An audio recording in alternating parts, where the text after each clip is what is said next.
changing the game. We live in a society where 47% of UK gamers are women. Yet they only make up 5% of esports pros. This needs to change. 2 tournaments, 1 final. The UK's first of its kind. With pro contracts and Skyfall fibre on the line. We're on the lookout for women on their path to pro. Join us and compete in Races E-Series, Soccer E-Series, all leading to secure a place at the Women's Esports Finals. Sky Broadband Is built to power the pros.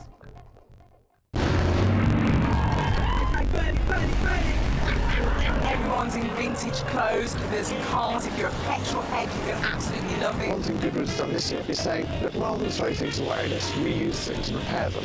I always say to everyone, whether you like motorsport or not, you won't have a bad time. It is the best event in the world. Attention to detail is like nothing else. It's the shopping, it's the fun there, it's the look, it's the period aspect, and that is what the Goodwood Revival is. It's just a fantastic day out.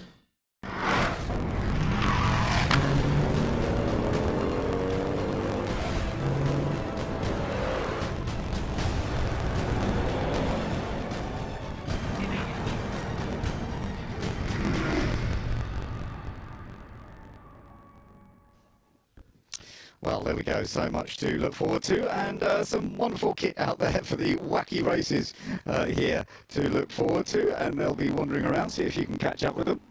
Yeah, one of the great things, we have troops of actors doing extraordinary things, but wacky racers, we've had the cars here for about a good 20 years now. You can see some of those recreations in the background, and again, there is something for everyone here at the Festival of Speed. Do give them a wave, and you'll be slipping back to the 1970s when wacky racers was on television.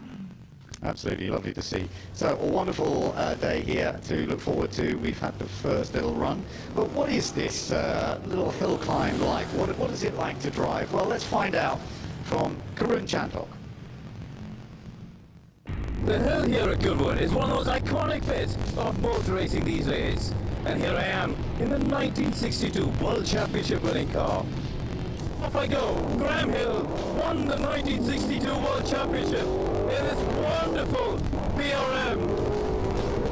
Through the boulevard of trees, coming up to the first couple of right-handers now.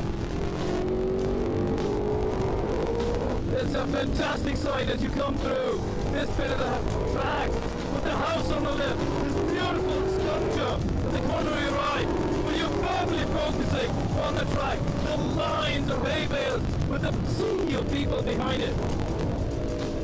Up in a Moulcombe, a tricky left-hander. And as you start to climb up, this amazing view of the Flint Wall looms ahead. Round the Flint Wall, give it a white bird. Be nice and safe. This car comes from the Corleone collection in America. It is exactly how Graham Hill drove it back in the 60s. To be honest, it's the first Formula One car driven with no seatbelts. What a great ride from Tom Marquardt on Quickthorn, who wins the Africa Goodwood Cup.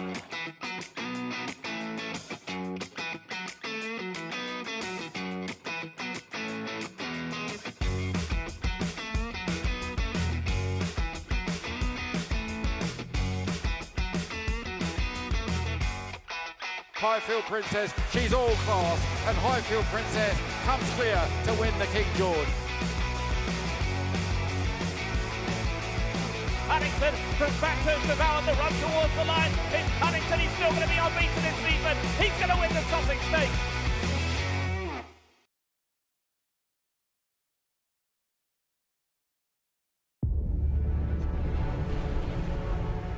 It's a lifetime, and it's a passion we share. Backed by over 75 years of motoring experience, Goodwood Classic Solutions is a unique new way to ensure your pride and joy. Goodwood Classic Solutions. It's a passion we share.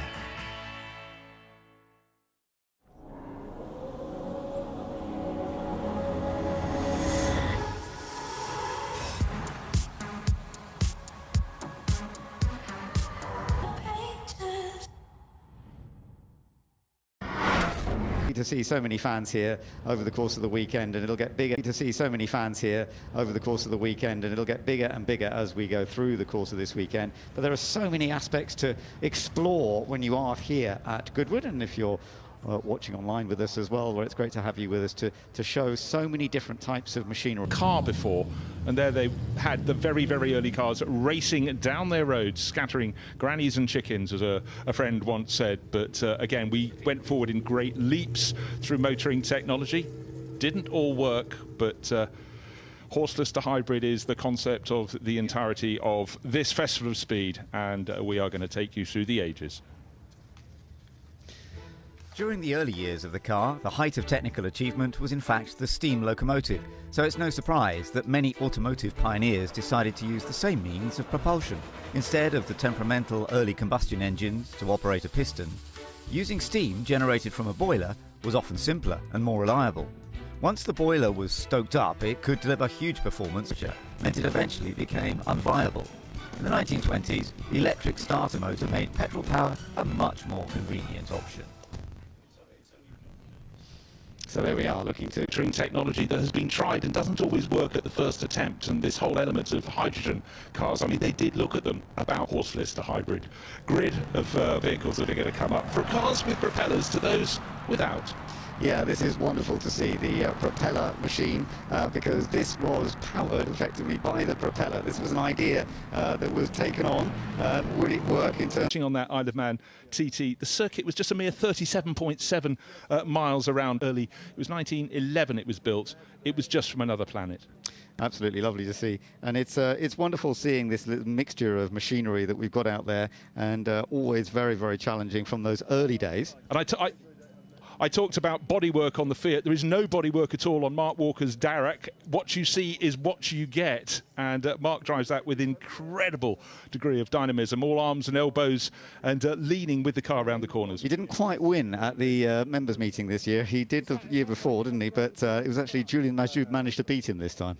Yeah, they've got an ongoing and very healthy degree of bodywork with them, but I think I should hand to Ben. So they were brave individuals. It's amazing when it's only a 1-litre twin-cylinder engine, and you can hear it's a pretty little motor, and yet they managed to get some pretty impressive speed out of it. Here it goes.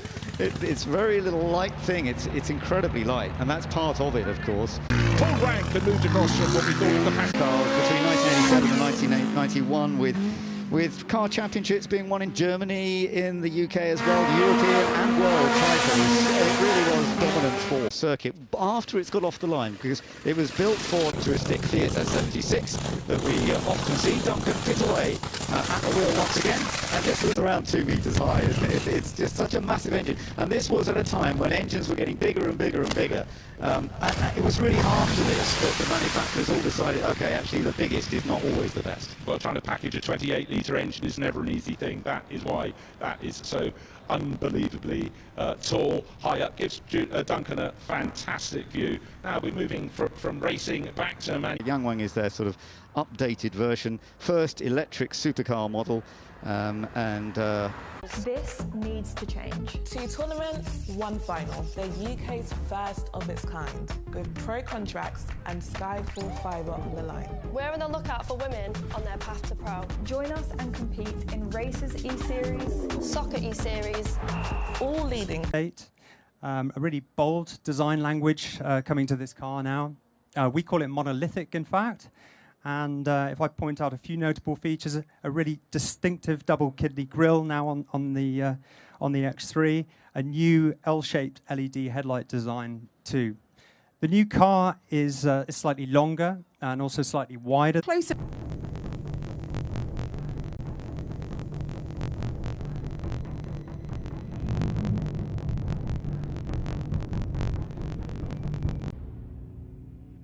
Daniela, if I may start with you first. Now, you have the joyous job of putting your racing licence to the test for the next 4 days and taking this brief first impressions of the car in your very short commute to the stage. Well, I didn't see it in there. Working with you again, of course, Ben, always a high... Now, what have we got here? We've got the Triumph. Now, this is an absolute beast. It's got the It's got the biggest engine of any production motorcycle ever. It's got a 2.4 litre engine, which is it led till the very last lap, and Aprilia had never won a BSB race in the hands of Lewis Rollo it was, and you know, he just went out, and you can see it's a real little replica of their MotoGP bike with all the latest aerodynamics, the little winglets on the front. You know, they come standard with just under 220 brake horsepower. Finish line now, a beautiful demonstration there, and perfect day to have the roof down as well. And then this is the... especially at the members' meeting. So this is actually a global debut. So this is the first time that this particular MG, this is an SUV, so a bigger vehicle, this is the anniversary effectively to see it out there. And it's an electric roadster concept then, expected actually in 2026. So again, we're getting a first glance here of this car that still won't be available for anyone out there who would love to purchase this for another couple of years. A two-door convertible, 0 to 100 kph in just 3.2 seconds with a top speed of 155 mile an hour, and it's also a dual motor powertrain.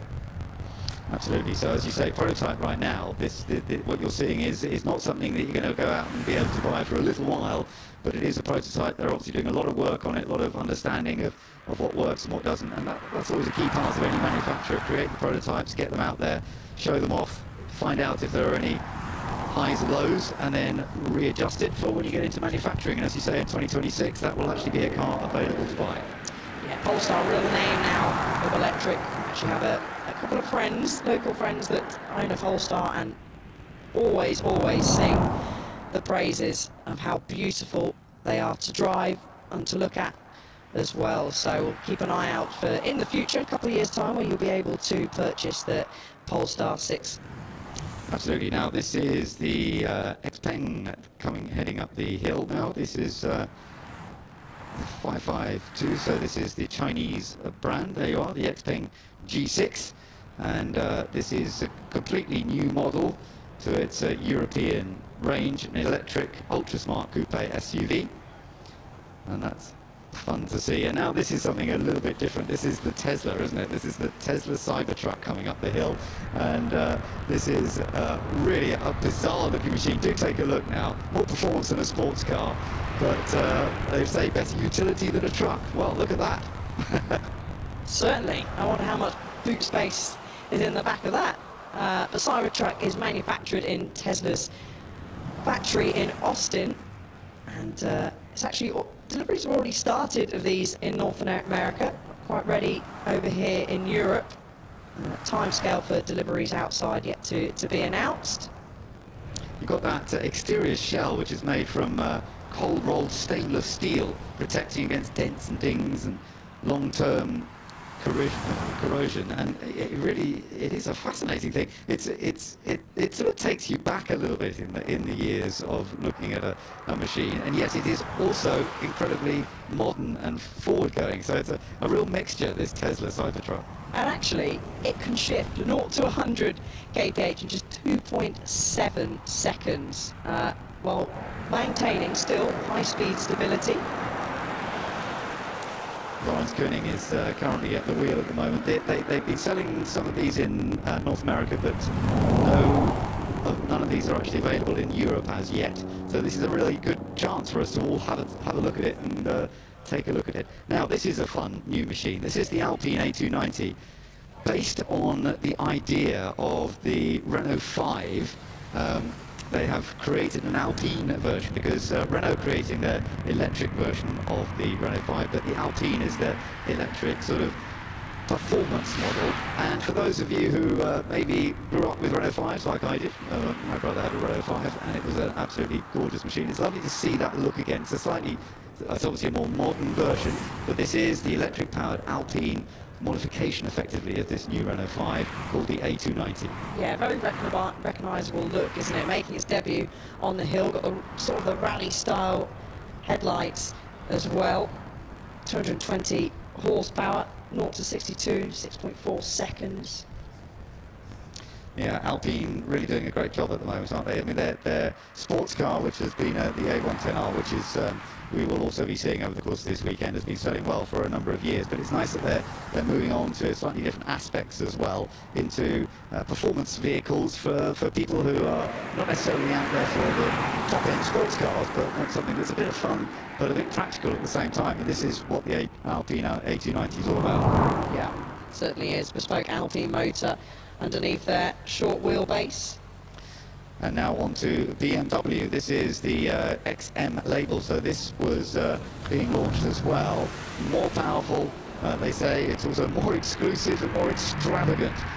This is apparently the most powerful BMW M model ever made. When you think that's an odd thing to think about, really, because M cars from BMW are always super powerful, and yet apparently this is the most powerful. It brings an M hybrid system with extra power and bespoke design accents that showcase its standout performance. So this is super powerful. It's a 4.4 litre V8 hybrid engine, and so the power you're going to get out of this machine, if you were sitting in that right now, it would be pretty stunning, I think. I think it would, certainly would. And if BMWs needed to get any faster, I don't think they did, but BMWs think, of course they do. As you said, Ben, 4.4 litre V8 hybrid engine, and of course keeps the cutting edge M twin power turbo technology with it as well, which BMW tried to implement, and they implement it very nicely. Yeah, they certainly do. That's a very impressive machine. That I would think that's the hill climb speed will be pretty good. I don't believe it's doing the shootout. We will check through the list later, but that is another vehicle that could indeed be pretty rapid, I would think, up the hill with that sheer amount of power that it enjoys, even though it's a pretty big machine as well. BMW are part of the course cars here at Goodwood as well, and that's what's going to be heading up the hill next. So lots to enjoy. We've seen some good runs up there from some of the first glance cars that we've got here at Goodwood this weekend. Some of the cars that many of us have not yet seen that are being launched, especially here at Goodwood, because Goodwood is not only a celebration of the background of motorsports and the background of motorbike history and the background of so many great riders and drivers, it's also about the future. It's about where technology is taking us, it's where the latest cars are going.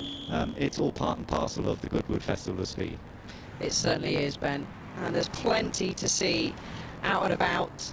If you haven't got a programme, go and grab one, a fantastic map there, and head to Electric Avenue. Ben was talking about the future. Well, that is where you can see the future, down Electric Avenue. Some brilliant stands, and one that I'll be taking a wander around later on today. Good stuff. Yeah, I think there's so much to look around here, and as you say, there are so many aspects to take a walk around, whether you want to watch, if you're here today by the side of the hill climb, or just go deep into some of the areas to look closely at some of these vehicles. You get wonderful views. If you're enjoying watching us online as well, I do hope you can absorb a little bit of everything that we're seeing, because there is so much different machinery, different styles of equipment and manufacturer here, and we can hopefully enjoy every little different aspect of it. So last few cars on this particular run, plenty more runs to come, of course, coming up over the next part. We've got the supercars coming up pretty soon as part of batch 6. We've got an air display as well coming up in just a little while. But let's take a look at some of the highlights of what we've just been watching. So we had started off with some of the modern bikes, some of the latest bikes that are being represented here at Goodwood. And as James was telling us, there was some pretty stunning machinery, lots of power, lots of history as well in a lot of this, on a lot of these bikes. Lovely to see. Yeah, that's great. Yeah, that big powerful Triumph, and then we saw obviously the Aprilia RS-V4, gorgeous little thing. We saw some nice stuff coming up, some really interesting Royal Enfields. It's good to see. This is the Royal Enfield Wildfire, you know, the Paris-Dakar type look, and yeah, great to see some bikes going up on this beautiful day. Yeah, thanks James, and we're going to be having plenty more of you later on as well. And then we enjoyed some of these first glance machines as well, modern versions. Some of them are very updated, some of them brand new that we just hadn't seen before, Alice. Yeah, and some that you can't even purchase yet until the future, but certainly a treat here at Goodwood, and one of the days to come to as well. Of course, all days, but certainly the first glance batch, we're treated to seeing some of these models for the very, very first time, including there on your screens, the MGHS, only launched today. Yeah, absolutely. And then some of the special mini versions, the Polestar as well, a couple of different versions of the Polestar. And as you said, that's proving to be an extremely popular electric vehicle in this modern age. And we saw a couple of different versions. There is the prototype Polestar that we were looking at just a little while ago. It's in sort of prototype style as well, so we can't analyze anything. And then that bizarre Tesla as well, which would certainly entertain us, and the little baby Alpine, which also was fun to watch. So that was all good stuff from the first batch. As I say, we've got some supercars that will be coming up in a little while, and plenty more later on as we go throughout the course of the day, the manufacturer batches, etc. So Ben Edwards with you right now, but I'm going to be handing over to Harry Benjamin in just a few moments' time. It was an icon of its era, a ruler on the racetrack. It was every stuntman's stunt car of choice, a legend of its time. But you know what they say, legends never die. They're not just reborn, they're rewired. The legend is back. So Paul, you're confusing a few people today. The badge on the front says Capri, but it's not a two-door with a long bonnet. No, it's not. This is as the designers felt it would have evolved over the 30 years that it was missing from the market, and yeah, this is what we're up to date now with electric, and it's very quick.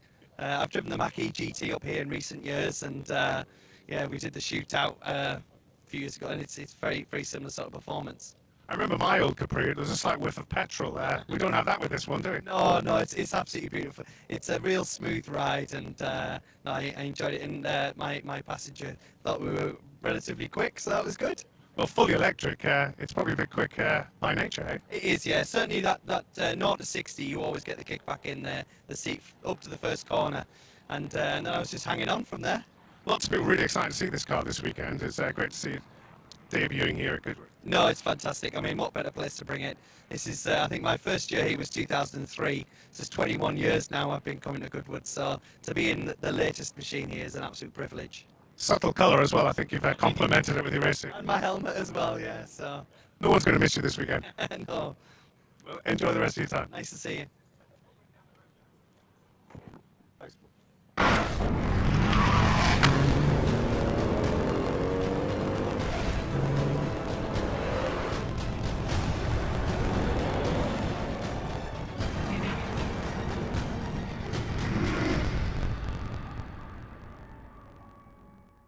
What a great ride from Tom last night on Quinton, who wins it.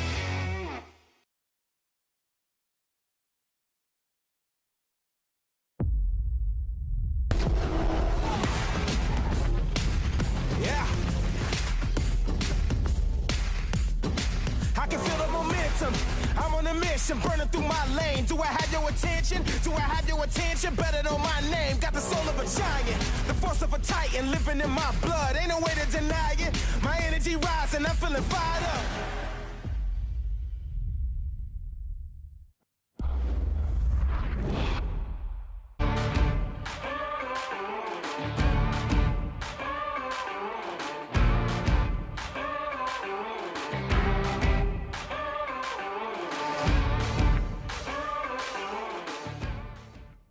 Sky Broadband are changing the game. We live in a society where 47% of UK gamers are women. Yet they only make up 5% of esports pros. This needs to change. 2 tournaments, 1 final. The UK's first of its kind, with pro contracts and Sky full fibre on the line. We're on the lookout for women on their path to pro. Join us and compete in Races E-Series, Soccer E-Series, all leading to secure a place at the Women's Esports Finals. Sky Broadband is built to power the pros.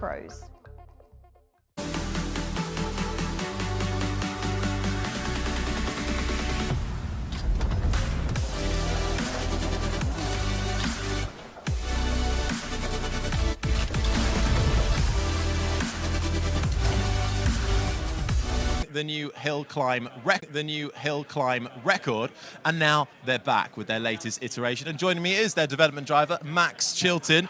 2 years on from that hill climb record. What have you brought with us this year? So very exciting for us. This is the McMurtry Spearling Pure. This is our hyper track car, which we are selling. It's an iteration of the previous Spearling that we broke the record with. It's slightly more aggressive looking. It's got wider tyres, so you get these lovely flared arches, front and rear. And it just sits and has more of a presence than the previous car.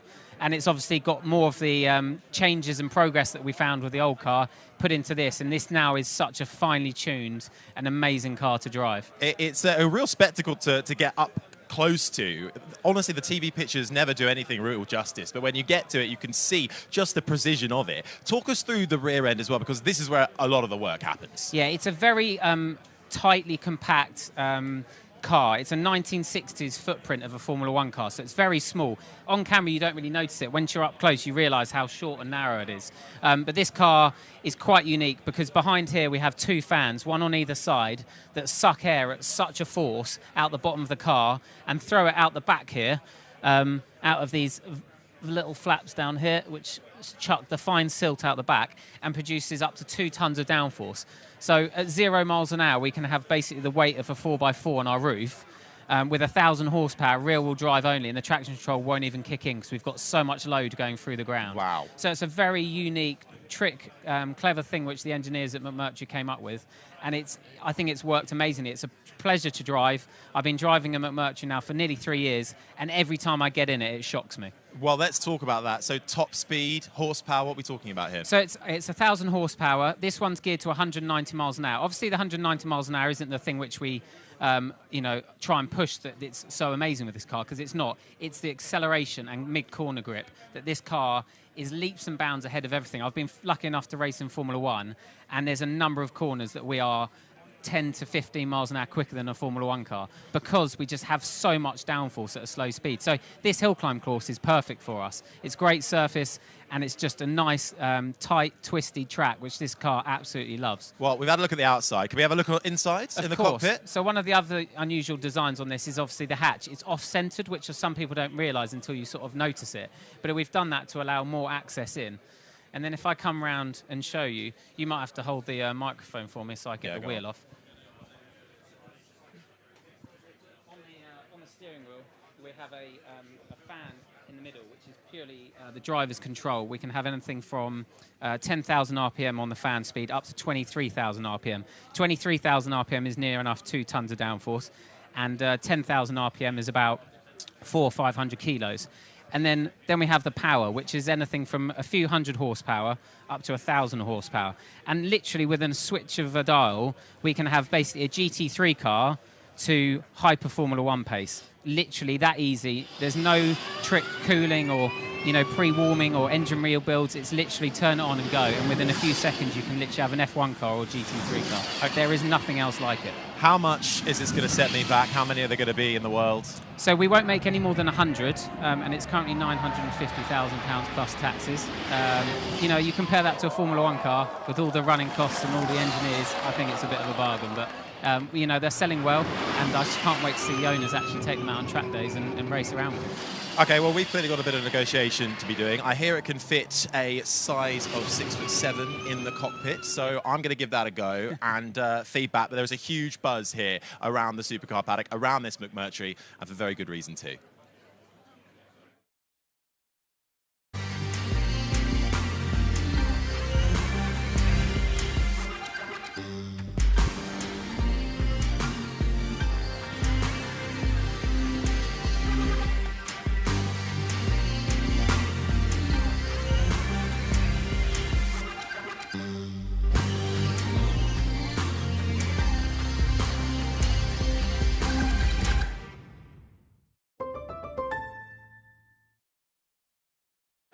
Would you recognise this? This, of course, is the Senna livery that ran on the McLaren Formula One car at Monaco this year. Absolutely stunning, and it looked fantastic around the streets of the Principality, didn't it?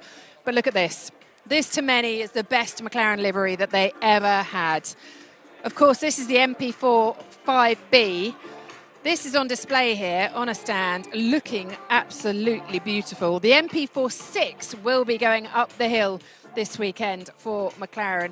That is stunning, but then so is this. This is the Senna Sempre, the McLaren Automotive in the beautiful yellow, green and blue, with the Senna emblem on the bonnet here as well, on this McLaren stand. And then if you come across more from McLaren Automotive, this is the Artura. We'll see one of these going up the hill this weekend as well, in that papaya orange, looking absolutely beautiful. Also, very special guests coming here this weekend too. Emerson Fittipaldi will be here this weekend, and he will be going up the hill. They'll also have Bruno Senna on the stand later today, and Jake Hughes from their Formula E team as well. Lots of guests, lots of fantastic cars. Beautiful stand here, right by the Drivers' Club. Make sure you pop down this weekend.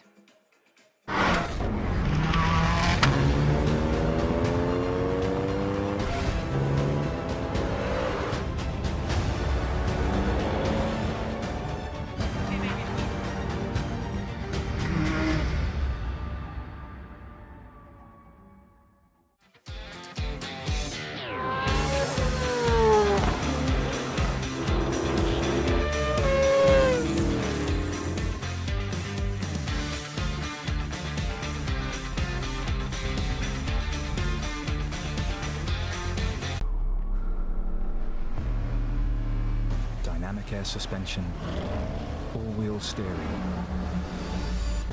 configurable terrain response, effortless in the extreme.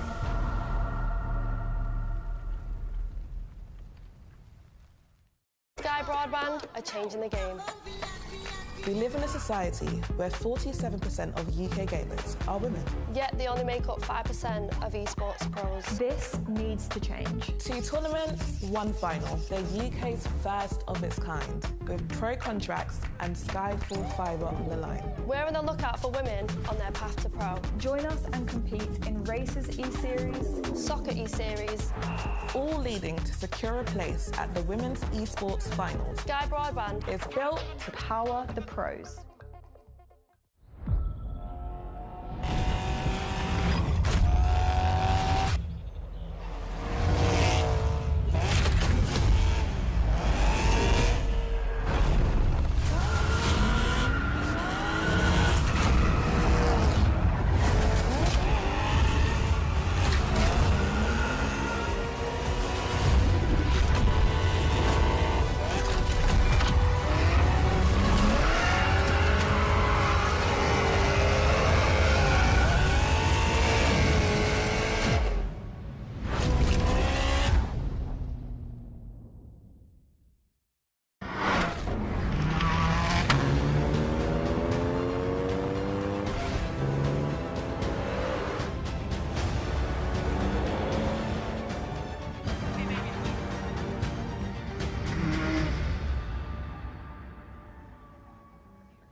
Welcome back to the Goodwood Festival of Speed, the 31st edition, and what a first day for it as well. The sun coming out, and already so many of you here watching trackside and indeed watching around the world, wherever you are. Welcome back. Coming up next, we've got some supercars running up the hill, and we've had a change in the commentary booth as well. Pleasure to be joining you. My name is Harry Benjamin, and alongside me is Harry Metcalf. Harry, you're a man who certainly knows your cars, automotive journalist, and a pretty successful YouTube channel, I hear.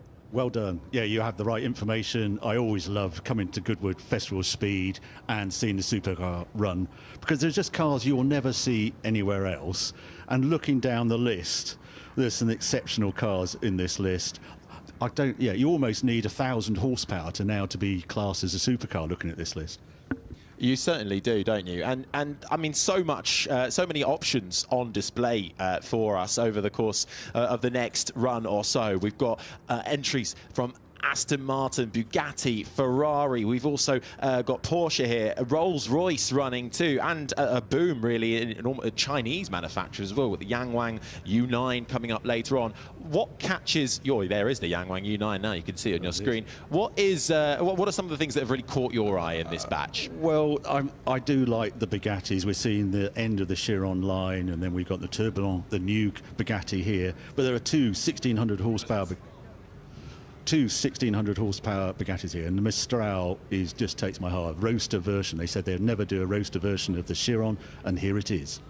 It certainly is, and there though on screen now is the Yangwang U9, brand new Yangwang, the luxury brand of the Chinese manufacturer BYD. 960 kilowatt power output, 450 kilometers an hour it can get up to with a range, I should say, 450 kilometer range, 0 to 100 in 2.36 seconds, and so mightily quick. And there really is a boom in these Chinese brands that are coming to the fore all of a sudden. There are, aren't they? They want to, you know, to emphasize their expertise in electric, and yeah, converting the kilowatts you just quoted into horsepower. That is 1,287 horsepower you're looking at there. Unfortunately, it just weighs slightly over 2 tons, but that won't worry that amount of horsepower, and it's great to see it here. First run, here we go. And you can tell it's got electric power because you can barely hear it off the line, and there it is, rushing through the first corner. Instant torque on that Yangwang U9. This the luxury version, or the luxury brand of BYD, who have been doing quite the launch at the moment, especially in the UK, and BYD here out in force as well. You'll see some of their cars a little later on. BYD, a brand that have been involved in China for many a year, and now launching the Yangwang U9. Not yet available here in the UK, but as a way of hopefully inspiring it to be available on the market in the UK, running here at the Festival of Speed as it makes its way up past the wall. Well, it's really interesting to see Chinese manufacturers doing this. You know, we thought all Chinese cars would be fairly faceless, they wouldn't emphasise the sort of Western design, but that is very definitely supercar and shouts supercar. So I think it's great to see that Chinese are doing that type of car as well as the normal family cars. Certainly is. And across the line for the Yangwang U9, that being driven and expertly negotiated up through the hill. But it's from Chinese manufacturers to, well, rather well-known ones in the form of Maserati making their way up the hill. This, the MC20 Icona edition. And, I mean, these have been out. There's a few editions now of the MC20, of course, celebrating 20 years of the MC12. Well, as soon as I saw this, I thought when you said MC20 and I was shouting MC12, but no, it is. It's double and redone. I mean, the MC12 was, I'm guessing, about 2007-8 when it came out, and it was that colour combination made it so distinctive over the, what we'd seen from Enzo as a car just gone past, which I've just handed back this weekend, the Aston Velar. But anyway, back to Maserati. I love the colours and these heritage colours they're now doing their MC20. I think there's 3 here today. There's the Aston. Right, that's but just hearing that as well, and the power that has got in it. There's a couple of Astons actually making their way out onto the batch. We've got Fernando Alonso's speciality here as well, making its way around the Valiant. And here, though, is the other Maserati, the MC20 Legenda. Only 20 worldwide available. And, of course, as I said, celebrating that MC12, which was really unlike any other Maserati. Indeed. And they're emphasising that design with those colour schemes. No missing that one. Just to say, the people at the top of the hill will have the Aston Martin Victor coming up the hill, normally aspirated 850 horsepower, about to arrive at the finish. But just beautiful, that Maserati, and they're emphasising their beautiful colours. They also do the Spider version of it, but these seem to be the coupe MC20s.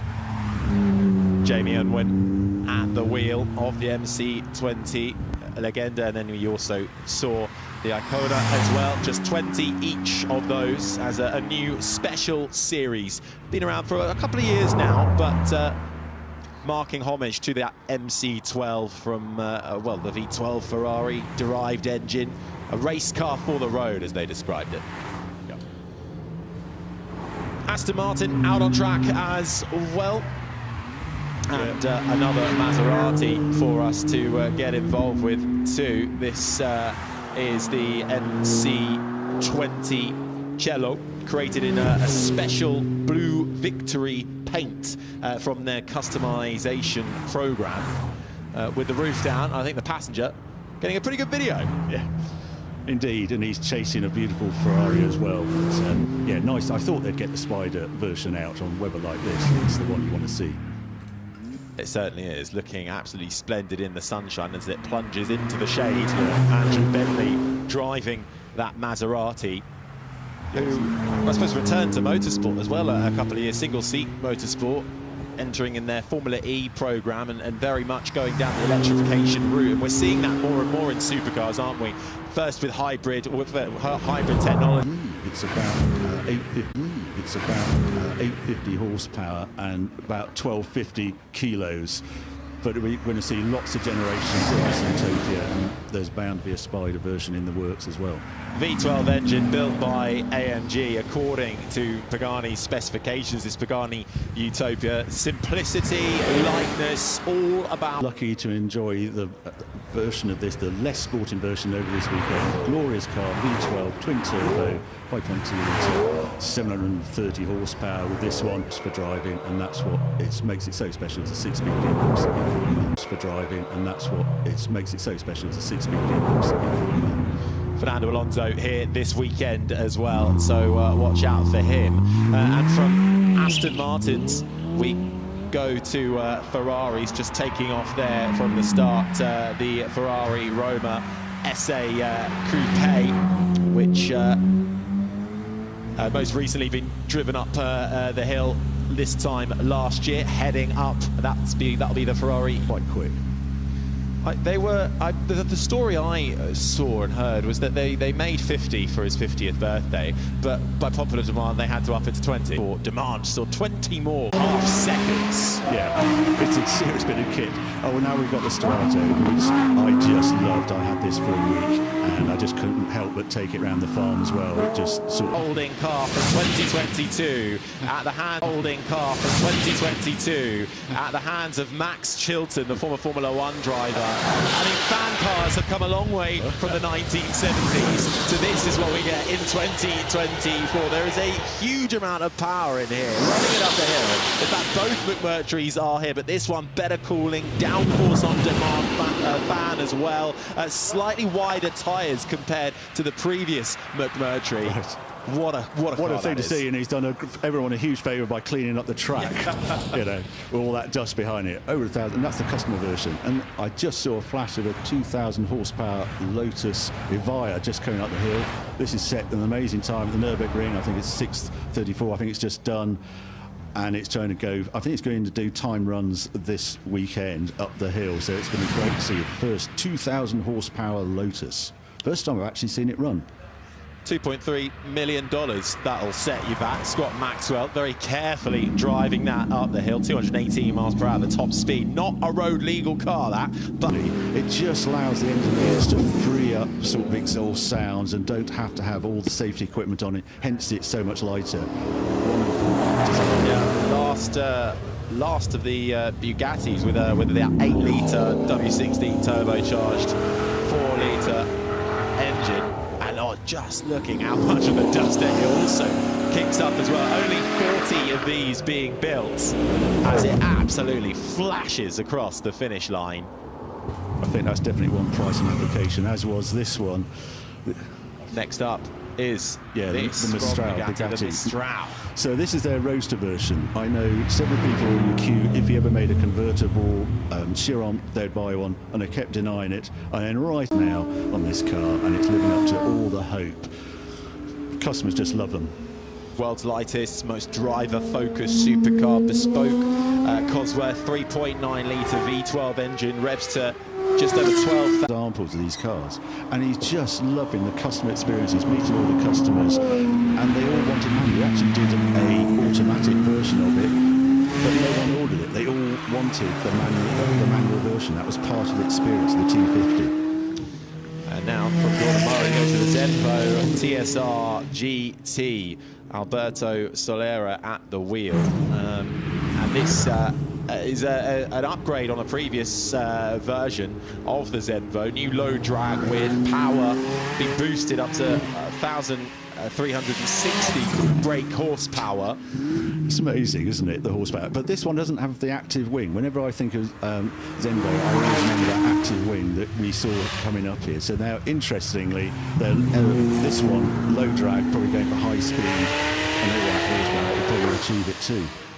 Yeah, top speed 424 kilometres an hour. Full focus on the downforce and the top speed from Zenvo when designing and building that machine, making its way up on the line as the... yeah, we see, but... I wanted that 499p... We did.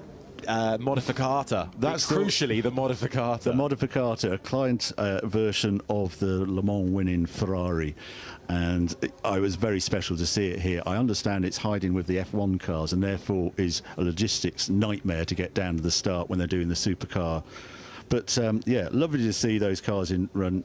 That Rimac was a surprise. I saw the Navara, the standard one, going up. I didn't realise there was a special version as well as going to be here, and the two Bugattis, just lovely.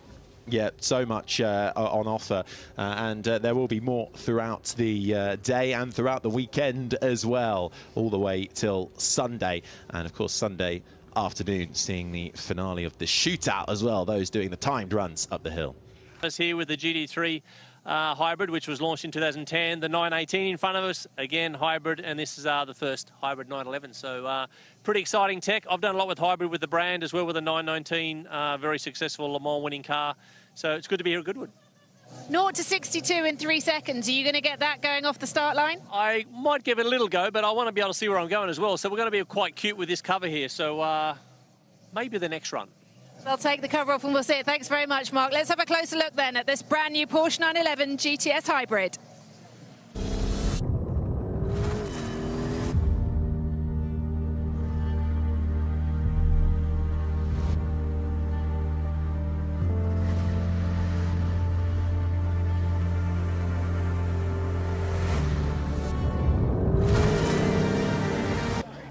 Worried when we heard they were going to go hybrid, but they've done typical Porsche, being very clever how they've engineered it, and they actually have electric turbos on it as well, so they can gather energy even when the turbo is stopped spinning and don't have wastegates. This is something else. And we've got quite a few, several Porsches heading up the hill and just waiting for the big reveal, really. Yes. They're teasing us. And some have already caught a glance of it this weekend, but yeah, some have driven it as well, actually. So, but not at Goodwood, not in the UK. It was launched over in Spain, I understand.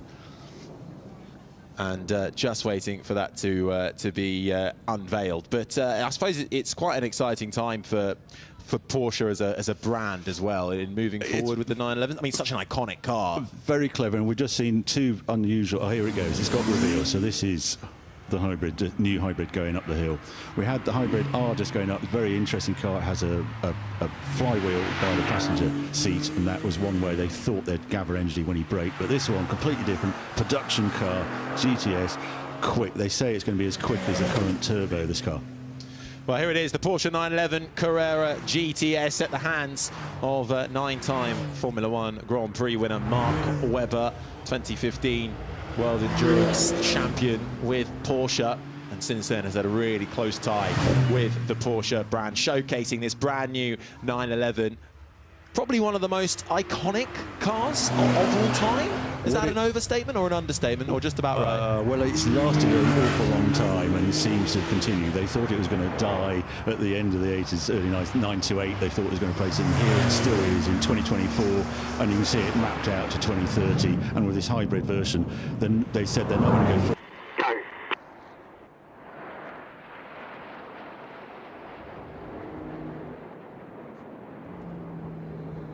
Sorry for the late commentary, we've had a few technical difficulties. The team coming in from the left, as I said, in our Diamond 9 formation on our arrival.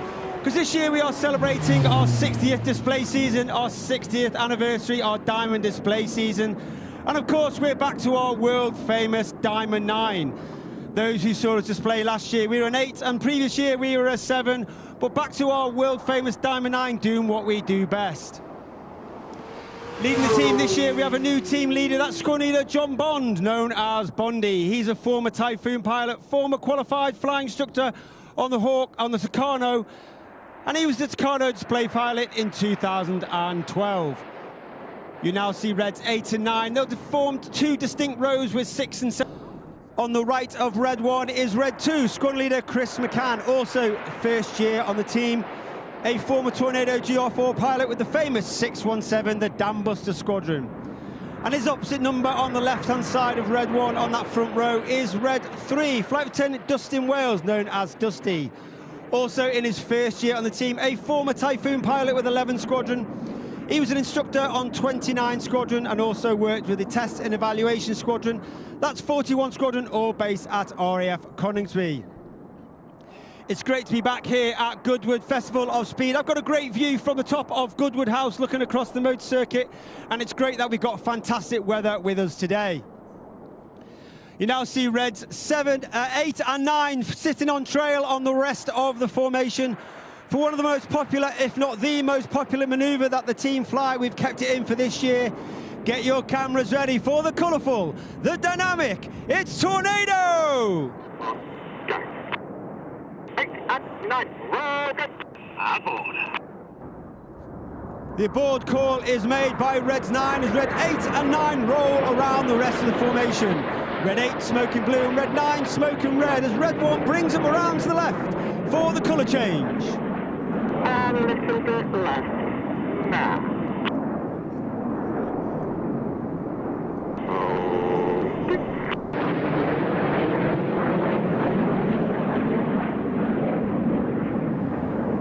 In that particular mover, you may see the front section, they're flying with their air brakes out. That's a small door at the base of the aircraft towards the back. This has twofold effects. Initially, it makes the pilots fly with a higher throttle setting, and thereby it produces a hotter engine gas temperature and makes the colours burn a lot more brightly. In addition to that, it disturbs the airflow outside the back of the aeroplane, and then makes the smoke billow a lot more fuller and enhances certain manoeuvres. And that's why in certain manoeuvres in the show, we'll fly with the air brakes out to enhance those manoeuvres in the show. There are 11 pilots in the Red Arrows, Reds 1 through 9, who you see displaying with you on the show today. That's myself, Red 10, Team Supervisor, former Tornado pilot, and flying instructor on the Hawk T-Mark II. And of course, we are commanded by Officer Commanding Red Arrows, that's Wing Commander Adam Collins, who's also with me on Goodwood House. Former Tornado GR4 pilot, and he also flew the F-111 while on exchange with the Royal Australian Air Force. In from the right, for the final time in our world-famous Diamond 9, it's the Red Arrows!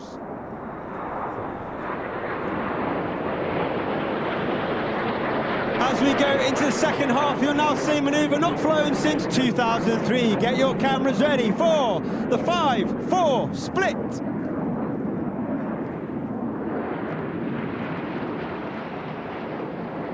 The team will now break down into 2 distinct sections. You now have Reds 1 through 5 off to your right-hand side. They are known as Enid, named after Enid Blyton's famous 5 from the children's books. And Reds 6, 7, 8 and 9 to the left, known as Hannah, named after squadron leader Ray Hanna, one of the most famous aviators in RAF history. He was the only team leader to lead the team for 4 years. He took the team from a 7-ship to a 9-ship and formed our world-famous Diamond 9. Hannah from the left, Enid from the right for the 5-4 cross.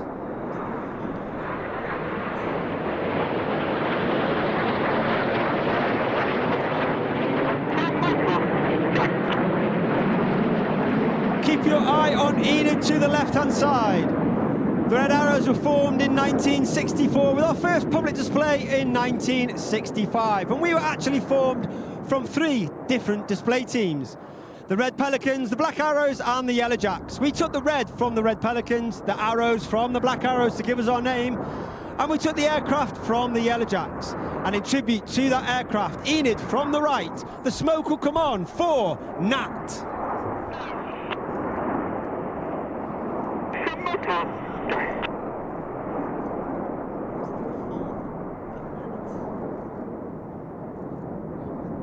The Red Arrows flew the night right the way up until 1979, and in 1980 we took control of the Hawk T-Mark 1, which is what the aircraft is that we fly today. The Hawk itself is 50 years old this year. She's an extremely agile and well-performed aircraft, and a lot of the pilots that have flown her akin her to a very small, agile and very fun to fly sports car. And everyone that's flown her is one of our favourite aircraft to fly. From the front, you now see Reds 8 and 9 smoking blue rolling around rest of Hannah for the Hannah break.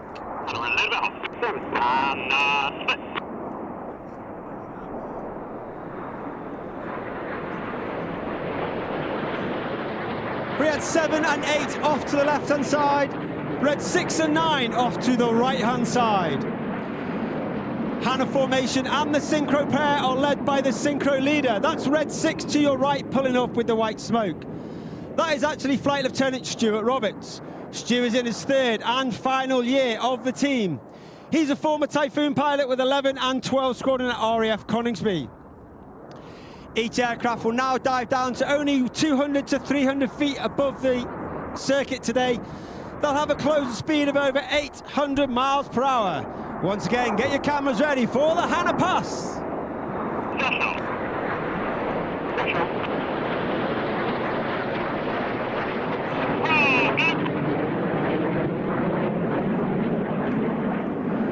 Reds 8 and 9 up and down over the top as Reds 6 and 7 stay flat.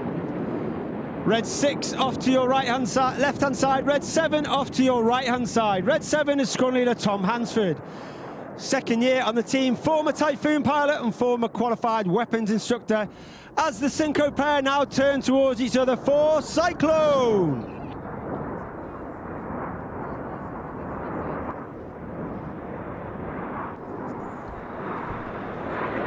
As the synchro pair lead directly to our front, coming in from the left-hand side at 450 miles per hour is Red 9, Flight Lieutenant Patrick Kershaw, known as Paddy. Paddy is on his 3rd and final year on the team, former Tornado GR4 pilot and former Typhoon pilot. He turns hard to the left and he lines up with Enid in the distance on the right for the Goose.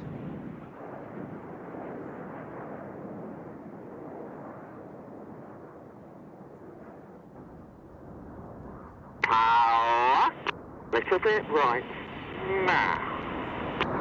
And you can see Red 9 climbing up into the sky, smoking the red, the white and the blue as he climbs, with Enid coming off to the left-hand side, smoking our famous red, white and blue. As I said, there are 11 pilots on the team, but the Red Arrows have a team of over 140 personnel, with over 120 there with the engineers, the technicians, the administrators, the public relations, known as the Blues due to the colour of their flying coveralls. And there are a number of Blues here today and our PR stand near the heliport, so please pop along and say hello. Looking directly to your front, you can see the synchro pair pulling up with Red 7 in tango on Red 6. Get your cameras ready, the smoke comes on for the world famous Synchro Heart.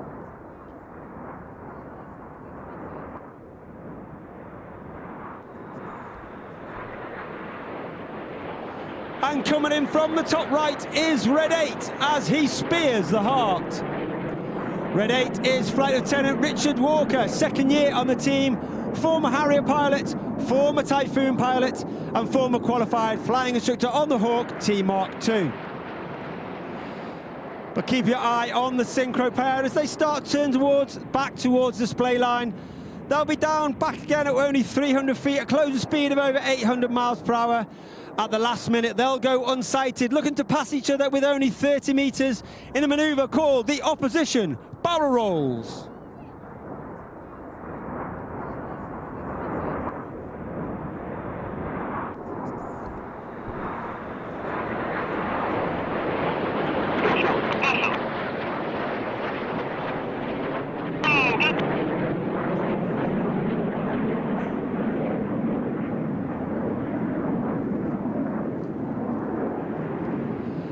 As the synchro pair complete their barrel rolls and move to our rear, coming in from the far left-hand side above the trees, you've got Enid formation. They're now joined by Reds 8 and 9.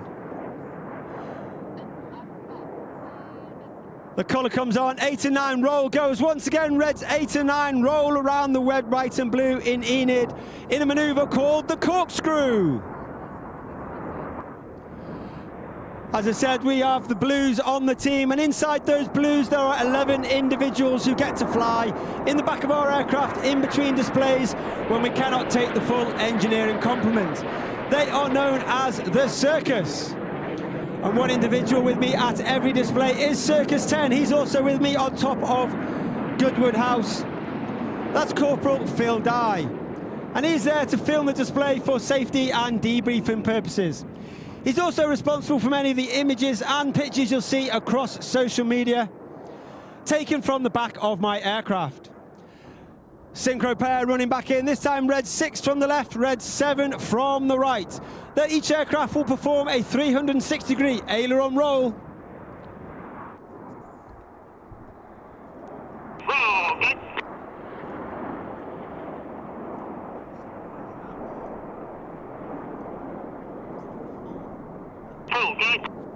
Pull go is the call from red 6 as each aircraft start to pull up at 5 to 6G. That means everything about them is now weighing 5 to 6 times heavier than what you and I are as we stand on top of the circuit.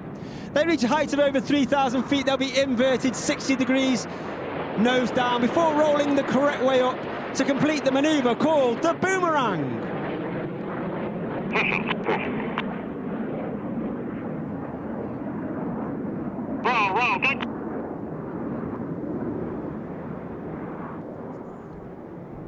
And we're going rolling. 7.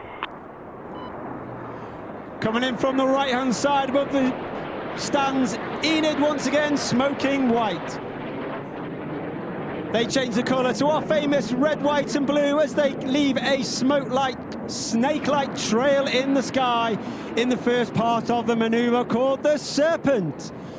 And you can see our famous red, white and blue smoke only capable due to that smoke pod which is underneath the belly of the aeroplane. That smoke pod is capable of producing approximately 5 minutes of white smoke, 1 minute of red smoke and 1 minute of blue smoke. And each of the smoke colours is selected by its own individual button on the pilot's control column. Reds 2, 3, 4 and 5 now move up, line and looking down their shoulders, 90 degrees at red 1. An extremely hard manoeuvre to maintain whilst pulling the G as the smoke comes on for Tango.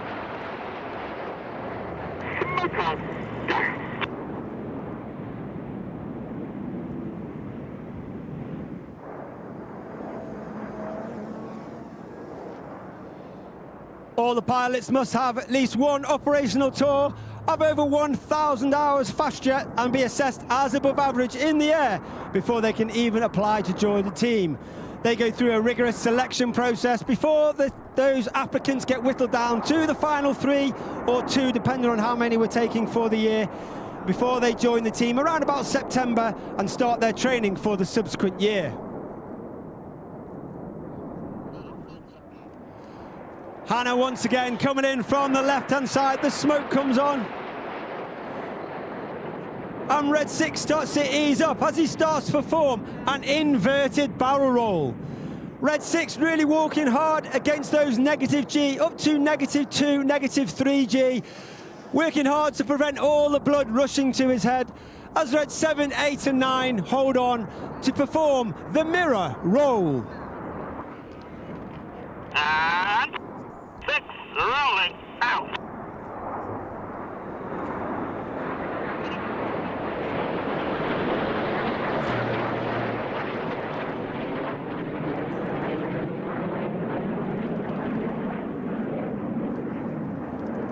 As Hannah leaves to the right from the left-hand side once again is Enid. 2 and 3 roll go as Reds 2 and 3 roll to the outside of the rest of the formation.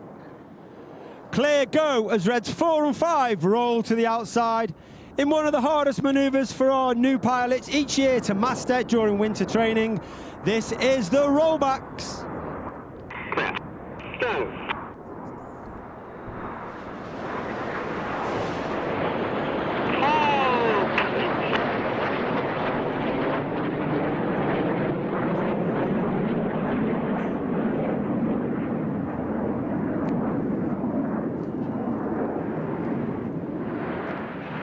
As Enid Lee to your right-hand slide, look directly to your front once again, looking for Hannah. That's red 6, 7, 8 and 9.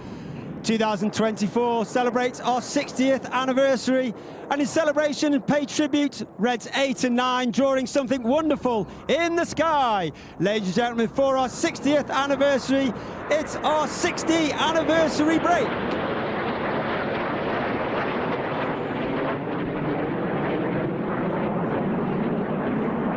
Once again, red 6 and 7 braking, red 7 off to the left, red 6 off to the right. They'll pull up to approximately 1,000 feet before turning hard back towards the display line. They'll do their final manoeuvre. Once again, a closing speed of over 800 miles per hour, looking to pass each other wingtip to wingtip by only 100 feet. For the dynamic, the colourful, it's the Synchro double rolls.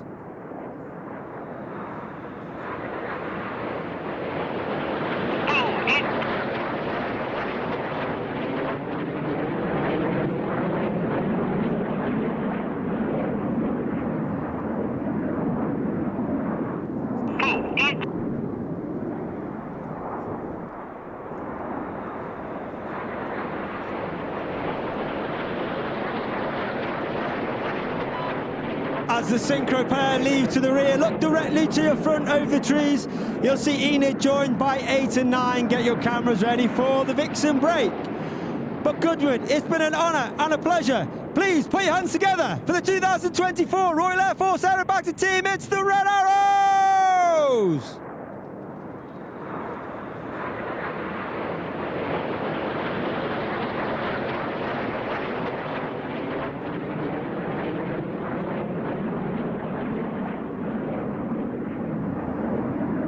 Red 1 just puts his smoke on. He'll gather the rest of the formation, take them back to Bournemouth Airport, where we're operating out of today.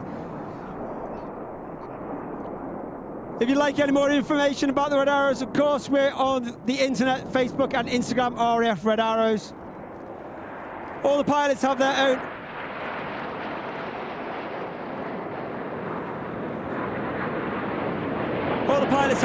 account. I'm RAF Red 10 on Instagram. Find me, you'll find the rest of the pilots. As I said, we have a PR tent down by the heliport. If you want to pop along, say hello to some of the Red Arrows Blues down there. I'll be hanging around for the rest of the day in about half an hour to 45 minutes. The rest of the Red Arrows will be helicoptered back to Goodwood. You'll see us walking around. We're going to be here all afternoon. We do have a public session signing in the family enclosure later on this afternoon, so please pop along to say hello. Have a rest of a great day. Please take plenty of water, lots of sunscreen. Hope to see you around the circuit. Please say hello, and I hope to see you all again in the future. Goodbye.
Well, let's take a look back at the supercar run.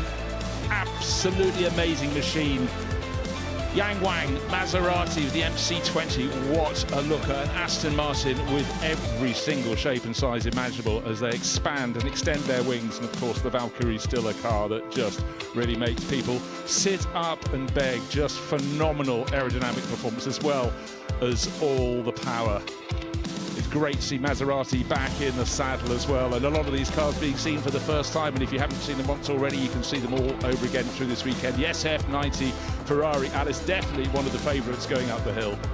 It is. The Maserati there with the passenger enjoying catching some video footage. And this is the treat we get to see here at Goodwood. These brilliant supercars, these brand new supercars. And just look, the Pagani out there looking ever more extreme. The elegant Ferraris, they've definitely moved back towards elegance along with all that power. And then the very special Aston Martin Valiant with Fernando Alonso's name on the flanks. Lotus back in the mix as well. A McLaren 2, the 750S, that's certainly got a long waiting list for that one. A lot of Spiders, quite suitable with the sunshine. Yeah, and quite a few Lamborghinis out there as well, launching.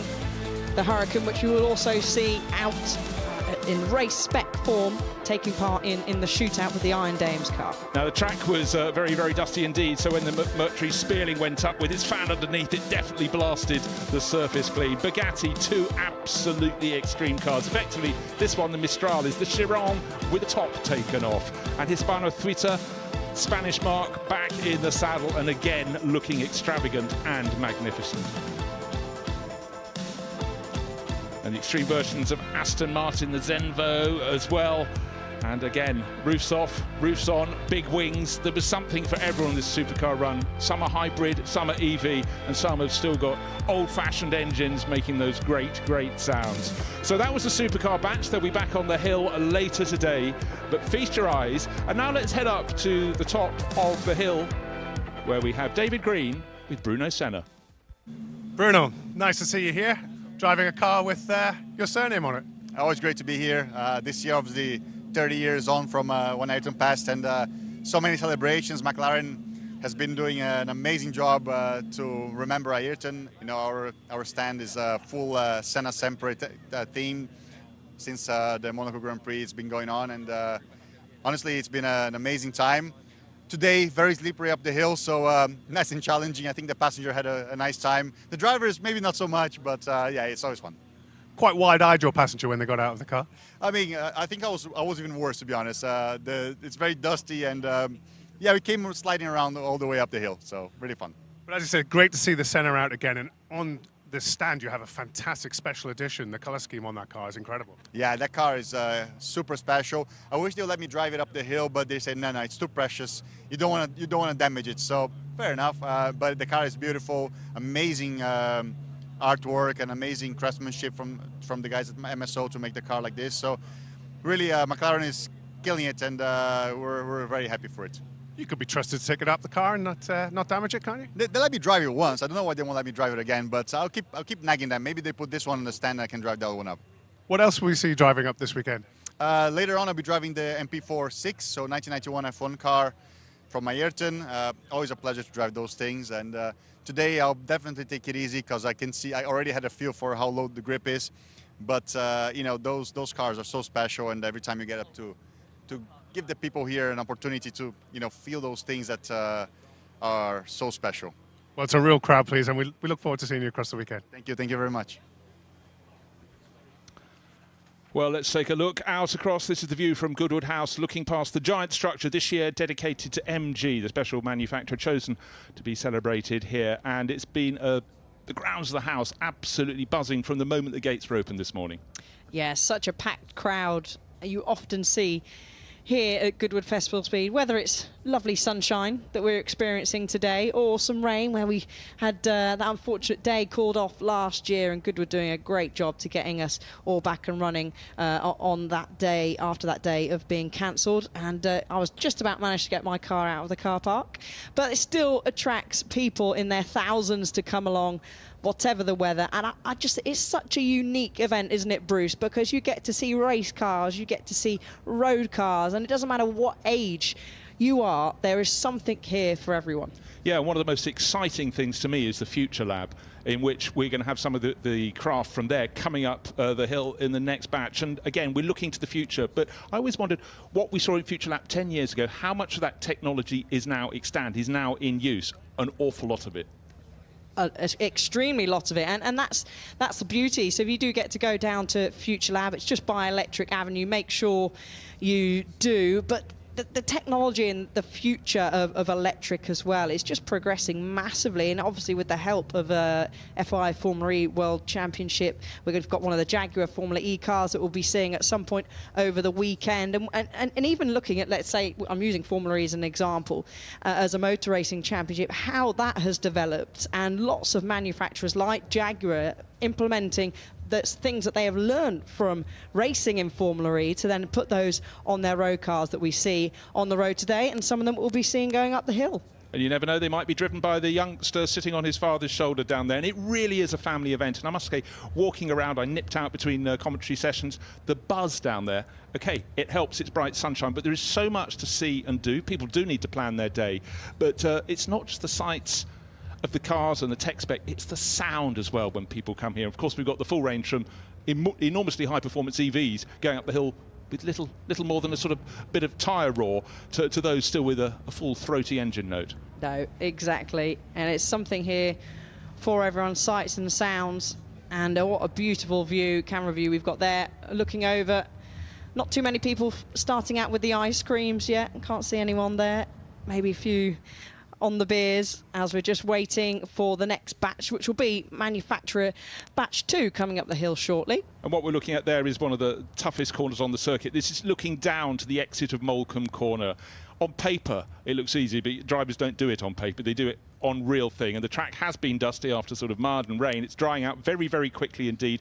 But one of the things, Alice, as the drivers go up the hill and the riders go up the hill, they go from sunshine into deep, deep, dark shade and then out again, which is a bit unsettling. Yeah, it's very tricky. I was able to drive up a couple of years ago for the very first time, and I was out very first thing of the day to the very last thing of the day, and the track did evolve, and we saw Bruno Senna there saying, oh no, I'm taking it a little bit easy at the moment because it's very dusty out there, and it certainly is, but it's a challenge, and that's what makes Max Chilton's world record, the speed record going up this hill, so impressive. Every time I see that piece of onboard footage, I just think, wow, because the speed that Max was taking that car up the hill was so incredible, and there's no room for error here going up the hill. No, that was in the Mercury Spearling, which has 2 tons of downforce even when standing still. But again, looking out of the commentary box, in this very fortunate position on the outside of Molecombe, it looked as though the laws of physics had just been redefined. Absolutely astonishing. And that just shows how incredible cars are. And we saw the fan car earlier on. You were doing the commentary there with Ben, and how now that's used in a slightly different way to break these records, breaking records all the time, and especially here at Goodwood. Well, we're talking motor racing of pit stops. Lots of people taking their own pit stop between entertainments. The next batch of cars will be on the hill very shortly. It's a manufacturer's batch, and again we'll be having some special launches within that. We'll bring them to you as they happen. Already we've had the world launch, the latest greatest BMW M5, but down on the start line it looks the shape of an Alpine A110, and it most certainly is.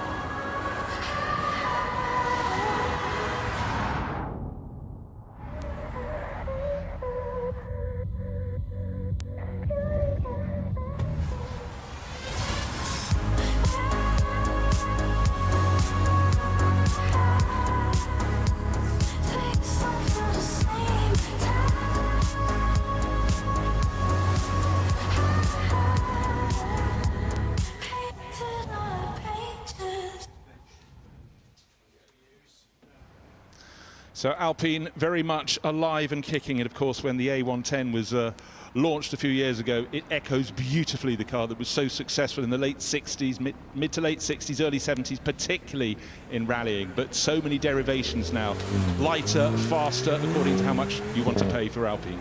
Yeah, so we got to see the A290 go up earlier on. This is now the A10R, 296 brake horsepower, 0 to 62 miles an hour in just 3.9 seconds. And Alpine, of course, taking a rather special model to Pikes Peak this year to go up the, what one driver once described as the silly hill. It's not a silly hill. It has a bit of tarmac. It used to all be dirt, but that great hill climb event, mountain climb event in the States. Great to see more and more manufacturers going and having a crack at that. It's a bit like teams and manufacturers going to try and break the course record on the Nürburgring Nordschleife. It's one of those challenges, the sort of Everest of motor racing, if you will, for them to go and crack it. And in the middle, you've got the A290 Alpine. Saw the advertisement for that. That's the little sort of modern iteration of a 5GT Turbo. Fabulous car, so dynamic. Yeah, it is. And it has a battery capacity of 52 kilowatts, and the range is around about 380 kilometres, which is about 236 miles. But a nice range. We saw last year, I think it was the Alpine Endstone edition here. So a wide range of Alpines making their way up the hill, also known in Formula One as well, with the Alpine Formula One team based in Endstone here in the UK, which was obviously a tribute there for the Endstone Alpine edition.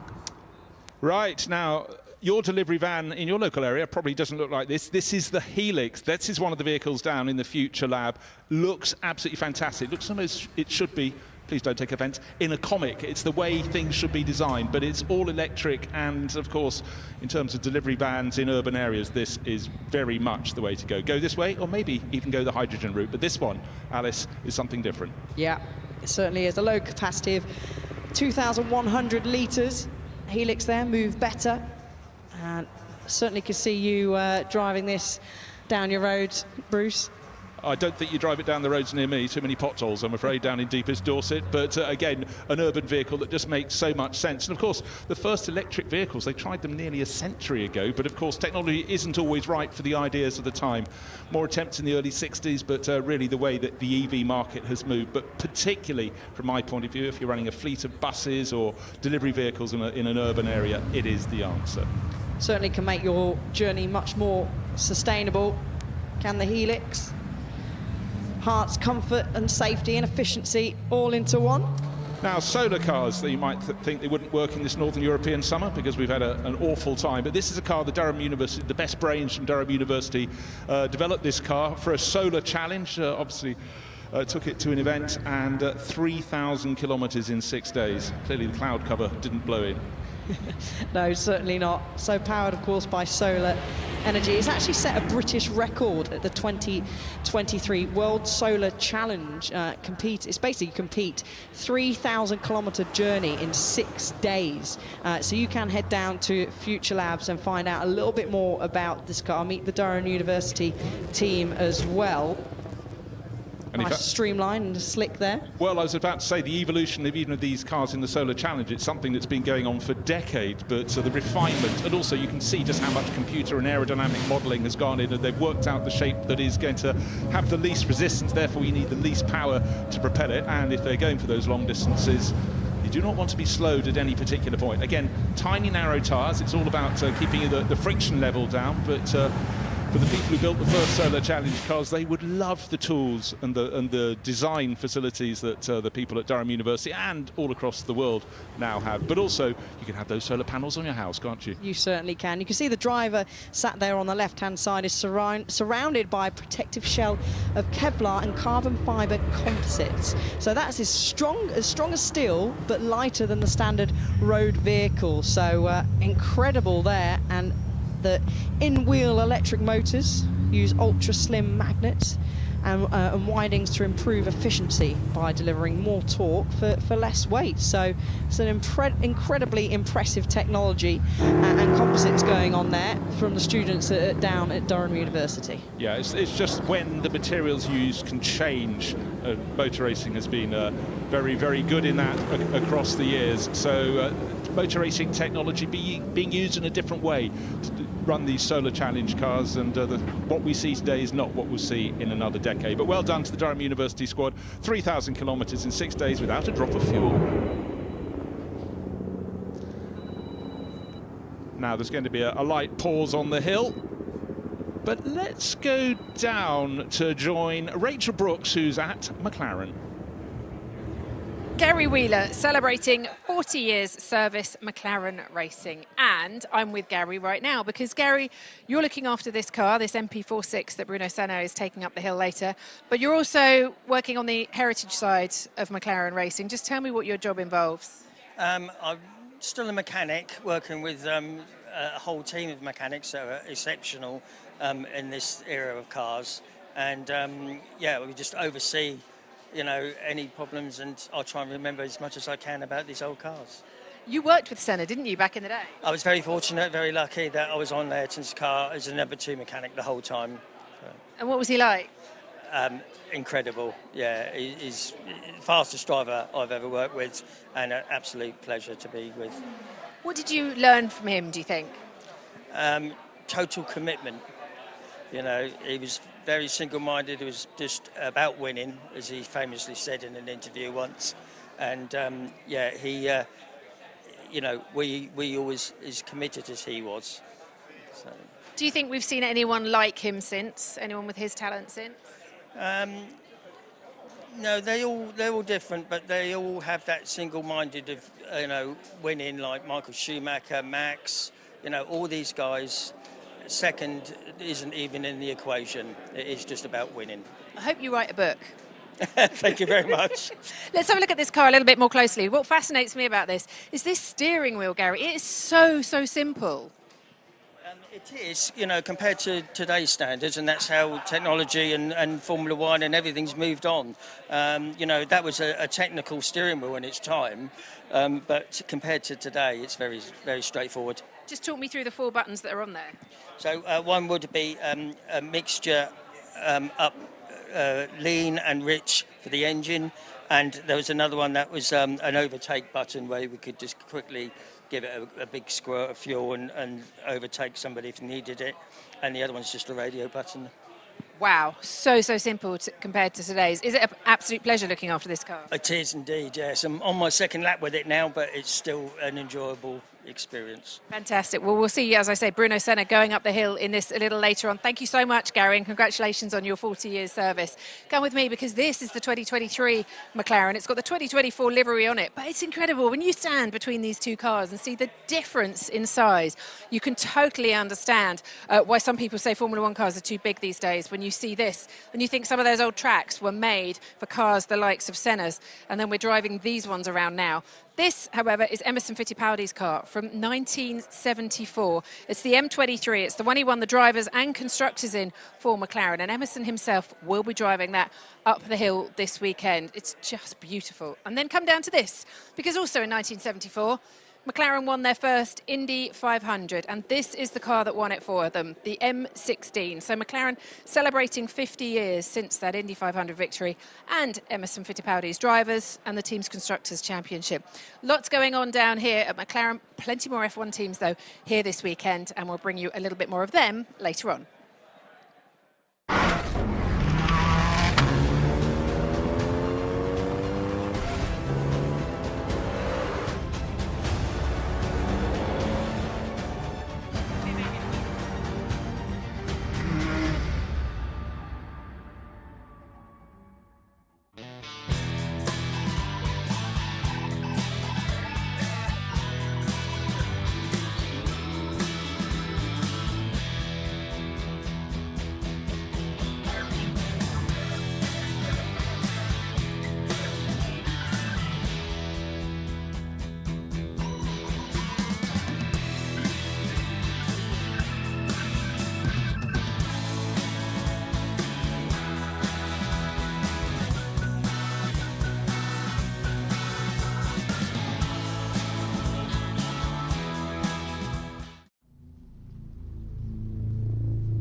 do you start an iconic movement?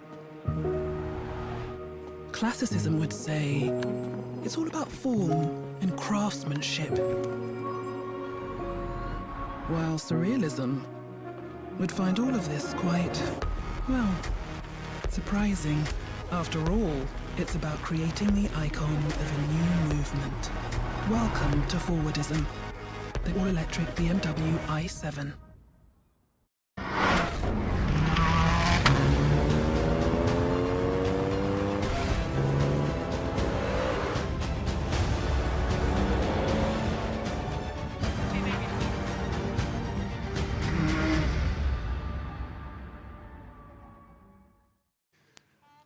Ewan, tell us about this car. So it's the Durham University Solar Car Dust 2023. It's 180 kilos, it's super aerodynamic, and essentially it's a super efficient tiny car. Now this may be a dumb question, but do we need the sunshine to drive it? We don't all the time, we have a battery here, but in our key race the battery pack only makes about 10% of our total energy, everything else is from the sun.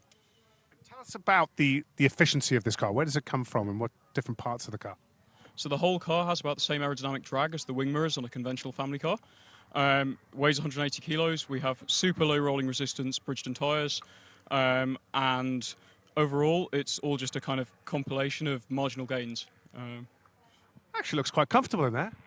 It's a lot more comfortable than our previous cars, which are considerably more cramped. Well, you're doing a fine job. We'll let the canopy go back down and it's a little bit of an easier ride down the hill. Thank you very much.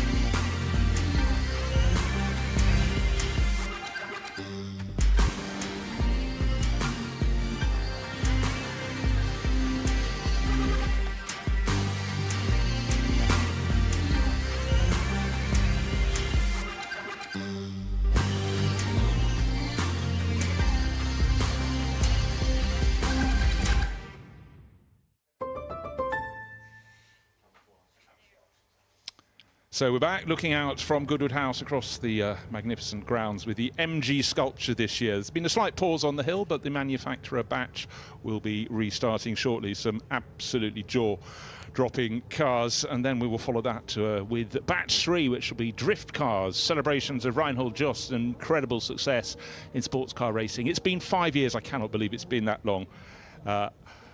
To celebrate Niki Lauda's career and Mercedes-Benz 130 years in motorsport. That is all on its way.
Sky Broadband are changing the game.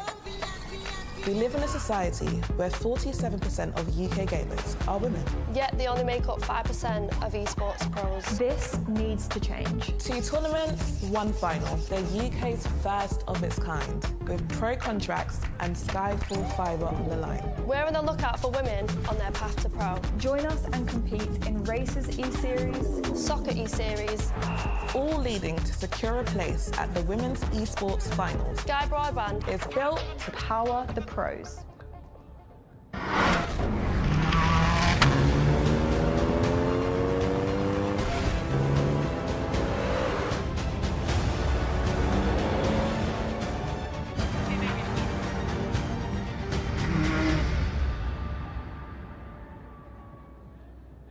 Well, for many people here at the Goodwood Festival of Speed, the supercar run is one of the real highlights. And then here at the top paddock, we have all the cars in probably one of the most expensive, biggest horsepower car parks you'll see anywhere in the world this weekend.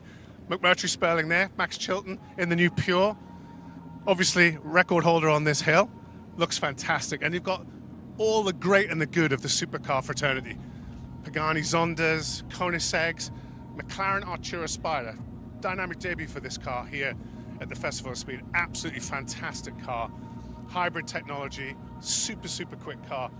Obviously you've got the Ferraris here, you've got a McLaren Senna, driven by Bruno Senna. You see his helmet there in the driver's seat. And look at this Pagani's. Absolutely wonderful flat green color scheme on this car. The one-off Ferrari over there behind the... Don't bump into the cars. They don't cost that much. I think that one's about maybe 2 million.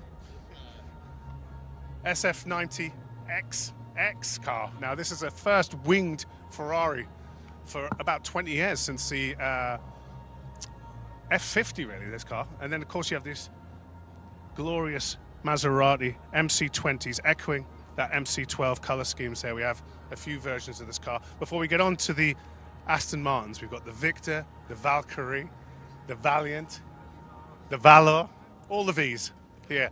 And just over there, the Valiant in white is the car that's almost like a personal commission from Fernando Alonso. He'll be driving this car across the weekend, and it's an absolutely fantastic track-focused Aston Martin there. Only 38 of those cars will be built. And manual, V12, absolutely fantastic looking thing. So there you have it, the supercar paddock here at the Goodwood Festival of Speed. Not a bad car park. So David Green just trying to choose what colour he would like and which manufacturer he shall collar for a discount. I heard he's quite picky, so he's probably still there. But it is astonishing. And again, it's a very good example of a good place to watch at Goodwood is at the top of the hill climb course. You can also then look at the rally stage up there. But we've got cars back.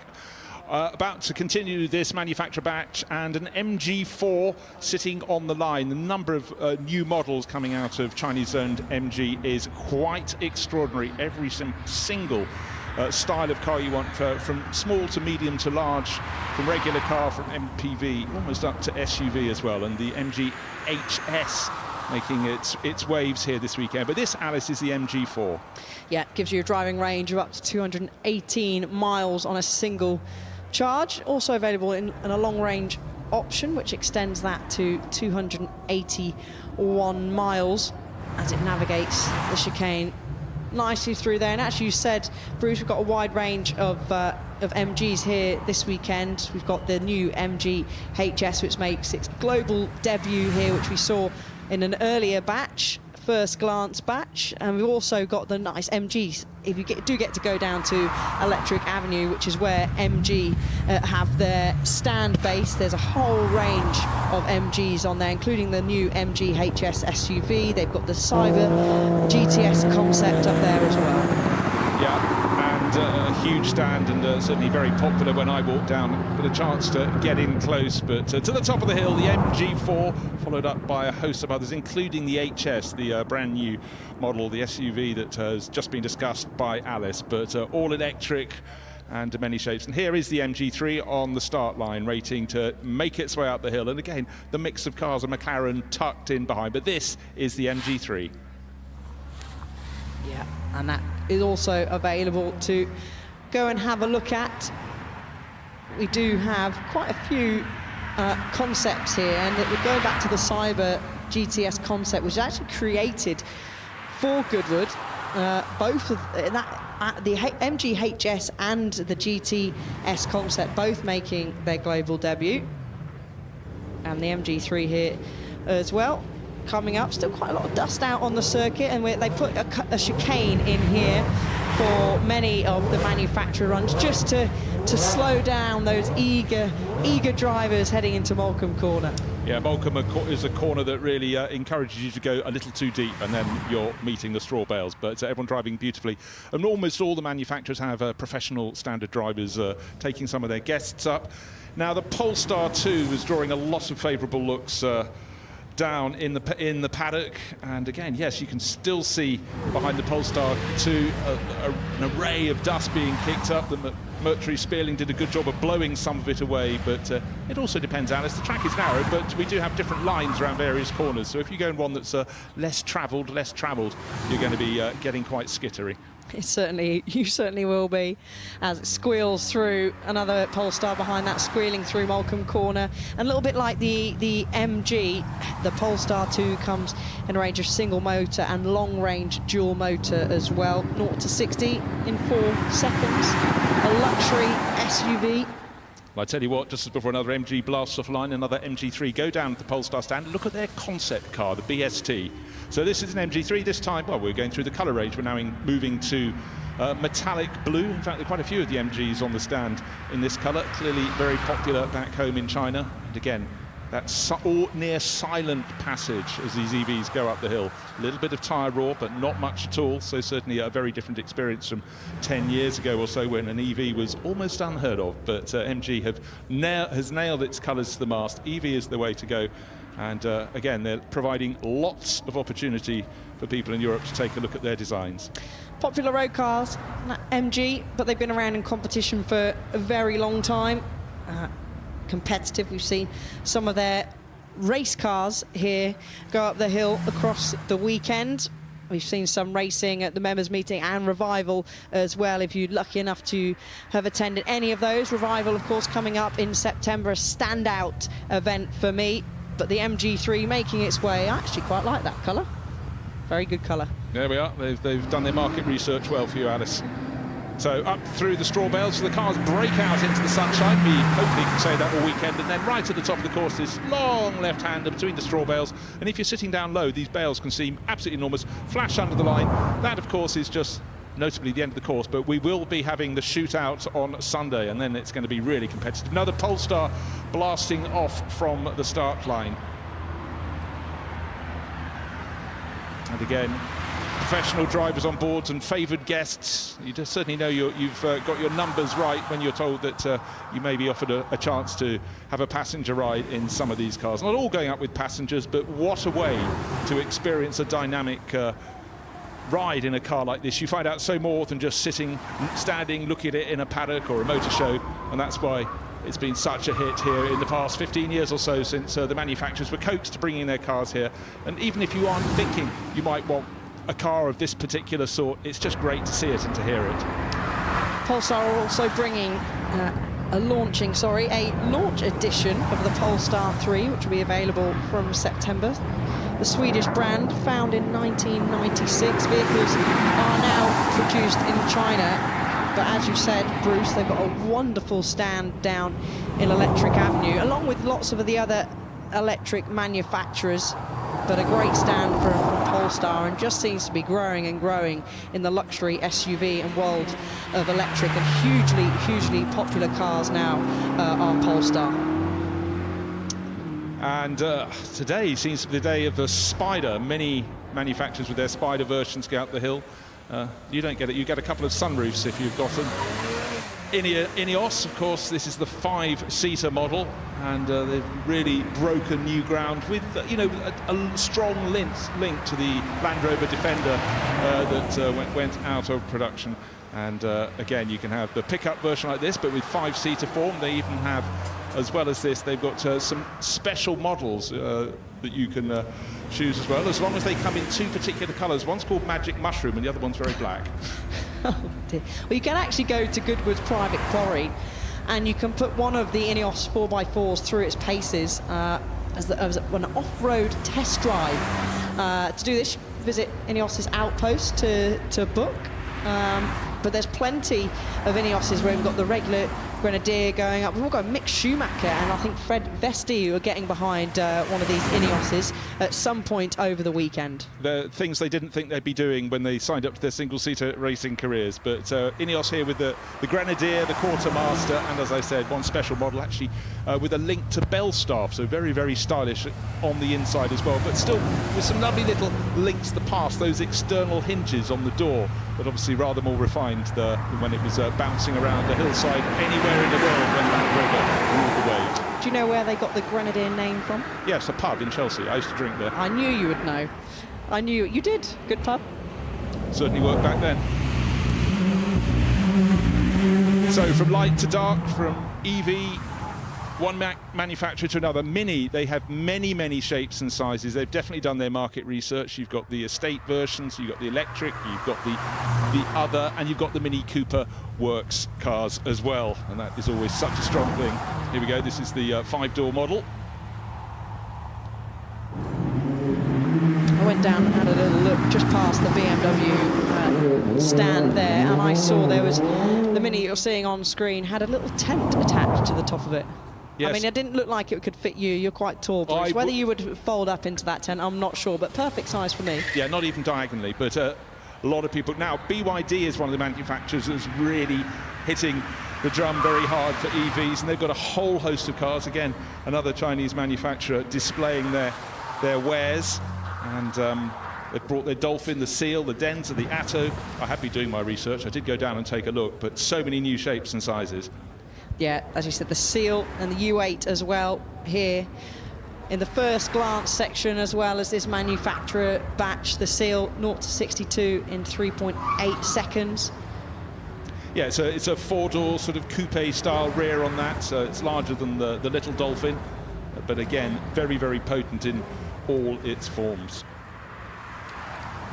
And of course, BYD have another brand. They also have the Yangwang, which is their high performance up end of the market. The Seal is the car that just went up the hill. Now, today was the launch of the latest BMW M5, and we're celebrating the history of the M5 range with each of the previous models. From the first M5, which we're looking at now, absolutely luscious, and working through the years, through the decades. It's the performance car that if you don't squint, you don't know it's a performance car, but when you get on board, everything is taut and tight and BMW engineered. The very first generation, one of the very first generation of those M5s that you just saw go through such an iconic car and beautiful. And I love how BMW they've transitioned through, and as you said, Bruce, the new M5 has just launched today, but you can still see some of the old in the new. It's just absolutely fantastic. But again, from 50 paces, unless you're paying attention, you might just think it's a regular 5 Series, but once you get on board, most certainly it is not. It is a true driver's car. Fantastic. And again, this is the very essence of the Festival of Speed at Goodwood. It's about linking the past to the present, but when you've got a bloodline like BMW with the M5 model, that is something very, very strong. And for a lot of people of whatever age here, there would be the one that was most applicable to the one. You always tend to like the cars when you were that you liked when you were a teenager, and it stays with you. I know, I like all of these. I like all of these cars. I would take every single one of those BMWs you can see. And you can see just at the very back there is the brand new M5, the 7th generation of the M5 Saloon. It's a hybrid V8 drivetrain and a perfect mix really for everyday use. Drivability, extremely dynamic, and also extremely sporty as well. And it hasn't been out long, 2 hours and 20 minutes since the launch was underway for the latest BMW M5, right next to our commentary box. So the car's led by the first iteration of the M5, looking exquisite in a deep, dark, metallic green, is now entering Moulcombe, and then blink, look, the next model comes through, etc., etc. But every single one a classic in its own way. Certainly is. New M5, 727 brake horsepower, should I say.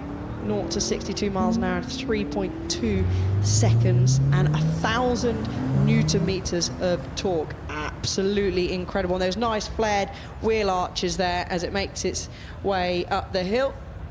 Discreet performance, I think, has been the mark, and the fact you could take the whole family along for the run if you so chose as well, always one of the hallmarks of the BMW M5. So more history being created here. This is the first day of the 2024 Goodwood Festival of Speed, and it started with a real bang, but for BMW fans it's a very special moment indeed.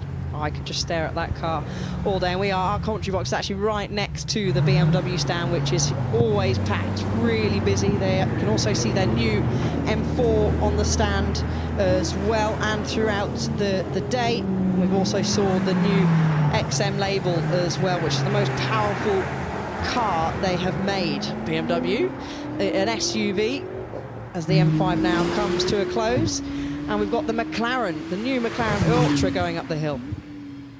Again, a whole host of shapes from McLaren, and again, the queue is enormously long to ride up with their pro drivers up the hill, but it's just that moment where you can experience just such a dynamic ride. A lot of the McLaren drivers that take you up the hill have worked for the marque for a very long time. They're a very, very slick crew of individuals who go and do great tours around Europe. I think I just saw some images of a group of McLarens going around Europe with some of these drivers on board having a high time in the mountains of Austria.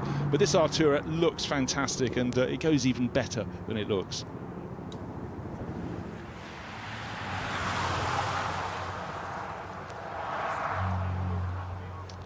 Now, how do you like your performance with or without a wing? Some of these cars, of course, have to go for the wing if they're going to stick to the road at the ultimate speed. So look, every different shape and size, but we're moving to Genesis, and we're going to have 3 brand new cars on display, and they're all down there on the start line. So these are something very, very special indeed, and again, it's one of the glories of coming to Goodwood to have these special presentations, and Genesis have been making an increasing splash since they were introduced just a few years ago to the global market. So we're all set, and we're going to find out a little bit more about Genesis.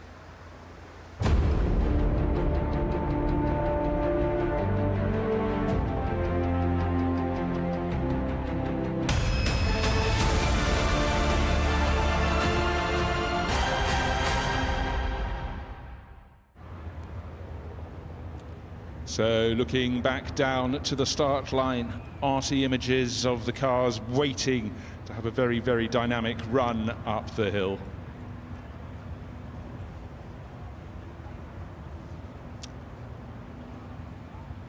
So the cars moving away from the line. Alice, how much do you know about Genesis? Well, probably nearly as much as you, but I know that they are presenting us with two very exciting global debuts here in the Goodwood Festival of Speed, a Korean brand, luxury vehicle division of Hyundai. It was only in May 2021 did they launch in the European market, and we've got some exciting cars here and some very new, some concept cars, but also a fantastic launch for the G70 Taxi Nordschleife there.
So the GV60 driven by Jackie Ickx, the Magma concept, and we will actually get to see this compete in the shootout later on the weekend.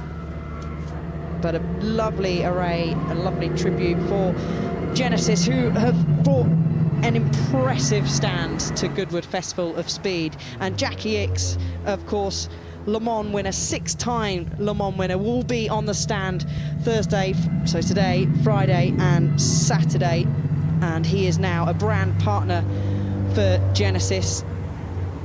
And I have never met a cooler man in the world. Effortlessly stylish, unbelievably quick in the 60s and in single-seaters in Formula One, and then evoking his way through, and what a perfect brand ambassador for the Genesis brand. I noticed alongside him he had Martin Donnelly, former Lotus Formula One driver, in for the ride up the hill. The G70, if you notice, the car at the back of the group says taxi. It's not a taxi just anywhere, it's not one you could order, but well, in a way you can, because it performs around the Nordschleife, and it's something they're going to do amazing taxi rides around the 25-kilometre circuit in the Eiffel Forest. Certainly want to try and hop in that and go around there. Maybe I'll let Jackie drive me around if he is doing any of the taxi laps. But that is such an icon. Look at how beautiful that car is there, the GV60. Genesis doing incredible things. And their Magma program was announced in New York earlier this year. And the sort of the brand's intent to enhance the essence of performance within the Genesis brand, and the Magma Dynamics almost sort of focuses on the refined, effortless and rewarding driving experience, and I'm sure you would get that in all of those cars on display now, and especially if you've been sat, you're lucky enough to sit as a passenger at any point in the G70 around the Nordschleife. Well, looking at the cars that went up earlier in this batch, and we started with the Alpines in many shapes and sizes. The Helix delivery van, did you see it? Yes. Did you hear it? No.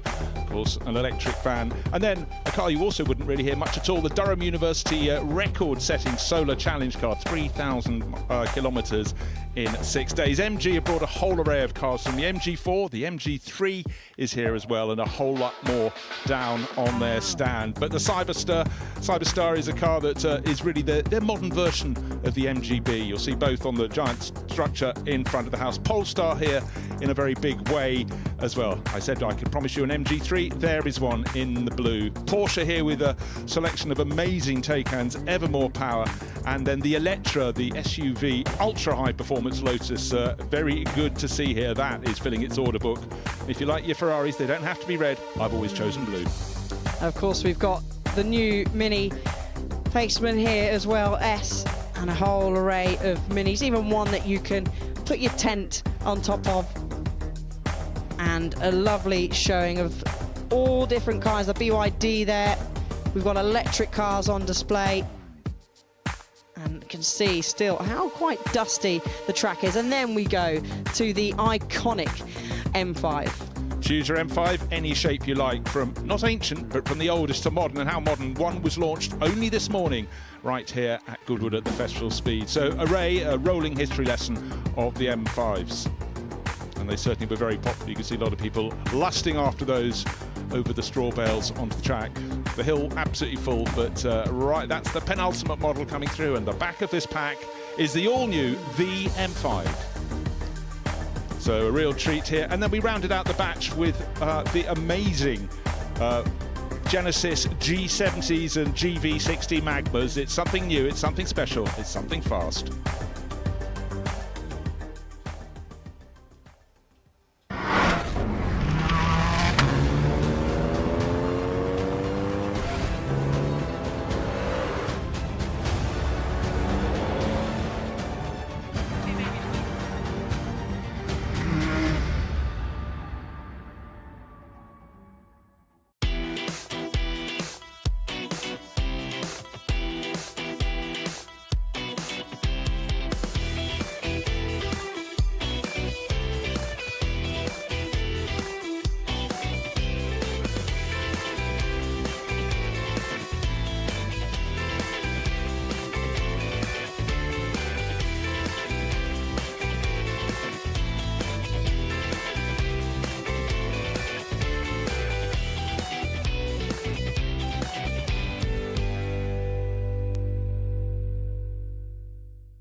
How do you start an iconic movement? Classicism would say it's all about form and craftsmanship, while surrealism would find all of this quite, well, surprising. After all, it's about creating the icon of a new movement. Welcome to Forwardism, the all-electric BMW i7. Presenting the new Pirelli P0e tires for electric cars. They're on a sustainable journey, just like you, thanks to more than 55% bio-based and recycled materials. They let you move with outstanding quality for everyday life, thanks to AAA class in rolling resistance, wet braking, and noise reduction. They let you keep driving even after a puncture, thanks to run-forward technology with a self-supporting tire structure. We call them contemporary performance tires. You can simply call them tires for contemporary humans. It was an icon of its era, a ruler on the racetrack. It was every stuntman's stunt car of choice, a legend of its time. But you know what they say. Legends never die. They're not just reborn, they're rewired. The legend is back.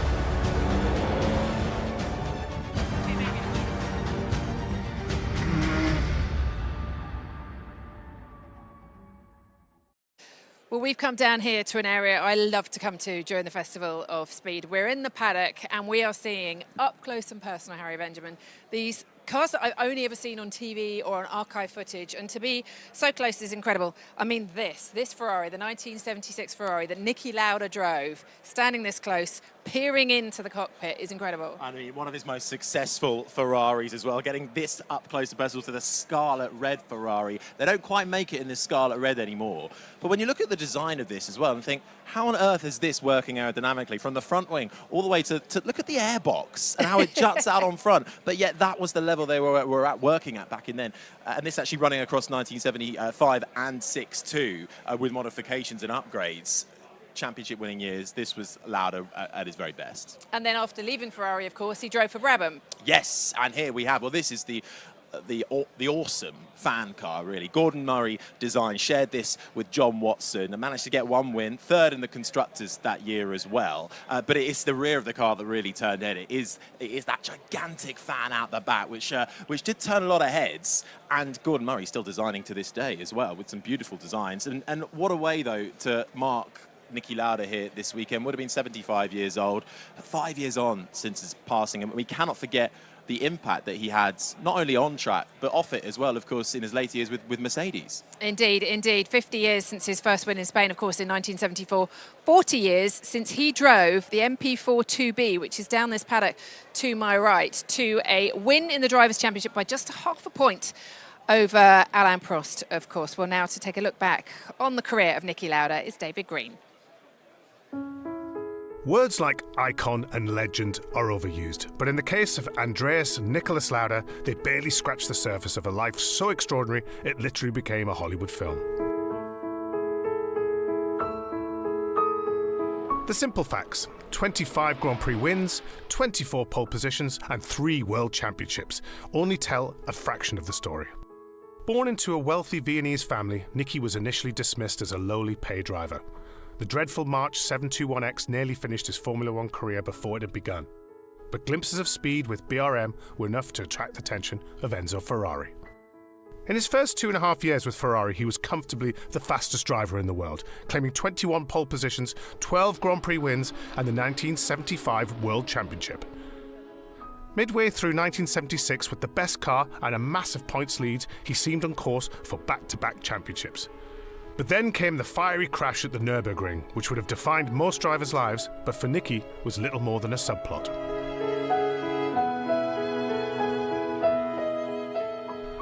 Returning to the cockpit just 6 weeks after receiving his last rites, he was a different driver.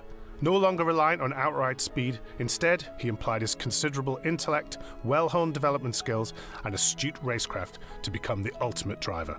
It's a measure of this change of approach that he scored more race wins and championships after the accident than before. Despite sacrificing his championship chances in 1976 by parking in the rain of Fuji because, as he put it, my life is more important than another world championship, he duly took a second title in 1977 but walked away from Ferrari before the end of the season. He joined Bernie Ecclestone at Brabham, but during practice for the 1979 Canadian Grand Prix decided he was bored with driving around in circles and abruptly turned his back on the sport.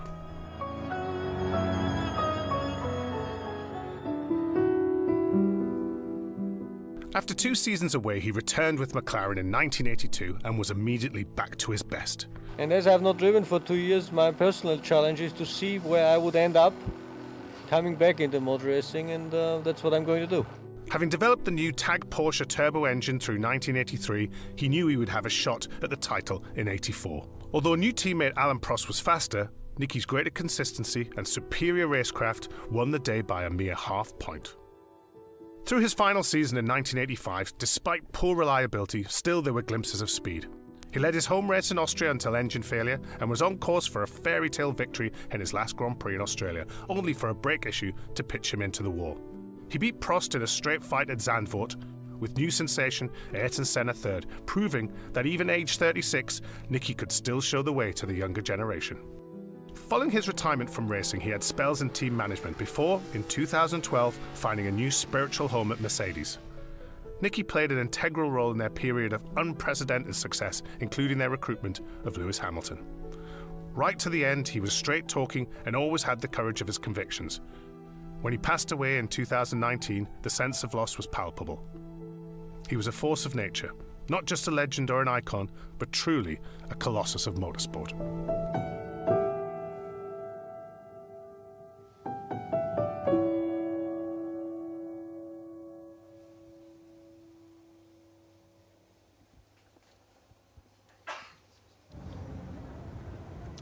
Well, looking out over the Goodwood estate, very touching, that tribute to Nicky Lauda. 5 years since the remarkable Austrian came to an end, but what a legacy he left behind. And everybody coming here and watching all around the world is going to be honoured to just see the great cars that he raced across the decades. Yeah, and we are very lucky to be able to see some of those cars going up the hill very shortly, but a very fitting tribute to Nicky Lauda there. Obviously, he was the man who turned Ferrari around, and another man who made it really fly in the decade before has just driven up the hill. His name is Jackie Ickx. Jackie, quick word. Is that you making this noise? No. Again. Repetition. It's very good sound. It is very unusual. It's a lovely sound for an electric car. Almost like a heartbeat. It's like the thing's alive. You're absolutely. For people like me, it reminds me the old days. And it's pretty quick? It's pretty quick, yes, but that will be the surprise later on. Obviously, this is the global debut of this car. It's a good place to launch a car, isn't it, the Festival of Speed? Yes, it's a GV60, and it's the perfect place, as you say, because Goodwood, it's absolutely exceptional for that, because it's all about passion from the spectators, the collectors, and the manufacturers. Well, it sounds good, it looks good, and I hope you're not scaring your passengers too much. Yes, I do, and that's the point. Good philosophy. I like it. Enjoy. Jackie Ickx is still the man. I mean, he hit the scene running in the early 1960s and just was most incredible. So let's take a look. This is Jackie going up the hill. and doing great things as a brand partner in this array of the performance branch of Genesis, and it's certainly something new. It was launched in 2021, the Mark as the upmarket end of Hyundai, and that was all about luxury and doing things differently and the way they sell them. But now look, the Track Taxi Nordschleife. The Nordschleife, for those of you who don't know, 25.4 kilometers around the Eiffel Forest, the Nürburgring. And of course, this has been created to take people, but it says taxi on the door, hail it, and they will give you the lap of your life. I mean, if a taxi turned up to pick me up and it was one of those G70, I'd quite happily book a very long journey in one of those. And yeah, I'd go all the way to the Nordschleife in it. That would be lovely. But Jackie driving the GV60, the Magna Concept, up the hill. And he, of course, an idol for many of us. Certainly you mentioned, Bruce, how much you idolise Jackie Ickx on track. But he is also lending his expertise to the Genesis Magma program, really to help refine the performance of the Genesis.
Dynamic air suspension, all-wheel steering,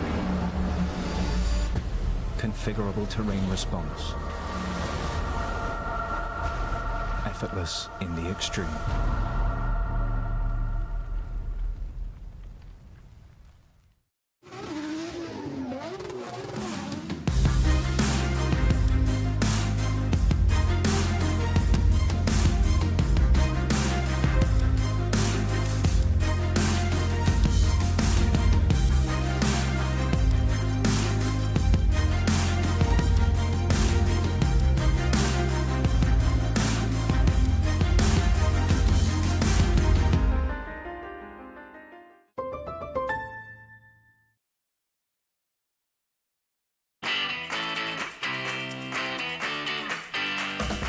You're never too young to fall in love with classic cars.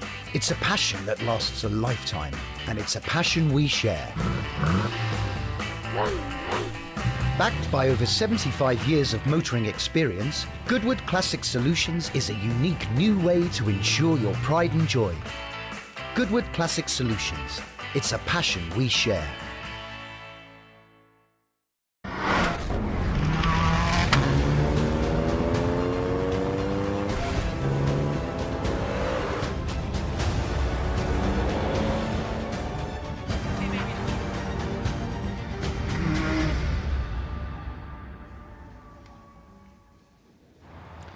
Well, it's been a fantastic morning so far at the Goodwood Festival of Speed. Some are already thinking about their lunch, others standing hillside to see the next batch of cars coming up, and quite rightly so, because we've got the drift cars going to kick off this multifaceted batch of cars. A celebration of Joest Motorsport, huge success in sports cars.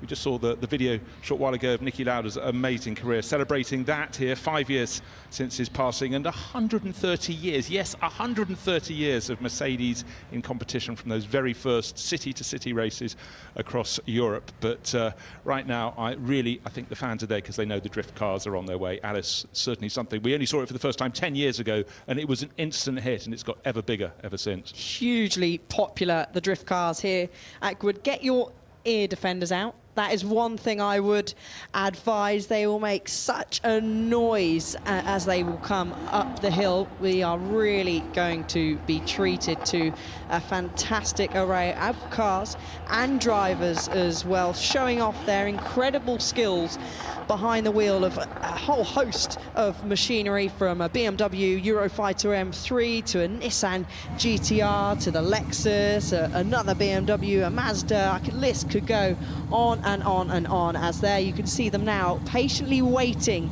like animals in a cage to be released to head up this hill, getting ever so sideways as they do so. Yeah, immense finesse among all the tyre smoke. It looks though Bagsy, Steve Baggioni, has got his Nissan GTR first on the line, but the one you need to block your ears for is the triple rotor engine McLaren, the Mad Mac and Mike Winner. But right now, Monster on the side, Monster behind the wheel. Here goes Bagsy. Oh dear, he's got no get up and go. Of course he has. It's all for the show. And he leaves those fantastic rubber trails behind him. And the car, Alice, these cars are never in a straight line for more than a nanosecond. No, there you go, right on cue. Bagsy getting ever so sideways through the first corner and locking up those rear wheels. An impressive display of drift and control. Is he going to do a pirouette? Of course he is. It's Bagsy behind the wheel. And he hasn't got much to play with at all. Just the 1,200 horsepower under the hood of that 7.4-litre V8 turbocharged Nissan engine, and he's absolutely making the most of that big V8 power. Garrett turbo, 1,200 horsepower. But yet, in a car that's as long as the track is wide, he can rotate it a little bit more tarmac in front of Goodwood House, sideways the wrong way, and then the right way into Molecombe he goes. But the fans loving the show, the wise ones who've been here before, know precisely where to stand to see these donuts.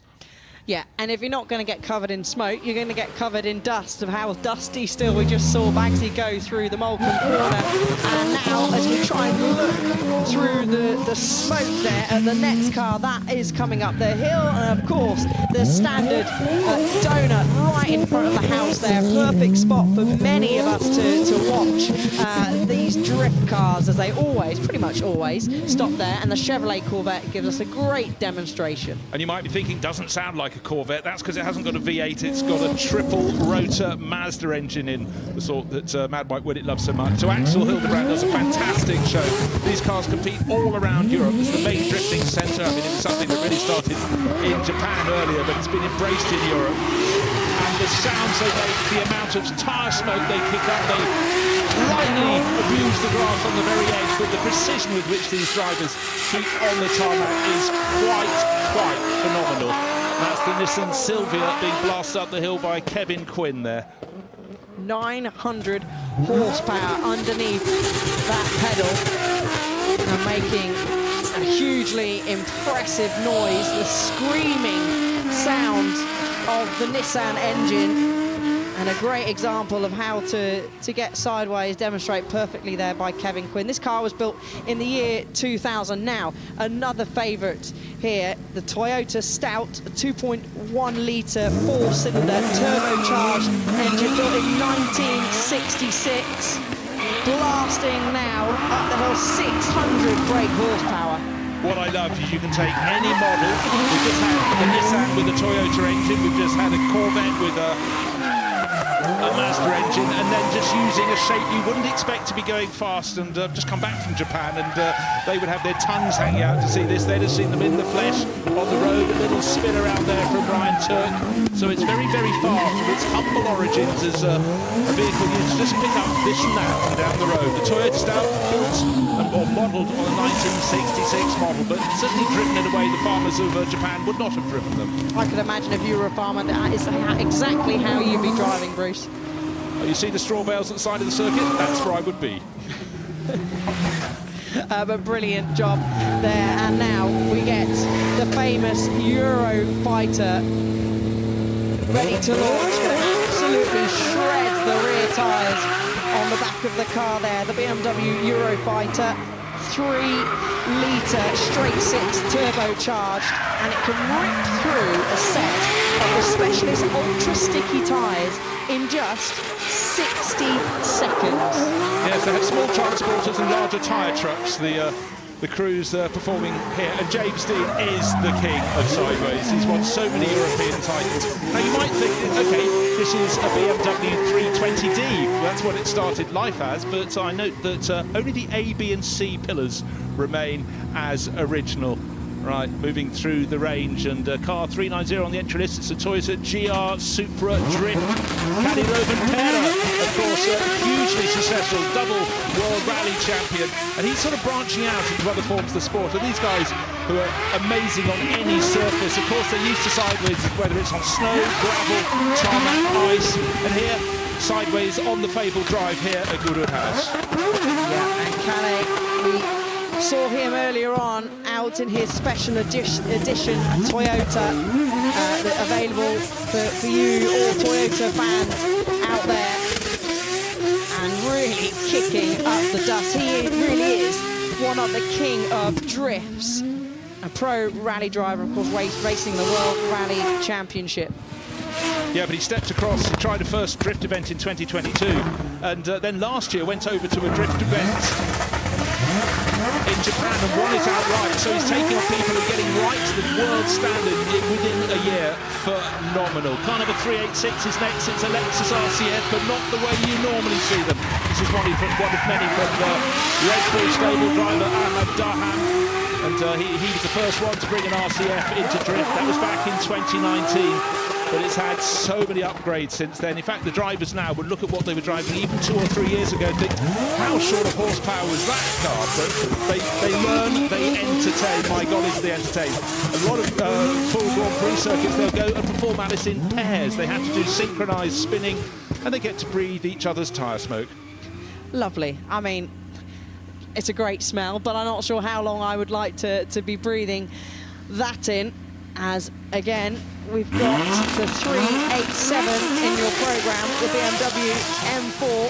It's a 3-litre straight-six turbocharged, built in the year 2024. So this is your modern-day drift car that you're seeing here, hustling and drifting and sliding all the way through turn 1. And it's German brothers Elias and Jonas Hondenberg, known as the Red Bull Drift Brothers, and they collaborated with BMW back in 2021 and are continuously showing off their skills.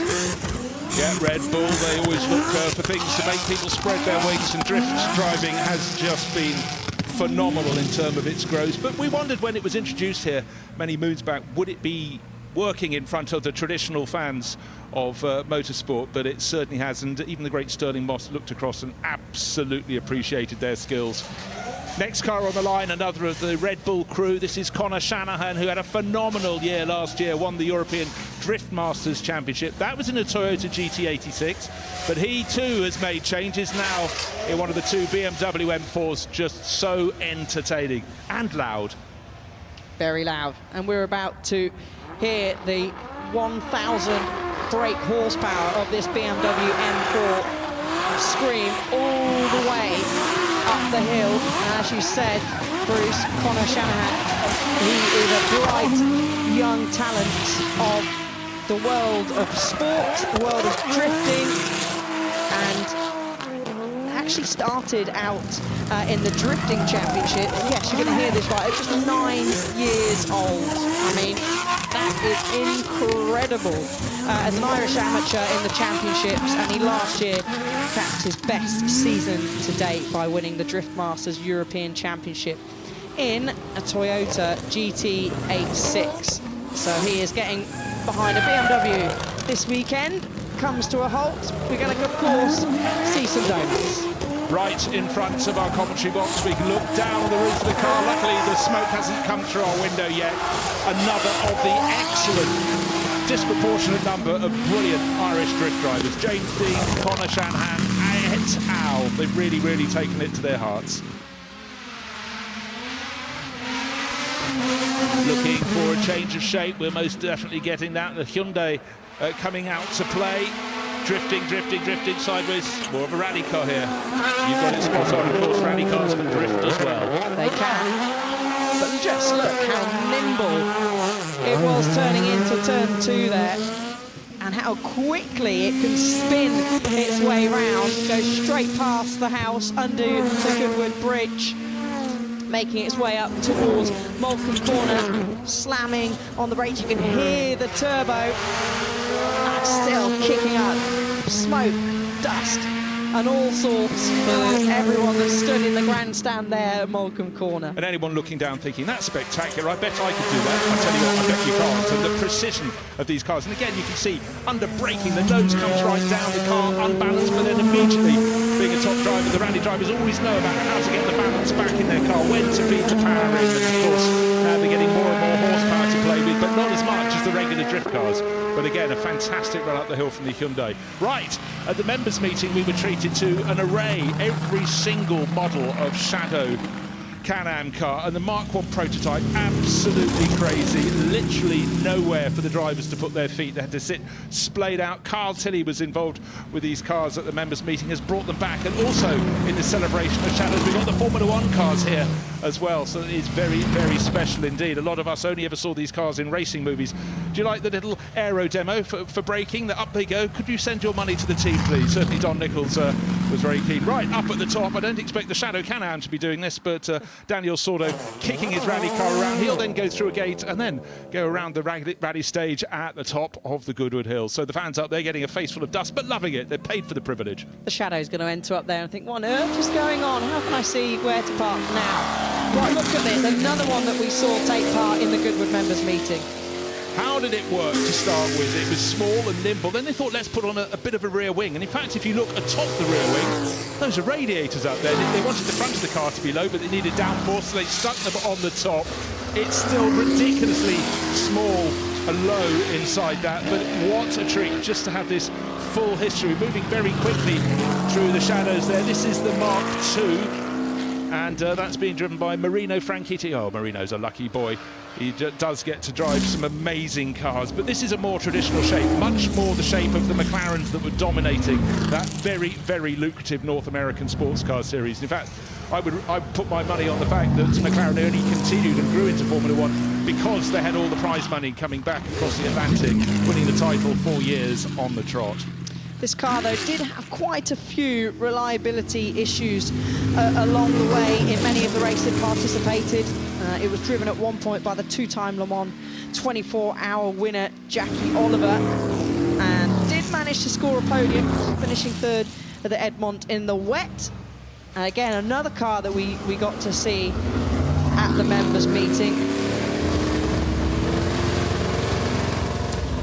Now, the colours that Arrows carried on their Formula One cars, the traditional black, the rather sinister livery, but with these three stripes, yellow, orange and red, really picking out nicely. UOP, Universal Oil Products, or if you turn it upside down, it said Don, which was the name of the team founder. But again, that fantastic V8 rumble. This one not Chevrolet powered, which most of the cars in Can-Am were, but with a Dodge in the back. You talked of Jackie Oliver, and here is the driver who cleaned up in every round bar one in 1974. McLaren had moved on, but this is a DN4, and he did 2,000 miles of testing before that championship. One of that actually here in the UK at the Goodwood circuit, so just down the hill. But it's just right to see the car and the driver reunited. You took the words straight out of my mouth there, Bruce. He took victory in 4 out of 5 races in this car back in 1974, so had plenty of success with this DN4, and just the sound of it blasting up the hill.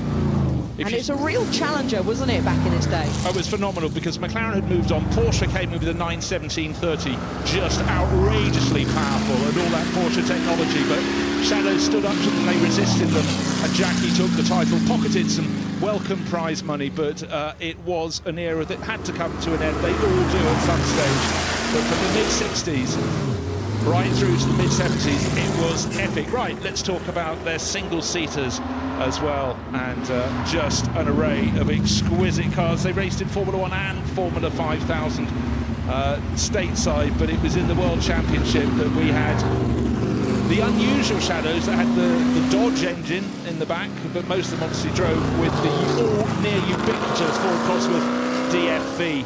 but that's the DN4B. Sorry, that's the DN6, I beg your pardon. Rick Newport is driving that. Jackie Oliver will give that a go later on. Of course, this was in the Formula 5000 Championship. They had the big Dodge V8 in the back. In Formula 1, the equivalent model had the Cosworth V6. So this was actually the very first Shadow Formula 5000 chassis, making its debut back in June 1975, finishing third again of that hands of that man, Jackie Oliver, before it was being raced in Formula 1 at Watkins Glen. Well, we're moving through the batches. This is not a drift car, very much not. You could if you chose, but this was the age of the Silver Arrows. We're celebrating 130 years of Mercedes in racing. What a phenomenal celebration of an illustrious company. 5.7 litre straight age, but supercharged. You can hear the power coming in there. And Martin Ada is driving this car from 1937, when it was Mercedes tête-à-tête, or Kopf with the outer unions as well, and they just had the jaws dropping. When these cars came over to race at Donington Park, the British teams put their entries out and looked like minnows in comparison to these absolute leviathans. Exquisite engineering.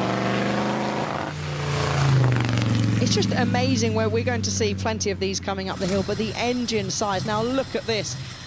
Archie and Ben Collins, we often see them racing at the Goodwood members meeting, Goodwood Revival, in plenty of classics with Mercedes 120 horsepower, and you can just hear, and it's not quite simple as your modern race car, is it? A whole host of things that the driver has to do behind the wheel of one of these. Yeah, and Ben Collins just so cool, calm and collected. I love when you look through the visor of the passenger, eyes wide, just you can sense the smile as well. But Ben knows these cars, he helps prepare them. Enormous history with these Edwardian racers, but he keeps it super smooth, and that's again, we were talking engine side, just the mere 12.8 litres under the bonnet to be going with. This car is more than 100 years old. I tell you what, it's actually 115, 116 years old, and yet look at it, still purely dynamic. Narrow tyres, large steering wheel, gear lever outside the car. We have moved on.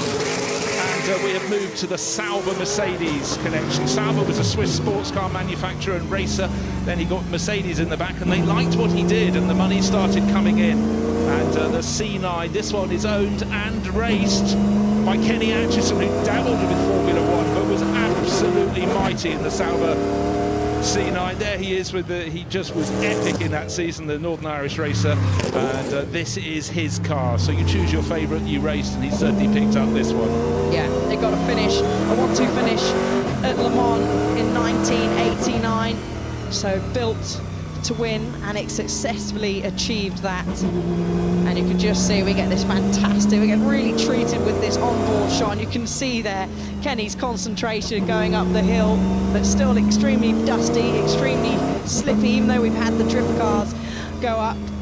And you can just see how narrow it is from this onboard as well, how there's no room for error once you go up this hill, Bruce. No, and again, it was an onboard shot looking into his helmet, and you could see the level of concentration from Kenny Atchison. He's got that run out of the way. Following up the hill is the C11, the car that was produced a year later by Sauber, again with a 5-litre V8 turbo engine. Now we're moving to the modern age, and this is a very, very special Mercedes AMG GT3 car.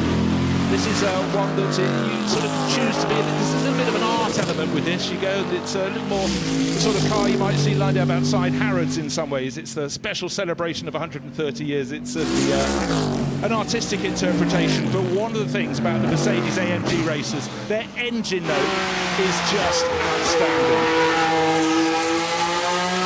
Niki Lauda, what a career, 3 world titles, but the car that really put him on the map was when he had his debut with Ferrari. He'd raced a March, not with any success. He started winning when he became a BRM driver, but in 1974 and 75, in these really trim 312 Ferraris, he was magnificent.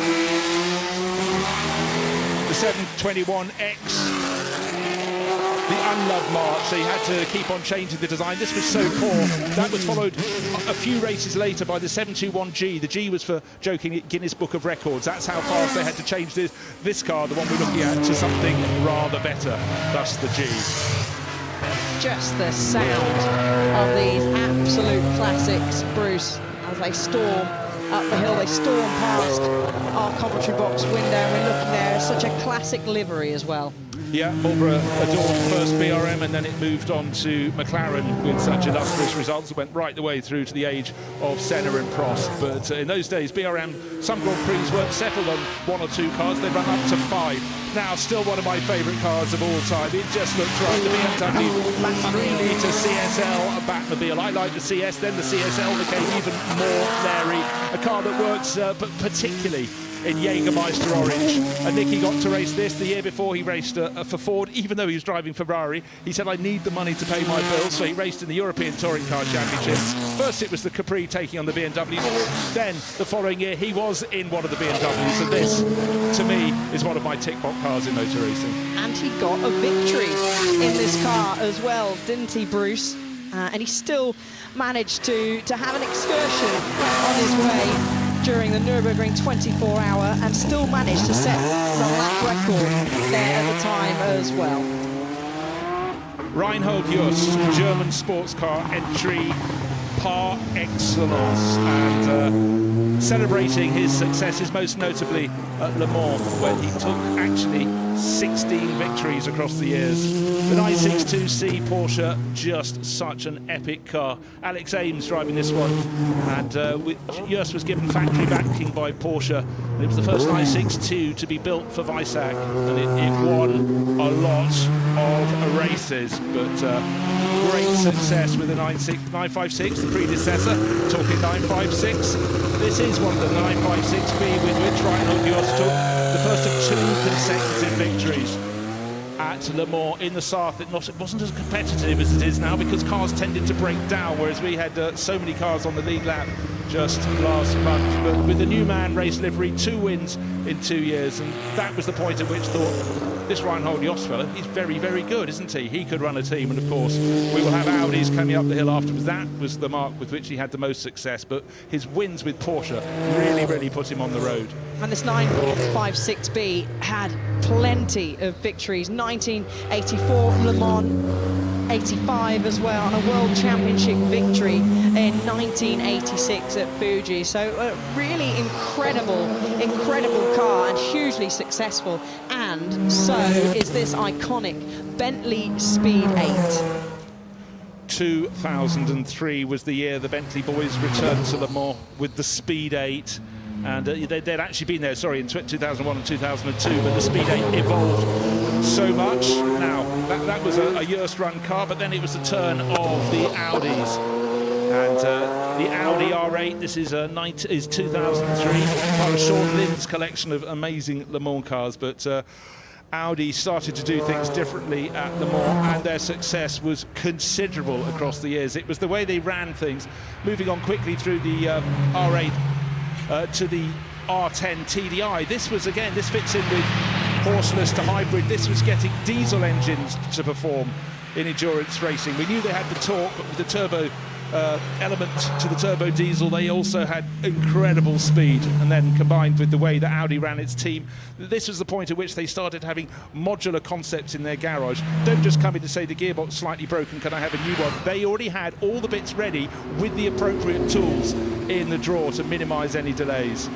Right, back to the world of Shadow. I'm very happy to dig back to the world of Shadow, and it was working its way into Formula One at this point, and debuted in 1973. But the DN5, it was a phenomenal year. They had the success that Alice was talking about stateside in Formula 5000. Jean-Pierre Jarier led a couple of Grand Prix early season races in Argentina and Brazil, and Tom Price, literally the following month, won the Race of Champions at Brands Hatch. Still one of my favourite shapes of Formula One car. Looks right, goes right.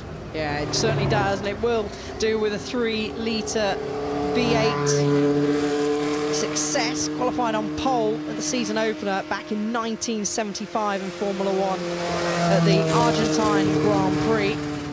It really was the story of Jean-Pierre Jarier's career. 2 events in a row where he was almost home and hosed. The car broke, and then 3 years later he got a chance at Lotus. It was dominated one Grand Prix, and guess what? The car broke. Jumper never won a Grand Prix. Neither did the driver whose name is on the side of this DM5, Tom Price, the Welsh favourite, who was just such an artist at getting a car sideways. He won that non-championship event at Brands Hatch, but alas did not live beyond 1977, the most awful of accidents in Formula One. But he really truly was quietly spoken, but once he got in the car he was a different person and an absolute artist behind the wheel. He certainly was, and it's such a treat we get to see this Shadow Cosworth DN5 amongst the other shadows that we've already seen go up the hill. A real treat for everybody here at the Goodwood Festival of Speed, and of course to those of you watching online. And we have fans that have decided it's the right time of day to have an ice cream. How do you know that's their first? There's the question. But that was a history lesson in one go, from drifting with the most incredible development over the past 10 years. Then we had the celebration of a bit of Mercedes, 130 years. We had the Niki Lauda tribute, and those shadows. So much to take in, and that's what the Festival of Speed is all about. And people in the grandstands having a great time as well as they work their way through the day. So let's take a look at the highlights. Bagsy, Steve Baggioni, the first one out on his mighty Nissan. He set the hill alight as well as his rear tyres. 1200 horsepower. If you like Mazda rotary power, look to a Corvette. It doesn't normally go that way, but Axel Hildebrand is a master craftsman.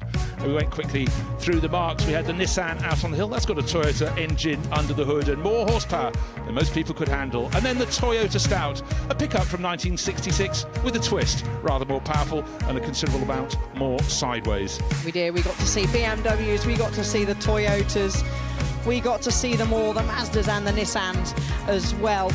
And I hope your hearing is back. You'll get to see them all over again at many occasions across the weekend. And I hope they've got more tyres as well. They most certainly do. As Alice pointed out, one set of rear tyres, that'll be a climb up the hill. So a mile or 60 seconds. And then we were treated to the return of the Shadow Can-Am cars. Low, sleek, Kai Tilly at the wheel in the original, in the prototype. The follow-up model had a massive rear wing and the radiators on top. Then we went to the Mercedes-Benz W125, the late 1930s, when the silver arrows just were exquisite. And the other very early cars went up the hill. Archie and Ben Collins entertaining, and then a couple of Mercedes-powered Saubers, the C9 and the C11. And to celebrate 130 years of Mercedes in motorsport, some very special models. But if you like Batman, what's better than Batman? The Batmobile, the BMW 3-litre CSL. And Audi back to Joss Racing, celebrating, of course, the 40th anniversary of Joss Racing's first victory at Le Mans, and what success he had with not just Porsche but Audi as well. So that's the end of the highlights package, and we're going to go up and join one of the stars of the drifting scene, James Dean. James, it feels like a long time ago since you first were here at Festival of Speed. I remember it well. Yeah, me too. Back in 2015 was our first ever time. I've been coming here many years since, and it's definitely every single year one of our favourite events. It's amazing. We're back here in the Falcon Tires Eurofighter.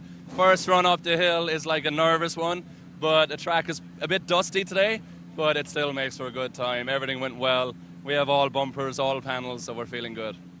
You're competing so hard at the moment, traveling all around the world. How important is it still to make the time to come here and just have some fun?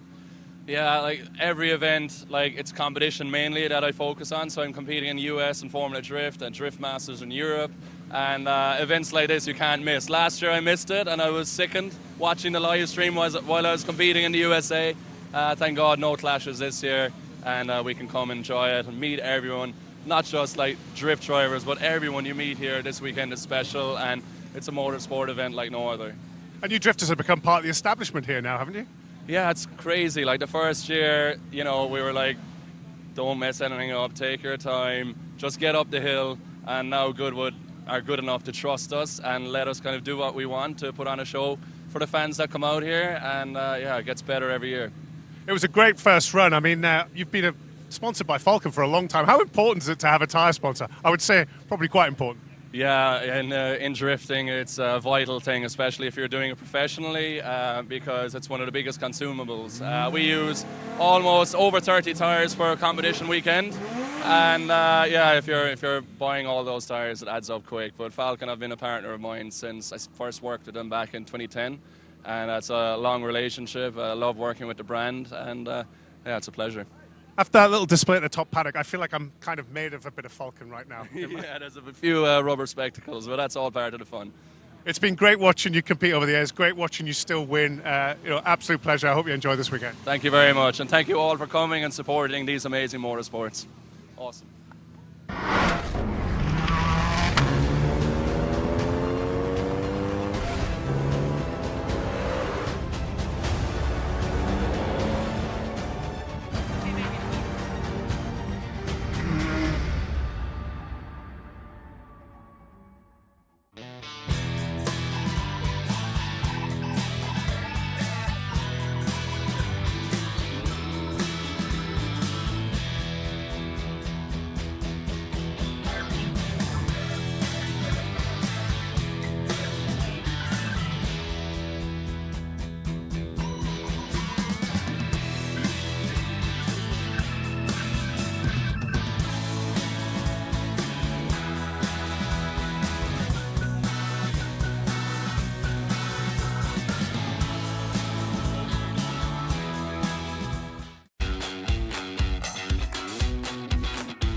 Broadband are changing the game.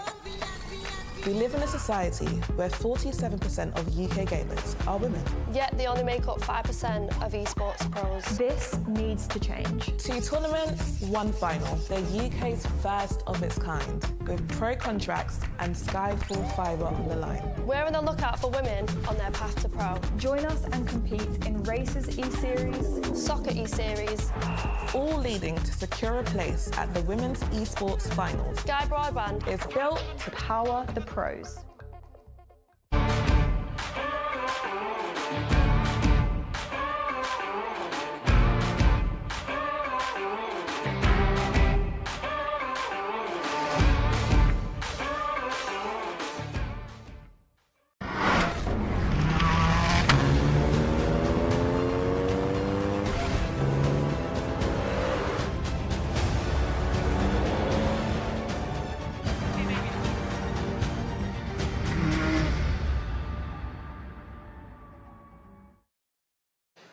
Well, Harry and I have found ourselves a very nice spot on the lawn here. We've got the incredible sculpture with the MGs to our right, the house as well, everyone enjoying their lunch and taking a little breather, just like us on the lawn here. Oh, it's a very hard job this, Rachel, honestly. My step count through the roof as well. It's just a huge sight just to walk around to try and see everything. You can't do it in one day. You've got to be here for a couple. You have to. You have. I mean, my 10,000 alarm went off, my 10,000 step alarm went off at about midday today. It has been a very, very busy and fascinating morning so far. Pick out some highlights for me. Well, quite a few. Particularly focused actually on some of the supercar running that went off. I was jumping from with you at the start and then into the commentary box. Gordon Murray's T50S here. He's got a couple of his design cars, of course. Very well known for the Brabham fan car. Dario Franchitti's at the wheel. Huge amount of power behind that car. There's a Niki Lauda tribute as well that he's done. But also the Bugatti Mistral went up the hill. Now, this is particularly significant because not only is it, well, it's a Bugatti, but it also signals the last of the Bugatti engines that are running in that car. So it's the last time they'll really produce such huge noise and power before the future beckons and we bring in more hybrid and electrification. That was one thing that struck me, was how quiet the electric cars are now that we're going up the hill. There is no whirring, there's none of that noise that we've had recently. So quiet. The one that struck me, though, was the McMurtry. Why do I have so much trouble saying that? That was incredible. That was great fun to watch. Yeah, of course. That well, the McMurtry 2 years ago here, hill climb lap record. They brought a new version back, a track-only evolution. I spoke to Max Chilton earlier about it, who's one of the development drivers for it. 190 miles an hour, roughly top speed. Again, we looked at the Niki Lauda's fan car earlier. From the 1970s to 2024, how the changes of evolution in car, particularly fan-powered, and that has a sheer amount of downforce on it. It is probably one of the quickest things here, if not the quickest. Lovely bit of kit. Yeah, we've also had some fantastic launches as well, particularly like the new M5 that was launched here today. Also the Porsche 911 GTS-T. I mean, that is a quick car. Yeah, I mean, and Mark Webber at the wheel as well, 9-time F1 champion, won a Le Mans and WEC title with Porsche. And, I mean, you don't get more iconic than a 911, do you? It's probably the most iconic car ever. Everyone knows, regardless of how into cars and motorsport you are, you know a Porsche 911. And to see that unveiled right at the start of the hill, something quite special. I've just seen the Drift Brothers as well actually doing their stuff, and I was in a car with one of them in Austria. Well, in a car with one of them, with the other one alongside, and that is something very, very special. So if you're coming, make sure you do catch that section on the track. But what else are you looking forward to this weekend? Well, there's so much to look forward to. After this, actually, I'm heading off to Polestar to have a chat with the CEO there. And Polestar have really gone on quite an evolution over the last few years. They've kind of taken the Tesla marker away of designing cool, sleek electric cars, and they've got a new prototype here, which is their first ever Roadster, which looks absolutely epic. It's still in a kind of half camo livery, so we're going to find out a little bit more about that, which I'm really looking forward to as well. And it's not just four wheels here as well, two wheels as well. Michael Dunlop, we're celebrating him and all things motorcycle too. King of the hill, king of the mountain. King of the mountain, yes. 29 Isle of Man TT winner, the most successful around the Isle of Man. So we're celebrating him, but we've got amazing riders: Giacomo Agostini, Jack Doohan. Oh, well, no, that's the son. Mick Doohan. Mick Doohan. You can tell I'm four wheels. Mick Doohan's here as well. Freddie Spencer riding some incredible motorbikes up there. Everything from years back to, we actually saw a little earlier, the new Aprilia machine that they've made, and it's an amazing spectacle, and follows off the back of their quite successful MotoGP campaign at the moment, because they've really managed to develop Aprilia as a brand over the last few years to kind of take it to the big dogs in Grand Prix racing. I'm looking forward to the Goodwood Action Sports Arena, because they're going to have some motocross there later on in the weekend. They've got the BMWs, they've got the BMXs, I should say, they've got the mountain bikes, all of the action going on over there as well. And of course the Red Bull celebration on Sunday, 18 of their cars, drivers galore, the world champion, Sergio Perez as well, Daniel Ricciardo, Mark Webber's here, we've seen him already today. And also we have the Mercedes celebrations too. Yes, 130 years of Mercedes motorsport, and they've got everything from the first ever Silver Arrow to Fangio's championship winning, Grand Prix winning Mercedes, all the way up to, well, they've got Fred Vesti driving some of their latest machines. Their reserve driver Mick Schumacher is here as well, demonstrating just how far the German manufacturer have come. We talk about Porsche, but Mercedes are a powerhouse in this world as well. And to celebrate 130 years as well, since the first motor race too. Iconic is a word that's said way too much, but this is the place to use it. Exactly. I mean, this whole weekend, there are so many brands, so many drivers, so many stories that just make it a very, very special event. So we are going to go and immerse ourselves in it a little bit more, and we will be back with you later on.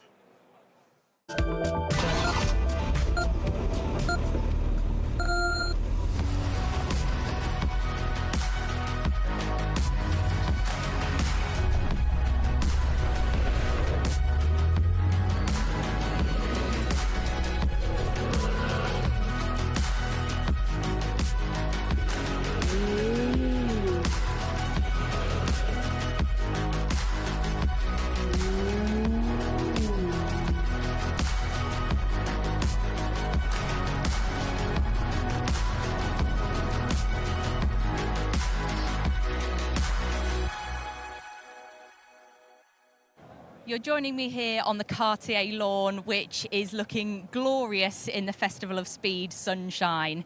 Now, the Cartier lawn is host to a very special judging process this year, whereby people are invited to bring their pride and joys, put it on display and put it up for inspection. And I've come over to one of the entries, which is this beautiful Rolls Royce that you can see here in the background and is looked after by Jonathan Wood. Jonathan, it's lovely to meet you. And we'd love to get a bit of background about this car because it really is something special, isn't it? Yes, so this car is known as 120EU, which is its chassis number, and it's famed for being the last Silver Ghost supplied to the home market. There was a factory in America also that continued to build cars for another year, but the Derby built the English cars, the ones that we're really passionate about. This is the final example. Yeah, so the owner of this car is here, but you're the gentleman that actually looks after it, restores it. What's that process like? What goes into looking after a car like this?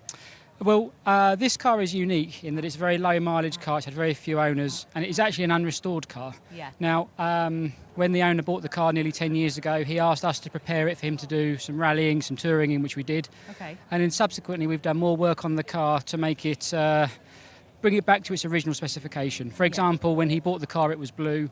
And as we started stripping the paint off, we found samples of the original colour, which was specified as grey, and I wouldn't have classed that as a grey. But as we looked into it, we got some period colour swatches and found that it's actually Oxford grey is the colour. Okay. So it's been returned to its original configuration. We've remade part of the windscreen, and there's a black and white photograph of the car taken in 1929, and this car is identical to what it was in the photograph. Okay, can we take a bit of a closer look Certainly, at it then? certainly. Oh, I mean, it just feels so nice. Everything, the ergonomics of it all feel lovely. Well, okay. the truth is so many of these cars today have been replicated. Most Silver Ghosts will have new bodies on. This is an original bodied car, which makes it very special, and you can't recreate that old feel. These leather seats, for example, there's something nice about sitting in an old seat. Yeah, there is, yeah. It's really soft, really comfortable, and I'm aware as well that this has been entered into the judging process. Do you know much about the criteria beforehand, before you enter the car? A little. I mean, it's an unusual concourse in that it's judged by sort of a celebrity panel, and they actually judge the car on its artistic merits for styling, the story of the car, the history, and really what appeals to them, which actually I like, because I think a lot of concourses get hung up on such fine detail, and you judge cars on minute little finishes, whereas the car is being judged as a whole for what it is. Yeah. Well, I certainly think it's going to be a strong contender for the competition, so we wish you all the best with it, Jonathan, and thank you so much for speaking to us. Thank you.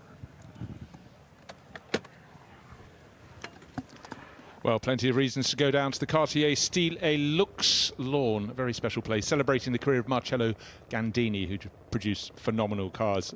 This is the view looking out from Goodwood House down on the lawn. It's normally so quiet and serene, but oh, not today. Absolutely not. Not for the next 3 days either.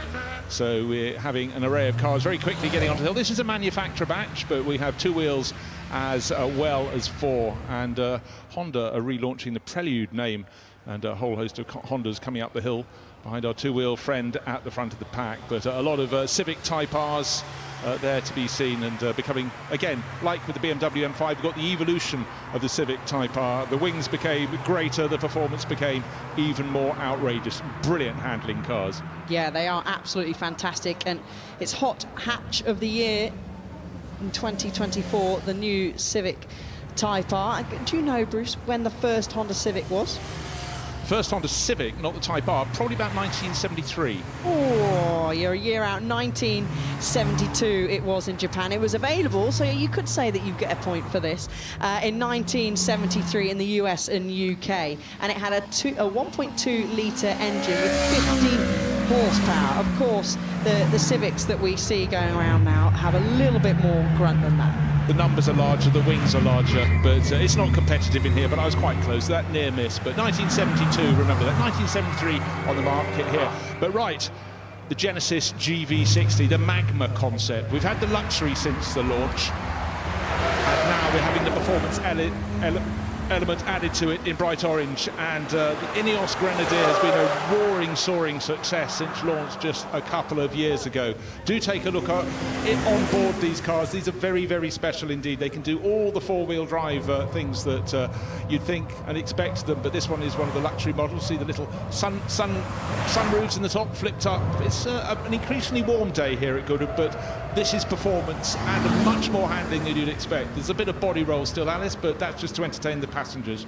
There's some body roll, there's some tyre squealing as well that just went up through Molecombe Corner, continues to head up the hill now. They've got the Grenadier Detour here, and also the new Quartermaster as well, which has been developed to overcome the most extreme terrain, combined with its versatility to carry large loads as well.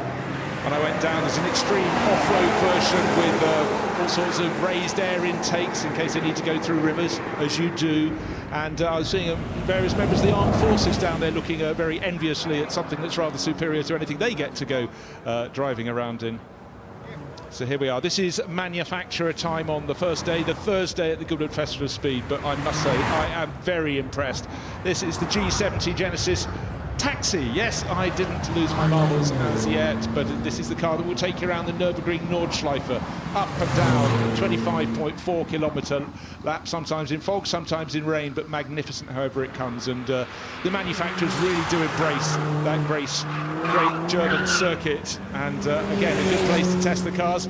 And one marque that's really been springing back to form, Alice, is Lotus in recent years. Yeah, they are, and I often have to pop up to Silverstone, and the amount of cars that are based up at the area they have at Silverstone is crazy. Constantly churning Lotus cars now out of the door, which is fantastic to see, and we are also so lucky to be able to see plenty of them here this weekend. We've got a whole array from the electric cars. We've got the Amaya R and the Amaya S, which we've already seen take up the hill.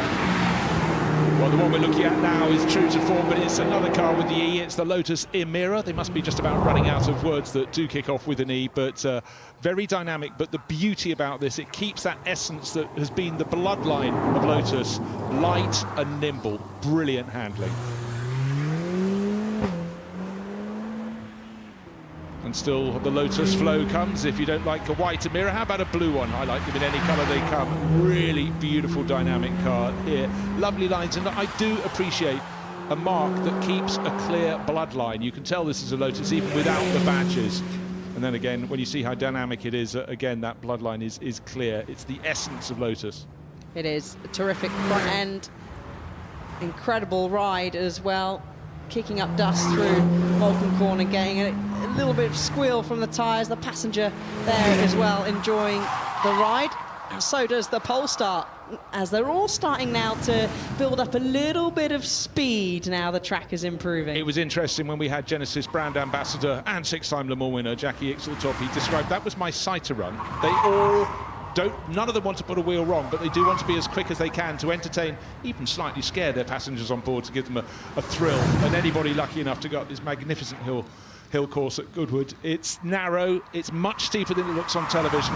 Certainly at this point, going past the flint wall, it only now starts to flatten out a little bit. You've got the long right-hander, then this is the final corner, the sweep to the left, and Polestar coming here in numbers, and every year their cars get more and more developed and faster. That's a pretty quick run there from the two. And there was a Polestar that's just behind this one that we see on our screen as well, that was a little bit out of shape through Molecombe Corner, so they're certainly pushing them through their paces. And we've got now back to the Mini Coopers. Yeah, in the early 60s, the Mini was an absolute revelation. Alec Itagonis's design just took the world by storm in motoring, but then the modern iteration, they could only put the Cooper name back onto a Mini if it was going to perform well, because those very early Mark I Minis, once it was breezed on by Cooper, it created a whole new style of driving for people who traditionally would have had big sports cars. Suddenly realised these were fun, these were nimble, and that has to have been kept on board with the very latest modern versions. And a lot of modern versions of the Mini Coopers you can find now, from electric to naturally aspirated, normal as well, hybrids. Mini's got the absolute lot, as we can see a whole host of them going up the hill Yes, and it's only when you get all the contemporary mini range and put them side by side you realise some are tall, some are short. And now Yang Wang may not be a manufacturer you know particularly well, if at all, right now. It's the luxury brand of BYD from China. This is their U8, one of cars being shown for the first time to a global audience. It's a large SUV. You can tell from the way it's moving up the hill. It's got bags of torque there to provide the performance that can thrill. And this is first glance. Again, this is such an important element at Goodwood. Cars having their global debut, so it's quite something to say, I was here on the day when ... A car that went on to be a world great was first seen. One more lucky passenger climbing on board down at the start line. You can see the timing officials. And this, we've been talking about Yang Wang, this is quite the reverse of the U8, which is the big SUV. This is the U9. Boom, off the line it goes. So much performance under the right foot. EV, but EV as never before. And Yang Wang really making a splash. And with a rear wing that big, Alice, you can't hide the performance. No, you certainly can't. They also have the Seal and the U8 that we've seen go up in the first glance batches as well.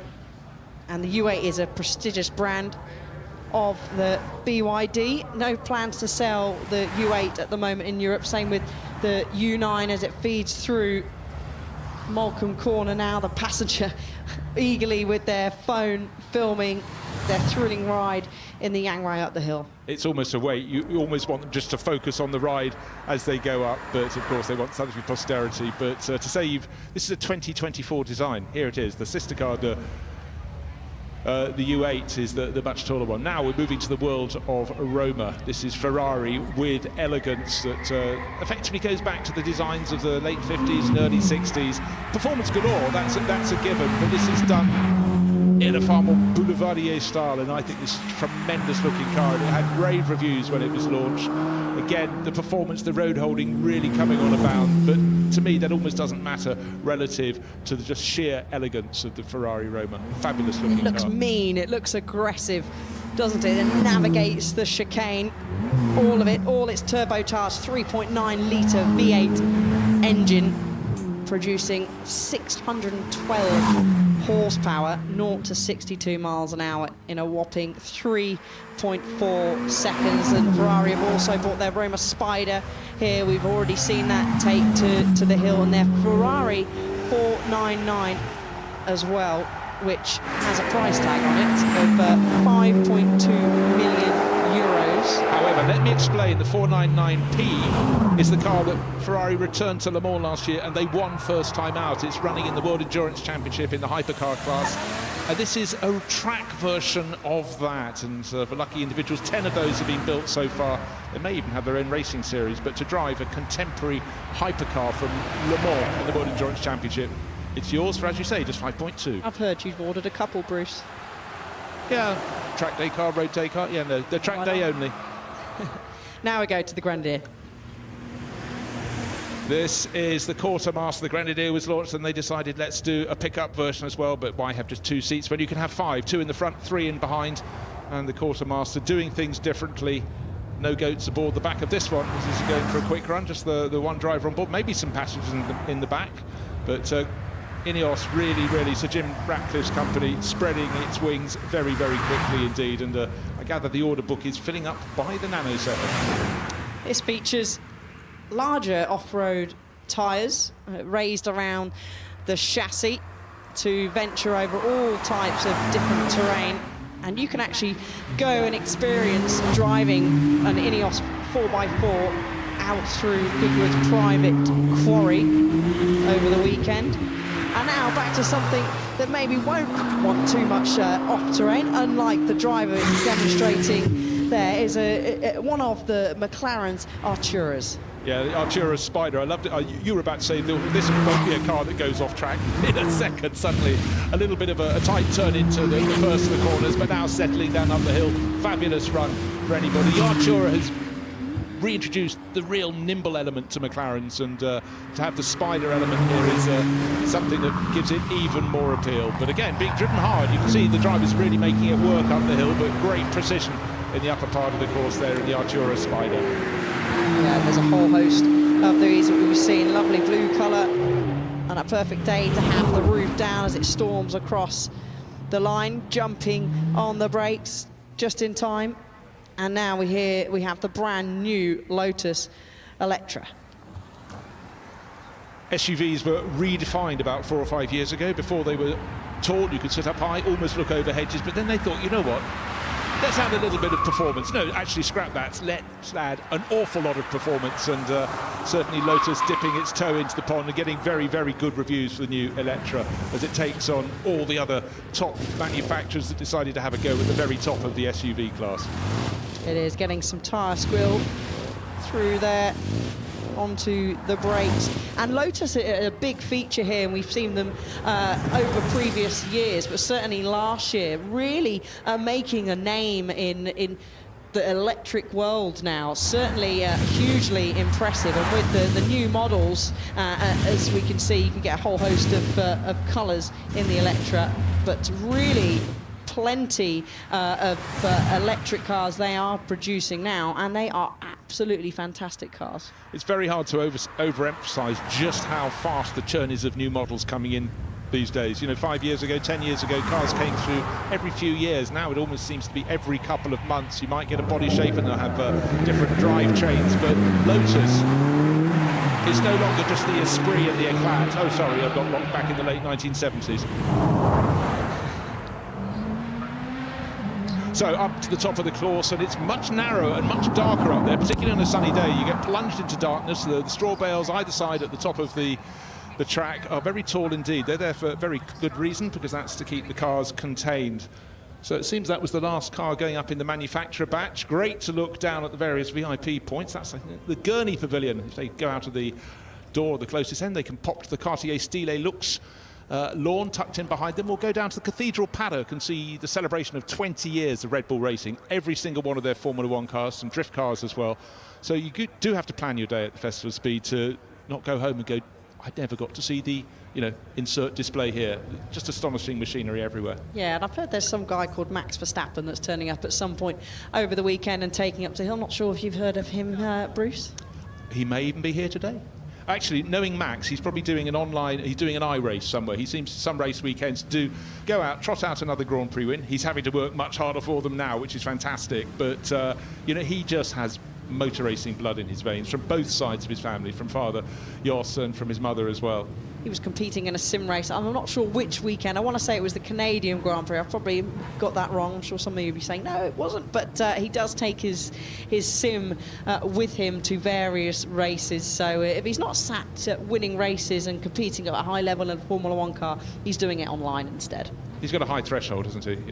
Or a low threshold. He needs entertainment, he needs driving, and he does it supremely well. So he'll be here on Sunday.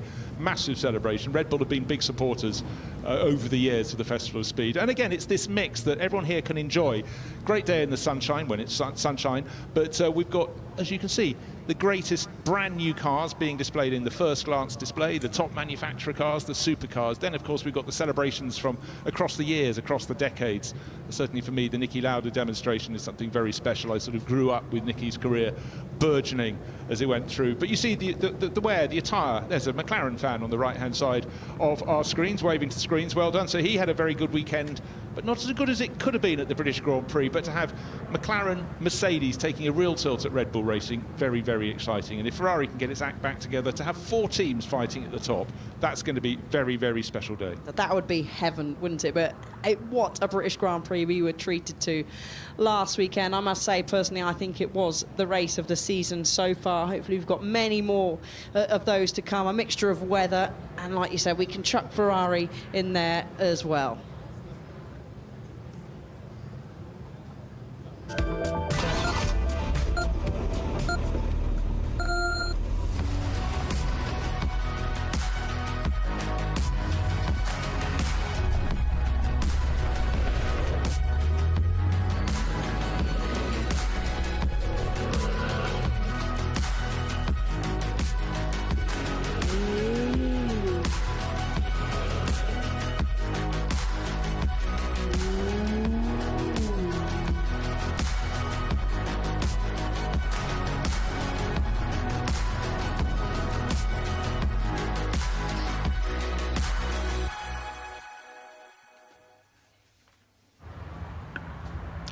More cars assembled down at the start line at the bottom of the Goodwood Hill climb, and BMW M5. It's a resonant day for the fans of the M5 because the very latest model of this epic range that started with the car right down ahead of us.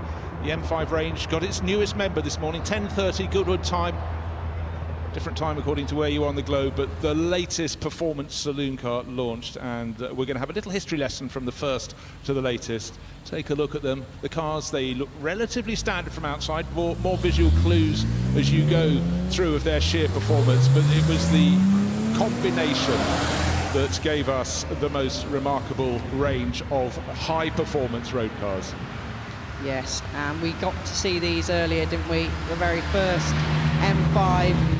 As we wait and peer and look in the very background of your screen, there we go, the brand new M5 that was only launched here at Goodwood Festival of Speed a few hours ago. So you can pick your favourites as these M5s make their way up the hill, but like all of the cars going up the hill, the drivers have now had at least one run under their belt. They're starting to get to know the circuit better, but this one is a more dignified parade because it's about showing off the cars in sequence, and of course you can pick your favourite, whichever vintage you are or the car that you like, but when BMW got its M range of motorsport-inspired cars onto the roads, it was a very special moment from the mark from Bavaria. So it's the 7th generation of M5 saloon that was launched earlier on today. It is a hybrid V8 drivetrain. Hugely impressive piece of kit. You can see, look at the size difference as well to the previous M5 there. And even we could go back to the very start to 727 horsepower. 0 to 62 miles an hour in just 3.2 seconds and 1,000 Newton meters of torque. Incredibly fast car.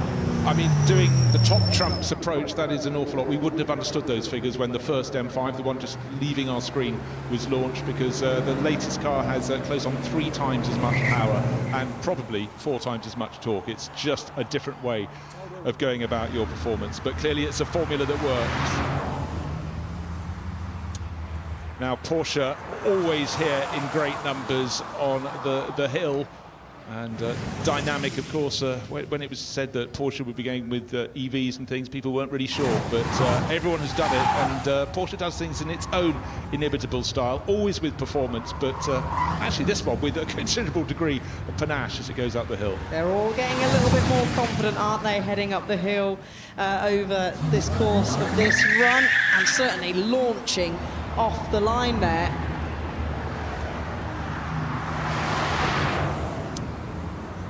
Yeah, such a range of cars, and these are, gosh, the sheer performance difference from the first run to the second. Obviously they need to get their sighter in. The hill was very, very dusty indeed, but now with all the power, all the torque, and hopefully all the precision. The chicane is put in just before Moulcombe, perhaps to protect the drivers from their enthusiasm.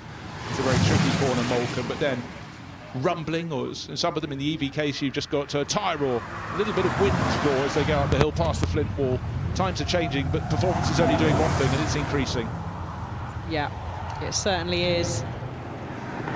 Just looking out at the commentary box window, dust still being kicked up, and here we go to the MGs now making their way up the hill. We saw the launch earlier of the HS. We've got the MG5 there, heading through the first corner, getting pretty close to the grass on the outside.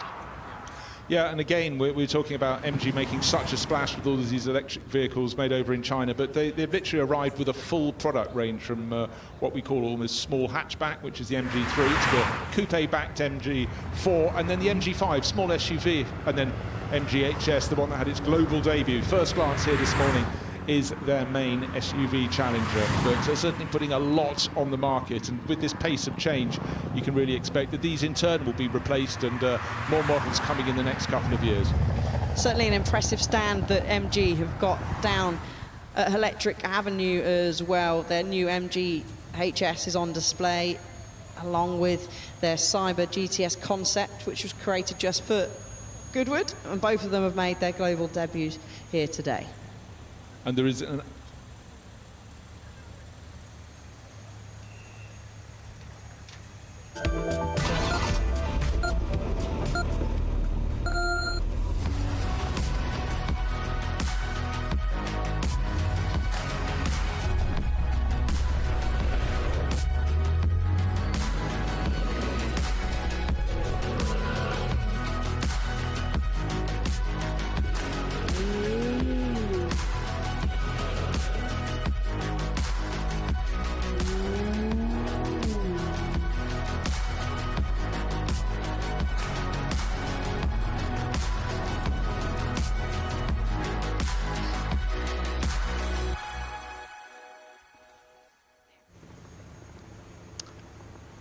Ineos on the line with their array of cars, are made for specific purpose as well as for just driving across any terrain that they can throw in their path. The Grenadier was a hit from the moment it was launched, and the increasingly off-road model is the one tucked in behind with an array of lights on its roof bar.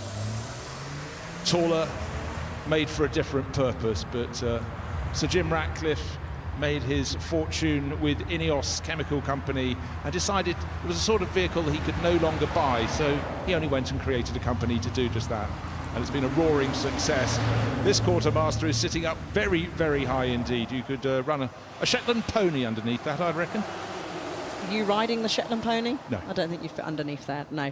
But the Grenadier vehicle, as we spoke earlier on, named after Sir Jim Ratcliffe's favourite pub down in London, where the initial idea was actually considered and the promotional presentation was actually shown at his local pub. So I like the fact that he's used that imaginative, go, well, I'm sat here in the Grenadier, why don't I make a car? And why don't I call it the Grenadier? It's said many great ideas have been formed in a pub, and anybody heading to South Africa or East Africa this summer, they might find they'll be sitting in the back of an Ineos Grenadier looking out at the wildlife. But great to see the RNLI, the Royal National Lifeboat Institute, and in behind, of course, the sort of rib that they use all around the coastline of the UK to rescue those in trouble. Stopping in front of the house. Let's hope this isn't going for a donut. So lined up so you can see the tall, the short, the wide, but very special Ineos display.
Now, the celebration this year, the special Jerry Judah sculpture in front of Goodwood House, is a tribute to MG, 100 years of what started life as the Morris Garages Group, and it has a very, very special connection to Goodwood and the Duke of Richmond and Gordon's grandfather, Freddie, who raced MGs. His little C-Type had great success winning the double 12 race on the banking at Brooklands, and continued the connection. In fact, it was the love of motor racing that led to the creation of the Goodwood Motor Circuit in 1948, and it's great to see this bloodline. Of course, MG Alice is now owned by the Chinese, and their models are coming thick and fast. So behind the C-Type MG, at the front of the queue, we've got the latest Cyberster, the little coupe, the little drop-top Challenger. So the essence of MG as a sports car company is still good and strong. It is absolutely fabulous that we are going to get treated to a whole array of history, as you said, Bruce, from the very start to modern day with the Cyberster. You can see there in the beautiful red Roadster just up behind. Yeah, but we also have cars that raced at Sebring, raced at Le Mans. So if you look to the little MGA coming in the background, that's the one with LBS 301. That would be racing stateside. At Le Mans we had the MGC and also racing stateside. Then the MG6R4, the most peculiar rally car, as short as it was long. As wide as it was long, and phenomenal in the Group B rally stage. But the car's going in front of Goodwood House for a special celebration under the Jerry Judah sculpture. And you can see, if you get a chance to look up at that sculpture, on one end of the sculpture, you have the MGB, the car that really was so super successful, the little British sports car for MG. And now, under Chinese ownership, the Cyberster is up on the sculpture at the opposite end, at the eastern end, in front of Goodwood House. You will get to see a daily moment here for MG outside the house on every single day. And for an awful lot of people here in the UK, MG may have been one of their first cars that they drove in their lives. But right now we're celebrating 100 years of MG.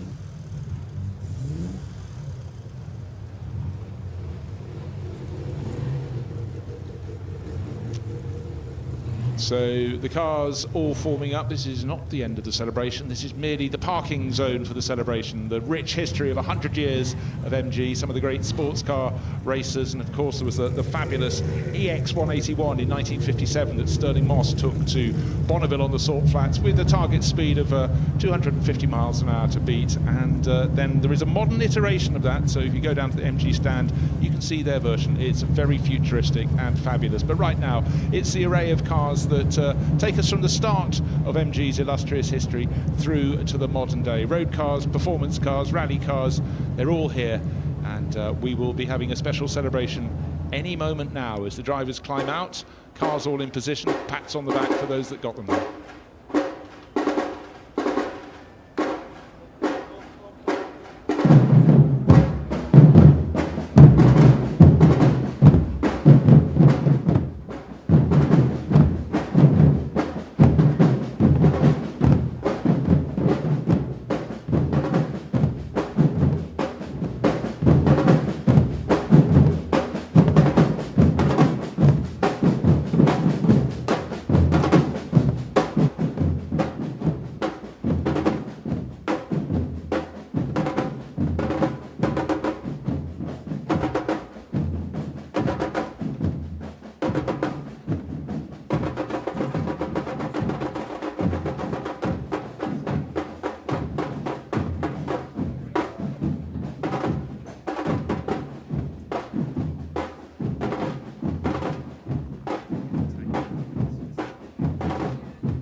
My grandfather, Freddie March, is the reason why I became interested in motorsport.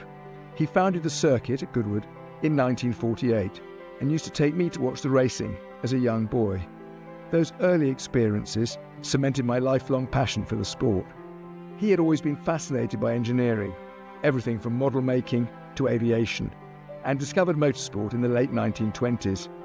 Having graduated from speed trials to circuit racing as a driver, he formed his own team, just as MG was releasing its latest racing car. He was particularly drawn to clever, lightweight engineering, so the new MG C-Type was a natural fit.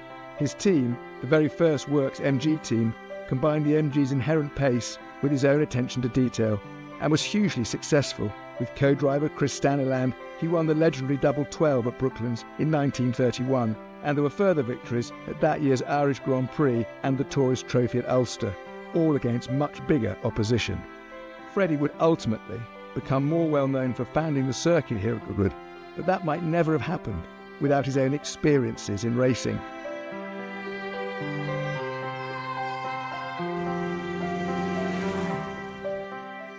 MG returning to Goodwood to celebrate its centenary feels like a very fitting reunion.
You're built different. Breathing new life into broken. Taking matters into your own hands. Assembling big dreams from the small things.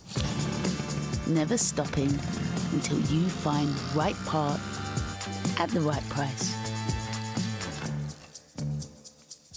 That's the eBay way.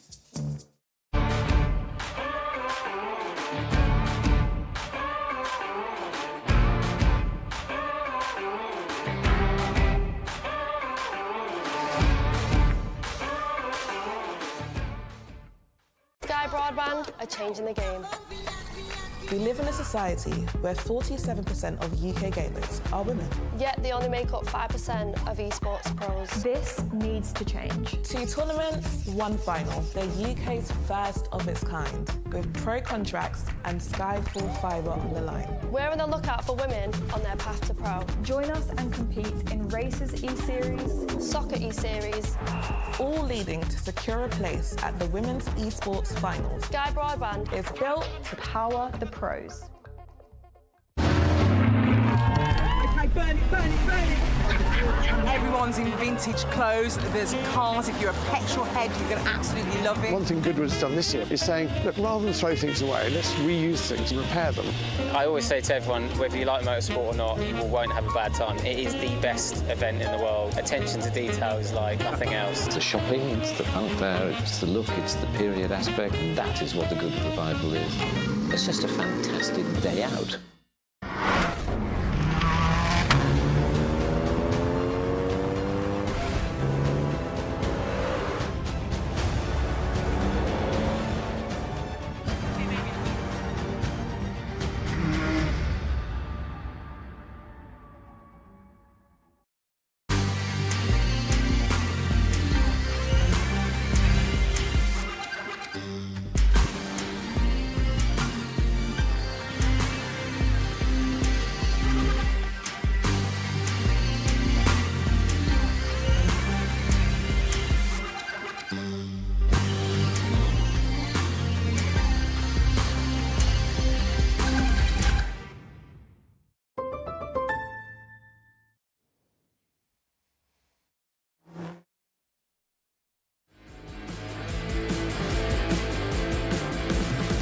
factor that have been going up the hill throughout the course of today so far. Plenty more still action to come.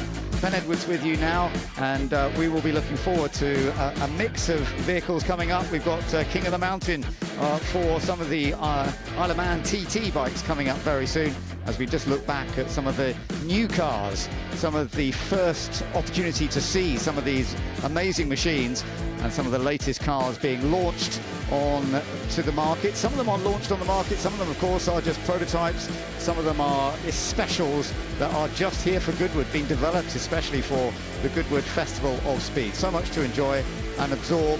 Lotus here with their Mira and with plenty of their other examples that are being used, their SUVs as well. Very, very rapid up the hill. The Polestars have got these two new vehicles that are being launched, plus the prototype that is not being launched just yet, and then the very high-end Yangwang that we've been seeing as well out on the Festival of Speed hill climb. It's been wonderful to see such a mixture of machinery, so much modern machinery, but also historic vehicles as well. So much to absorb. Lovely to have many fans here today, and the sun still shining and giving us all an absolutely glorious day. There had been a lot of rain leading up to this event at the Festival of Speed, but I have to say it's now been an absolutely beautiful day. Let's hope it continues this way for the remainder of the weekend. Porsche Alpine, the Alpine out there as well, the A110, and then the Electra from Lotus, the bigger version. Porsche, of course, always lots of value here at Goodwood, showing us some of their wonderful machinery, and the McLaren Artura. That was going up the hill very, very quickly a little while ago. It looked as though it was very entertaining indeed. And we are seeing people going a little bit faster now the track is cleaning up, and they're getting a little bit more familiar with just how it's feeling here today. Well, one of the fun parts about being here up at the top paddock is you just don't know who you're going to see get out of the car. Sam Ryder, what are you doing here? Be gutted. It could have been anyone. Mate, yeah, stoked. First time at Goodwood. It's been a long time coming, I think. Just love it here already. Just amazing. Well, you've been long overdue a visit, but you arrived in style in this Artura Spider. Yeah, this is not mine, by the way. My pal's been driving me around in this. Did a hot lap in this Artura Spider, and it's rapid. It's exhilarating. The launch function is bananas, and just blown away. Well, it certainly put a smile on your face. Yeah, mate, I couldn't stop laughing. I'm still like, yeah. Well, it's a good thing to come to the Festival of Speed and on your first day get a ride up the hill. Yeah, I know, and I heard Mika Hakkinen's here tomorrow. Oh, we've got the royalty F1 here. So just like I said, I've seen a bunch of Goodwood over the years, but from a computer screen, just seeing highlight videos and stuff like that, and so many iconic F1 cars that I've never seen in real life as well. And I'd love to see like Damon's 96, just be wicked to see it, or an old Benetton or something like that. So hoping, fingers crossed, get to have a little mooch around. And this. You sound like you're a little secret petrol head underneath that. A little bit. I'm a terrible driver. That's a problem. See, I just love, I love being around it, looking and just appreciating the art and the greatness that people have been involved in getting these gorgeous things into our lives. But I need to still learn to do some donuts, I'm sure if you ask them nicely, McLaren will let you go behind the wheel. I've already actually asked if they can teach me some donuts, and they're chatting about it. So. Well, there you go. The next thing, we'll interview you next time up in a McDonald's car park after this. Well, you look like you're enjoying it. Stoked, yeah, thanks so much. What are you looking forward to for the rest of the day? Well, you know what? We've got 3 festivals this weekend, so it's a bit bonkers. And then the final, obviously, is on Sunday. Come on, England. But our set time has been pushed to whenever that finishes. So if it goes extra time, penalties, it doesn't matter. Set time's starting directly after. So it's either going to be a good vibe, or I'm going to have to do some cheering up. Well, it sounds like you've got your weekend perfectly planned out. It's pretty packed, but stoked to be here, man. Very nice to have you. Bless you, man. Thank you so much.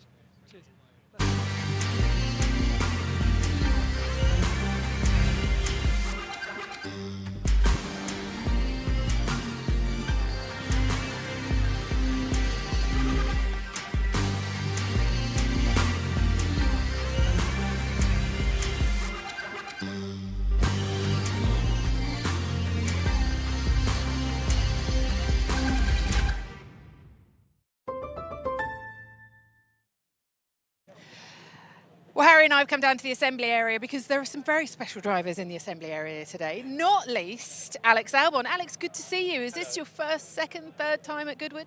I think it was my fourth. I think I was here as a kid, and then my dad took me around. He's actually here having some fun looking around at the cars, and then did it for Red Bull, did it for Williams last year, and then did it here. So very excited, always good to come here. And the weather's amazing, which wasn't last year. Yeah. You picked the right day for it. Yes. I think the rain is happening over the next couple of days. The car parks are going to be... Yeah. So talk us through the car that you're driving today. Yeah, well, I'm not the greatest one. It's FW08, if I'm not mistaken, A. And it's not... So I drove a very similar one last year, but this qualified 8th in Monaco. That's what I know. So it's tricky. Last year I struggled with it, but it's had a bit of a tune-up and should be much easier to drive. So what I'm told. So let's see. If you see me going sideways, let's see. It's all right, no one's watching. Well, there are an awful lot of people Just a watching, few. actually, to be fair. Do you like driving these older generation cars, and what is it about them that you enjoy so much? I do. I am brought up in the old flappy paddle era, so it is a bit odd for me having a H pattern and whatnot. But it just feels so raw. The main thing for me is I don't understand how they could drive these things on the limit. It's just, I mean, the steering wheel's tiny, it's all tiny. My feet are touching all the pedals.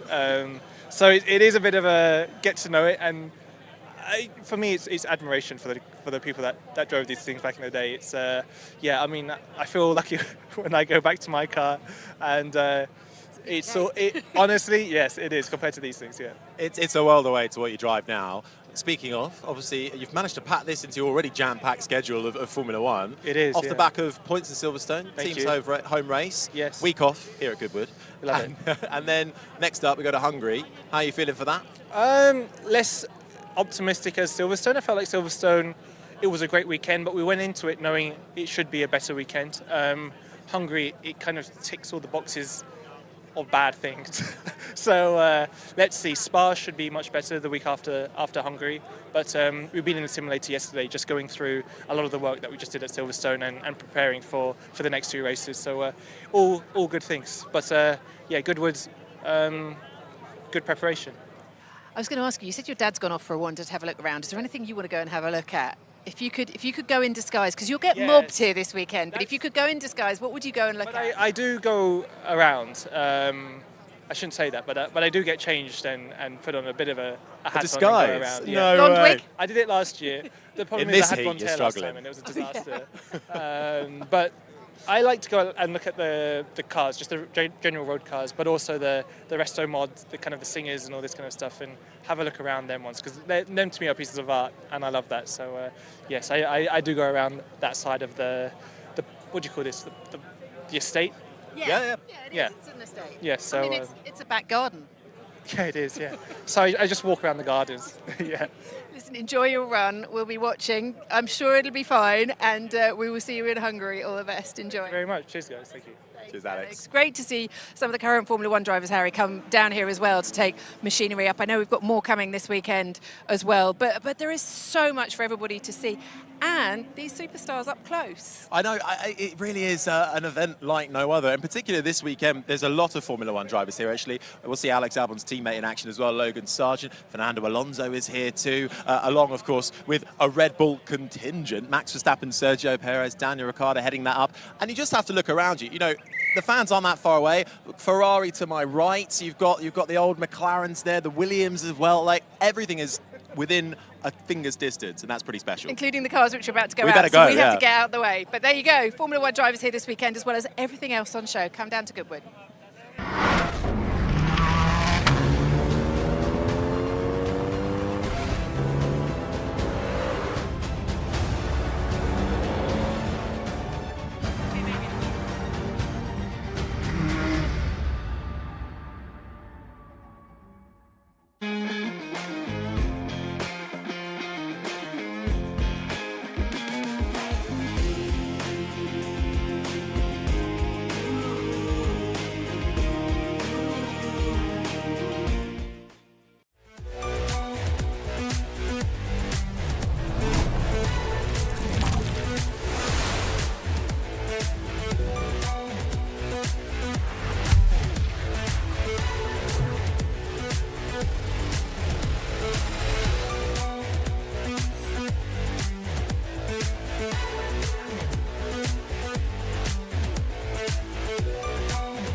are changing the game.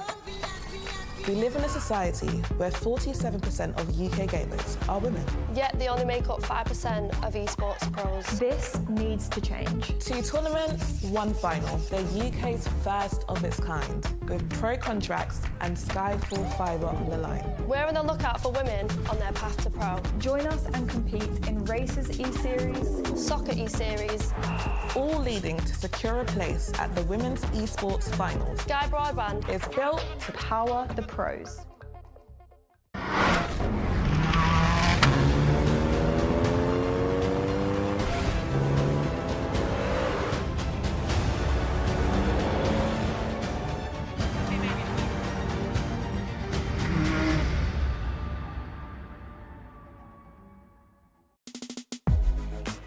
We have chosen the Two Wheels for Life charity for the 2024 Festival of Speed because it not only provides essential and much needed support for people in remote areas of Africa, but also because they use motorcycles to reach those in need.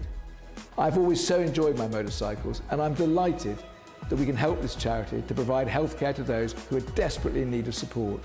I have no doubt that all our visitors this summer will want to help a charity that makes such good use of two wheels away from roads and racetracks. I do hope you will help us support such a good and important cause.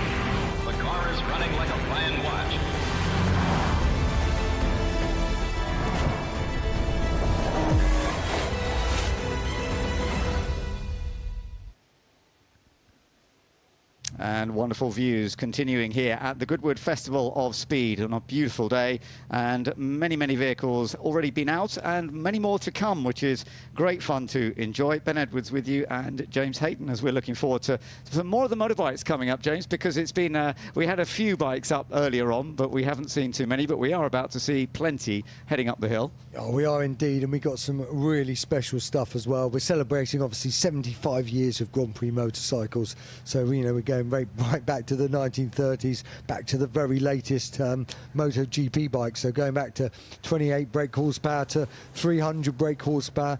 It's also not just the bikes, it's the riders we've got. We've got some of the greatest names in motorcycle racing, from Giacomo Agostini. We got Kenny Roberts, Freddie Spencer, Mick Doohan, Casey Stoner. You could just go Randy Mamola, just go on and on. It really is an incredible cast, and that's on the Grand Prix side. And then, of course, we've got the TT side, with the greats like Michael Dunlop, John McGuinness, and then obviously the off-road side as well. So real range of motorcycles. I'm really looking forward to seeing them come up the hill. Yeah, it's going to be great fun. It's just it's going to be in a little while. We've just got to wait for the last batch to make their way down the hill, get themselves out of the way. Obviously, that is part of the setup of this place, is that it does mean that you have to wait for everybody to, having done their top run, they have to come back down the hill once again, and then they can get the next lot underway, which is always good to see. So we will see them out pretty soon, and that will be good news, and we will watch with great interest to see how the bikes are getting on once they're ready to go out. We're also going to be enjoying some of the Formula One cars coming out in a little while, some of the historic Formula One cars with lots of heritage and history, and there's some stunning machines and great drivers as well, as you say, great riders on the bikes, some top drivers over the course of this race weekend, and we'll be looking forward to that coming up in just a little while. We've got more batches from the various different categories of the cars and bikes here coming up over the course of the rest of the afternoon, and we got the manufacturers batch as well. So lots to look forward to here at the Goodwood Festival of Speed.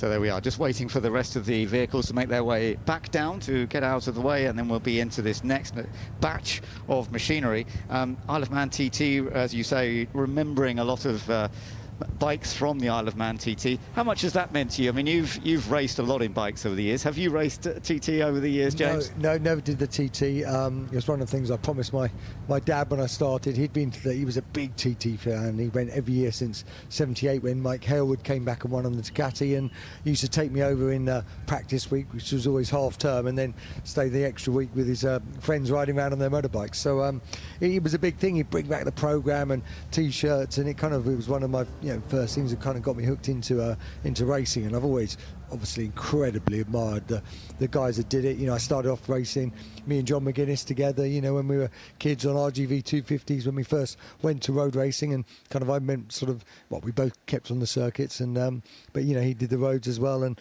obviously went on to become an incredible rider, winning 23 TTs. So yes, it's a unique thing, and I love the fact that it exists in these times of health and safety. It's just a fantastic thing, and it's a real challenge, just in the same way people go and climb Everest or whatever. It's just it's a wonderful thing, and if you haven't been or if you haven't seen it, you must go and watch it one year, because it's incredible. Yes, I've never been, but I would love to go one day, I must admit, to watch it. It always has tremendous history to it, and it's lovely we're going to be watching some of the history of that when we see some of the riders, some of the bikes coming up the hill from the Isle of Man TT. And it is still a very current aspect of motorbike racing, and for a certain group who really stick to that side of things rather than go to the circuit racing side. Yeah, very much. It's got its own thing, because it's kind of a different thing. It's kind of got more of that, so around it, that sort of festival-y atmosphere. You go to the Northwest or the TT, hundreds of thousands of people. So it's a great thing. Now, there's a charity involved with this weekend with Goodwood, and it's rather lovely that we've got somebody here in our commentary box who is all part and parcel of that. That's right. It is Two Wheels for Life, and we're joined by Andrea Coleman.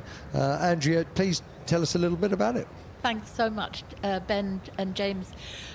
Two Wheels for Life, I'm the founder of Two Wheels for Life together with Randy Momola and my husband Barry Coleman, and we've been running this now for more than 35 years, and we run and manage motorcycles and four-wheel vehicles in the most harsh conditions in Africa to make sure that healthcare really reaches the people who desperately need healthcare predictably and reliably, and maintenance is really the key to that. So we're very, very proud and very privileged to be the official charity of the Goodwood Festival of Speed this week. Thank you. That's wonderful. How much time do you spend in Africa looking over all of this? Well, I try to visit all the programs as often as I can, and I think that's important. I mean, the riders who are coming up the hill today at the end of this ride have also visited the programs. Kenny Roberts, Randy Momola, Paul Torres, and Alejandro Basari have all visited, and it is important for me to look at that and come back and say we really do what we say we do, and we use a motorcycle, the AG Yamaha 200, and we'd love people to go and see that at our stand and at the Yamaha stand.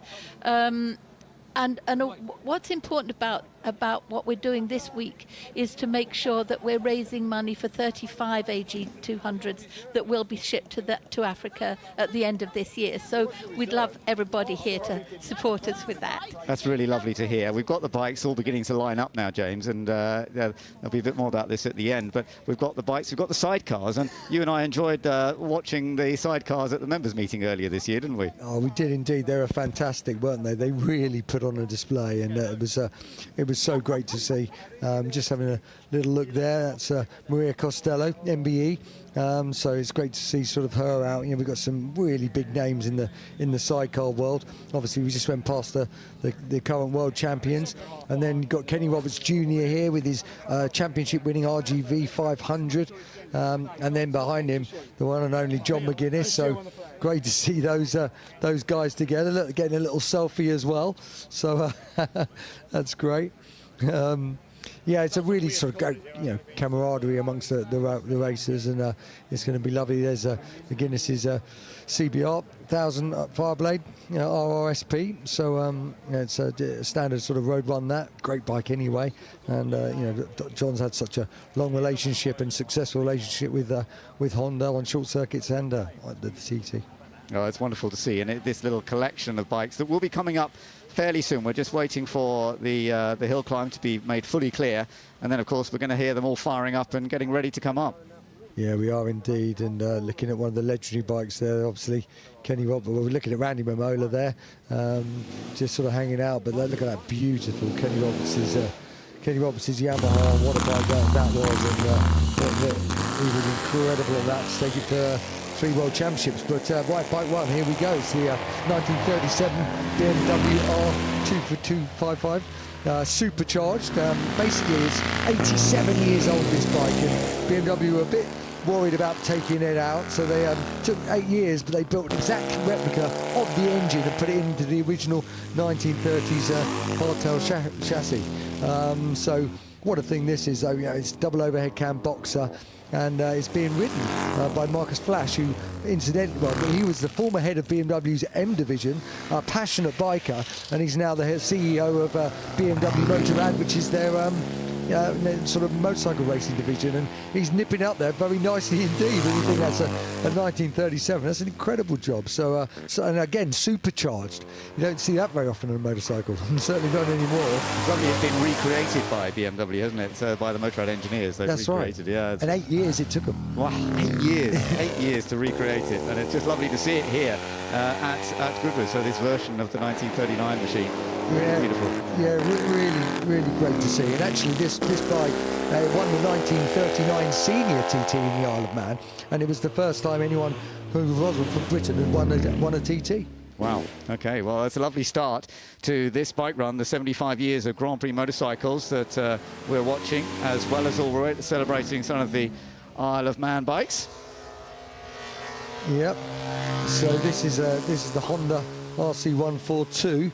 So a little 300, and it's getting a 6-cylinder 4-stroke. So really, sorry, yes, RC142, I beg your pardon, 125 twin-cylinder 4-stroke, which is great to see. Again, they took these to the Isle of Man, very lightweight, really high revving motorcycles, and you can see it's, again, a lot of them now we're used to sort of 6 gears, but some of these bikes had 16 gears, 18 gears to get it to run. Obviously, we recognise what that is, a number 7, a Barry Sheen RG500 making its way up the hill as well. So we got a real mix of motorcycles coming. That little 125 just straining as it sort of comes up the hill. It's a real heritage of Honda, isn't it? Because late 50s was when they really kicked off with the bike racing. Yeah, it's just sort of great to see, and they really went on from strength to strength. We've got a Yamaha YZR 500 here.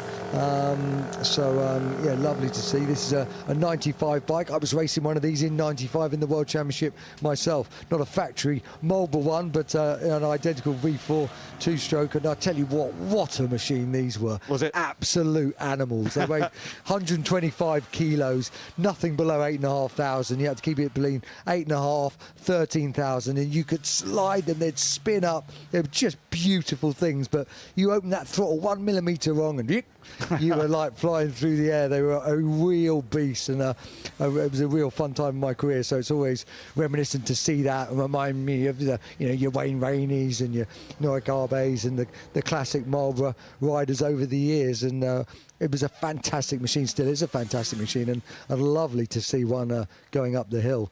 Yeah, this is Andy Caddick who's riding this one, I believe. So he's having a lovely opportunity, and for Yamaha.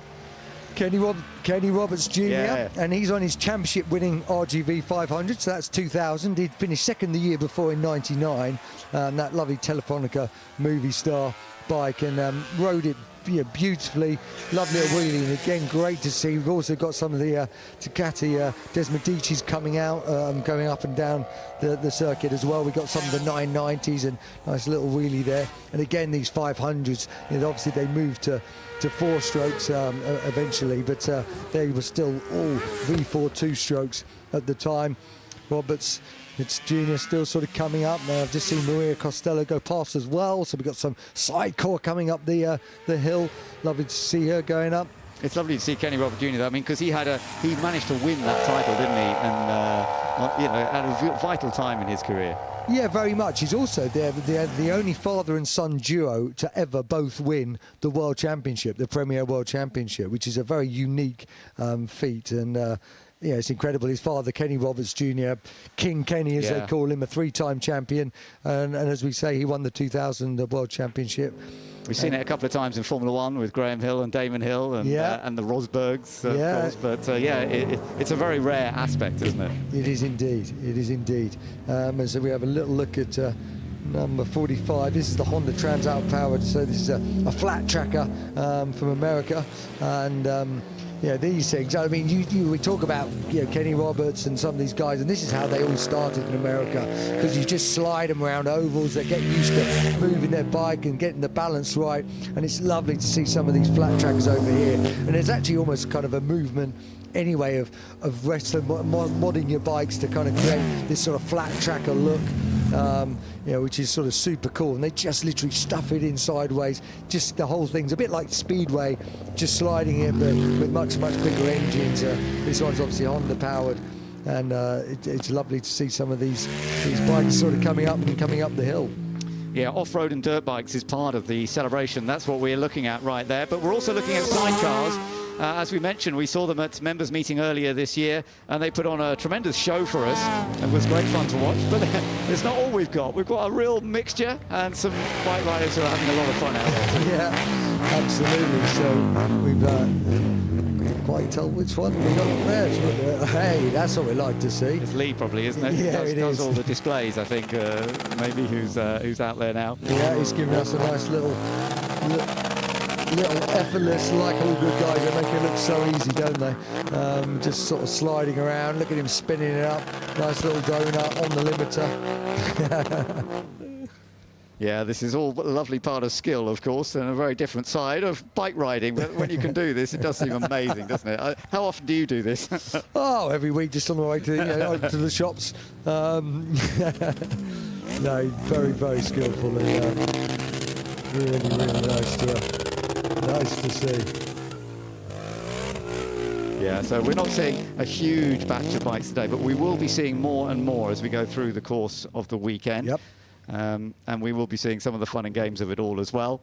Yeah, and as we said earlier, we've got some huge names coming up the hill from the likes of the TT, also from the likes of the Grand Prix racing, and we can't believe it's 75 years of the World Championship, and we're going to see it. And obviously, again, we've also got this great, the off-roading team, which is going to be really good to see.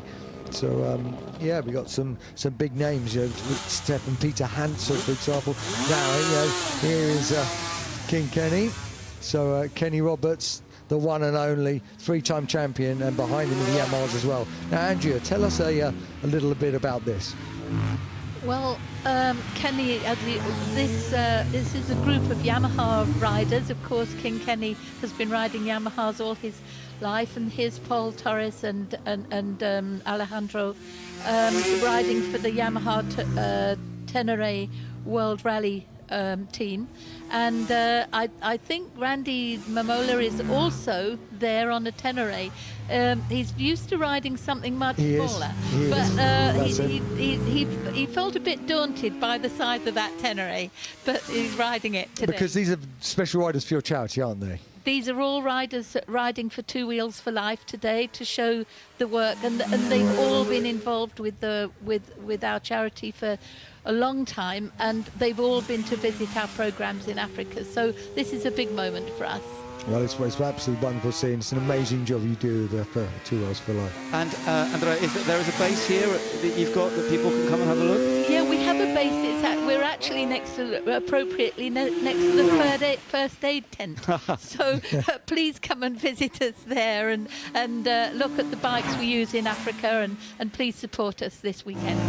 Certainly sharp. And there is Randy Mamola. I love the way King Kenny, by the way, there just wasn't hanging about at all, was he? No. He had that wound up, and look at Randy wheeling across the line there with the Yamaha Rally team. His famous wheelie. Absolutely. Good to see, and yeah, I mean, Randy's he's on the board of your charity as well, isn't he? He is on the board of our charity and has been right from the start. He's been with us, and we have an event every year called Day of Champions before the MotoGP, which was the idea, the sort of brainchild of Kenny Roberts. So these guys have been with us a long time. Fantastic. It's a lovely story. Thank you very much, Andrea, for being with us and explaining some of this. And I do hope you have a good weekend and that you get many fans coming along. Yeah, indeed. It's a great charity, and yeah, does some amazing work. Certainly does. So we've got a bit more action coming out now with some cars heading onto the track, onto the hill climb, and we're starting off with the Toyota Yaris. We've got some of the specials of the Toyota Yaris this weekend. This is the GR Rally 2, and yeah, this is lovely to see because, of course, the Yaris Rally has been absolutely brilliant throughout the course of the last few years, taking the titles on regular occasions, and they have performed extremely well, and it's fun to have them here and doing some lovely displays, as you can see. Very entertaining stuff, and that is all part and parcel of rallying, of course, so that's something that we can really enjoy here. Sideways stuff, you enjoy a bit of that, don't you, James? Yeah, absolutely. You're a man of two wheels. Who doesn't? I mean, they're great little cars. They're little sort of a modern sort of take on the Integrale. You know, lovely 3-cylinder. Lovely. He took that nicely, didn't he?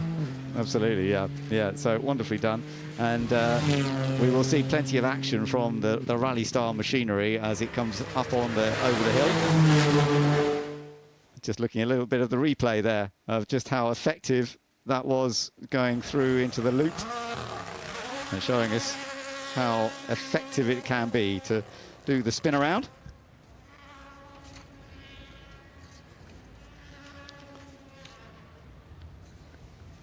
And the Toyota Yaris really working very, very effectively indeed.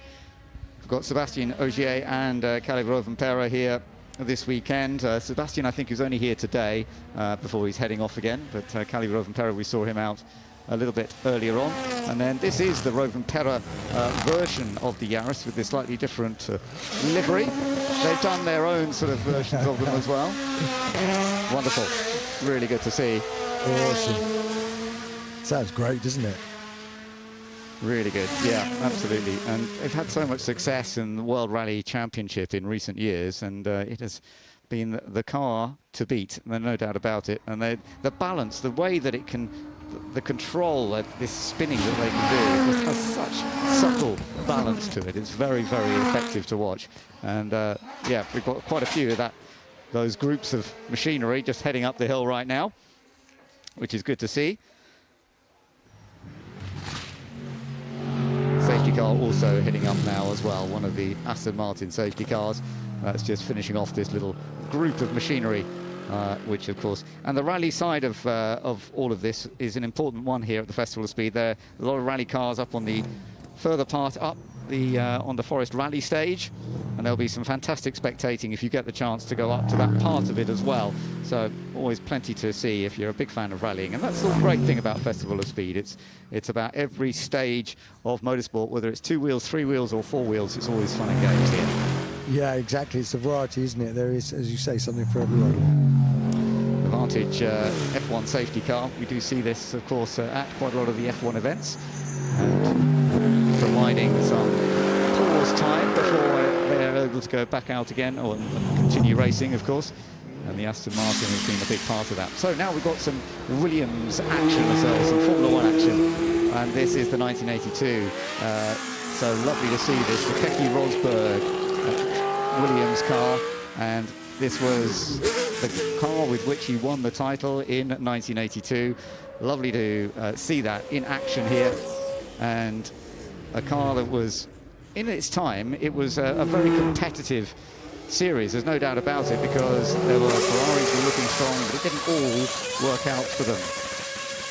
So Patrick Feitaker out in the Red Bull Racing RB7, so that's great news. So we're going to be celebrating Red Bull, 20 years of Red Bull this time, and this is the RB7 from 2011. Which was a very dominant season for Red Bull, with Sebastian Vettel and Mark Webber competing for the team then, very dominant.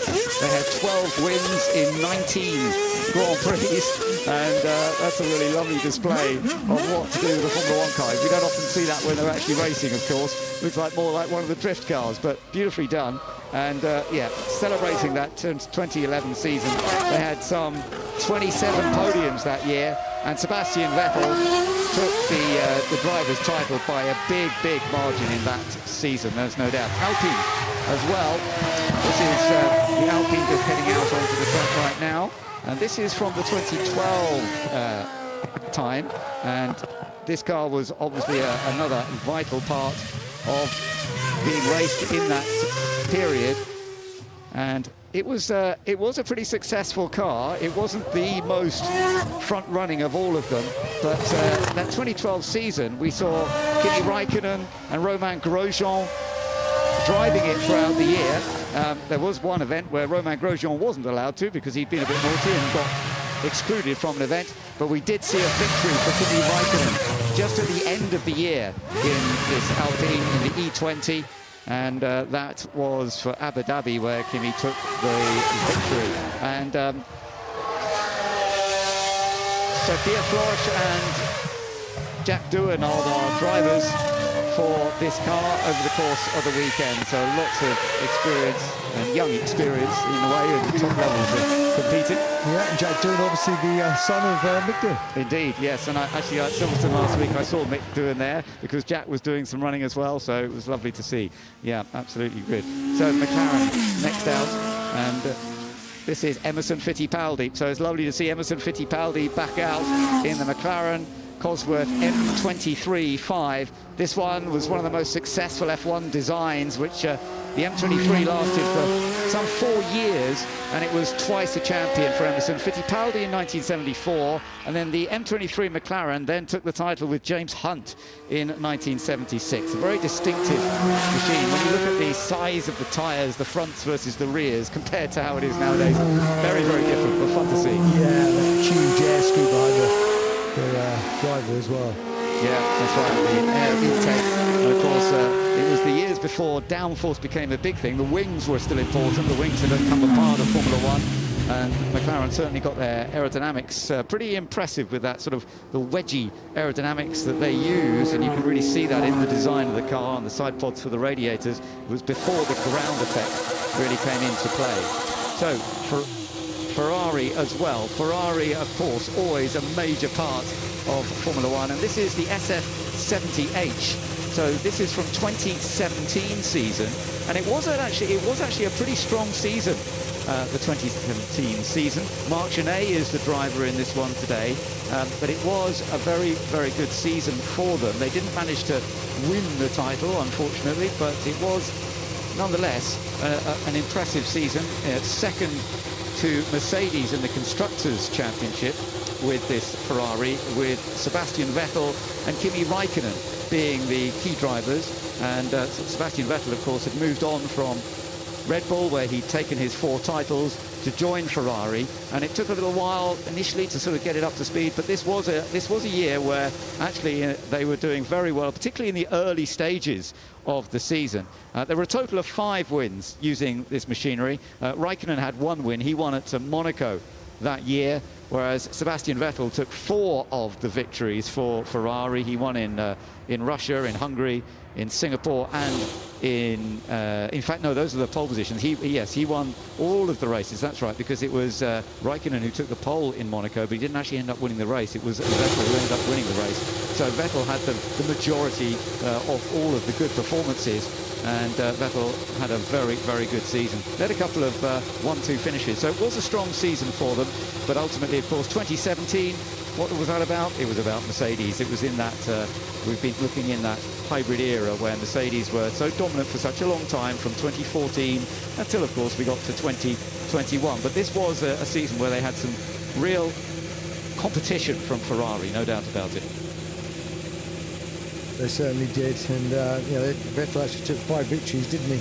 And 8 podiums, just to finish second by Lewis Hamilton, the Drivers' Championship. Yeah, that's right. That's how it was. And in the early stages, it did look like Ferrari were really going to be able to to take the threat all the way. Look at how they're using the air flowers to make sure that there's enough air going in, because it's not going along, because there's been a pause. It's never ideal running a Formula One car on a pause like that without getting it off the line. But there's clearly a problem out on the track at the moment, so they want to get that sorted, and they're trying to keep it running cleanly if possible.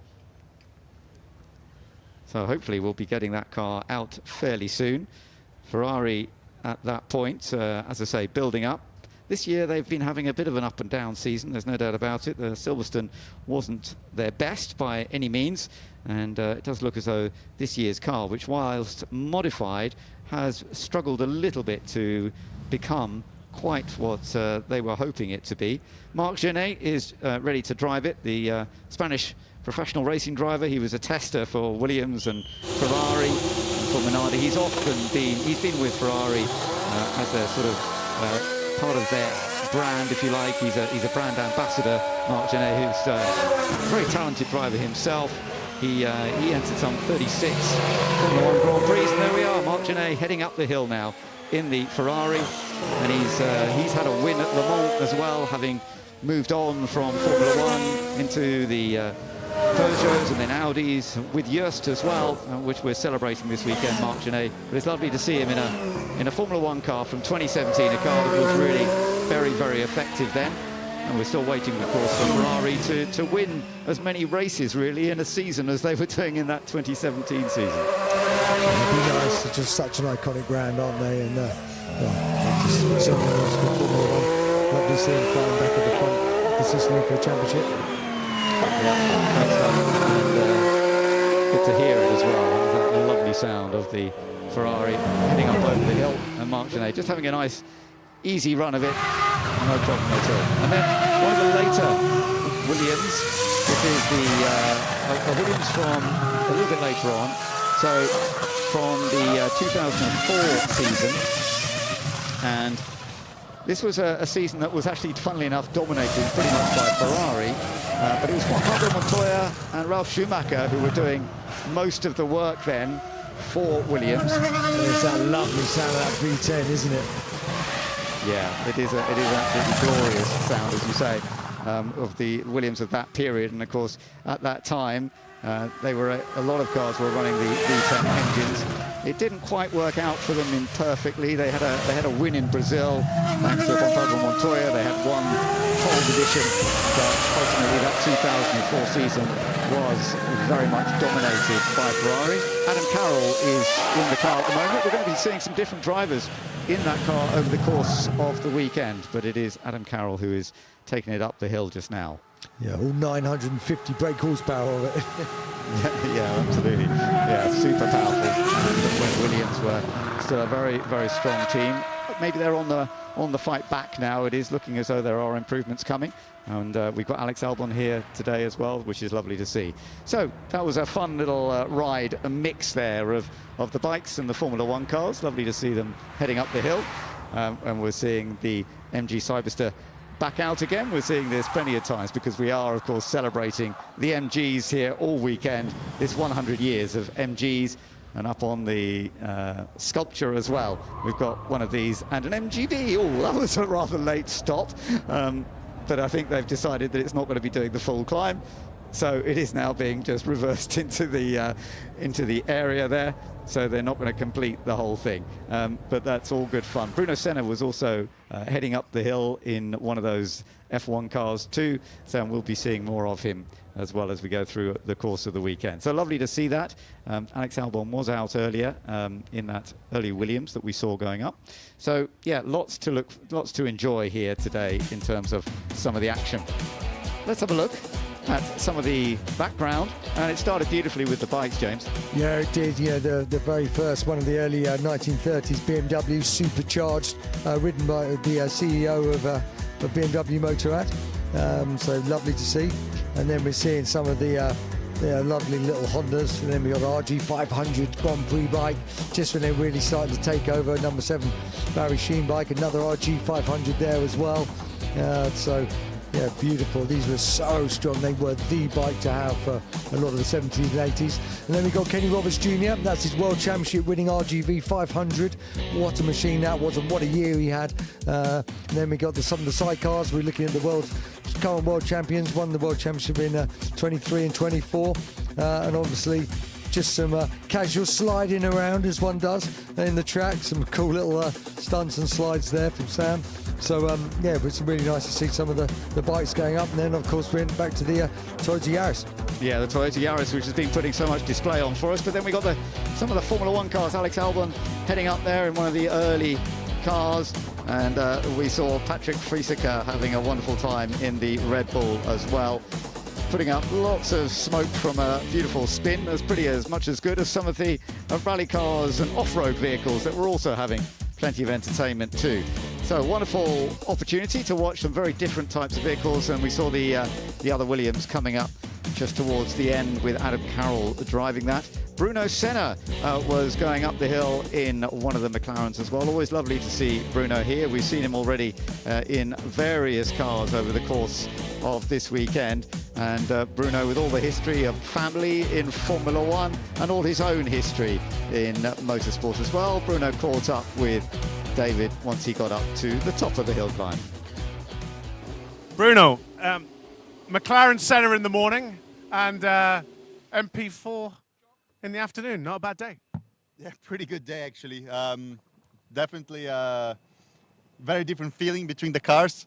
So coming up the hill with this thing, you know, you're like just like trying not to get anywhere near the edge of the car, and she feels so fast up the hill. It's amazing, and the crowd on the roads, the car is like seeking on the surface. But yeah, it's always great to drive these cars. They give you some great memories, and yeah, I had a good time. It certainly looks lively from the outside. I can't imagine what it's like inside. Yeah, she's really like searching more than I was expecting, like with the bumps and the divots on the road. So yeah, I gotta maybe hold my hands harder together so that I'm not moving as much on the straight line, but it's awesome. But the visibility looks pretty good from here. Visibility is great. Sound of the engine, 1,000. Well, absolutely. We just love this car. It looks fantastic. Well done driving it. Thank you. Now I just can't wait to drive it again tomorrow.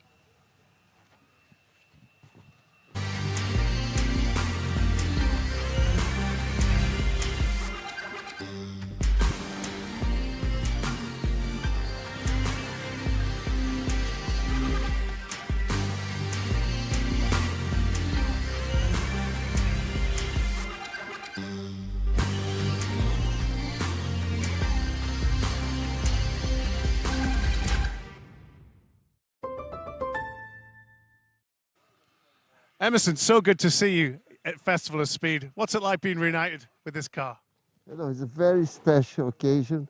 It's the 50 years of my World Championship with McLaren, first for McLaren, and every day I thank God to be here enjoying on this beautiful event. And this car is a fantastic car. In 1973 was fast, and our challenge was Ferrari. The last race were equal points to Clay Regazzoni, the Ferrari, but we won. And then, you know, McLaren's history is now so competitive, McLaren now. I hope McLaren next year can win the World Championship again. Absolutely. I think there's a good chance of it very soon, and I think there's so many new fans to Formula One really enjoying the brand again. But it must be so nice driving this car. We talked to a lot of drivers, and they say it just brings back the memories. The memories come flooding back, and it sounds like that's the case for you driving that today. For sure.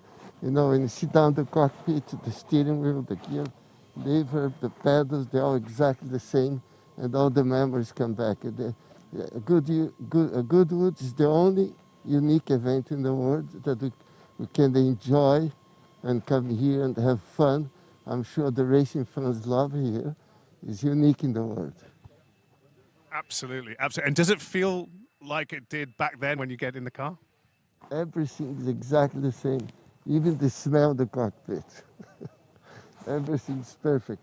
This car they keep immaculate at the factory. And it's fantastic. It's chassis number 5. Well, very happy memories, and it's great for us all to see you here. Look forward to it and enjoy the rest of your weekend. Thank you very much, and We're going to have fun. Thank you.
Broadband are changing the game. We live in a society where 47% of UK gamers are women. Yet they only make up 5% of esports pros. This needs to change. 2 tournaments, 1 final. The UK's first of its kind, with pro contracts and Sky full fibre on the line. We're on the lookout for women on their path to pro. Join us and compete in Races E-Series, Soccer E-Series, all leading to secure a place at the Women's Esports Finals. Sky Broadband is built to power the pros.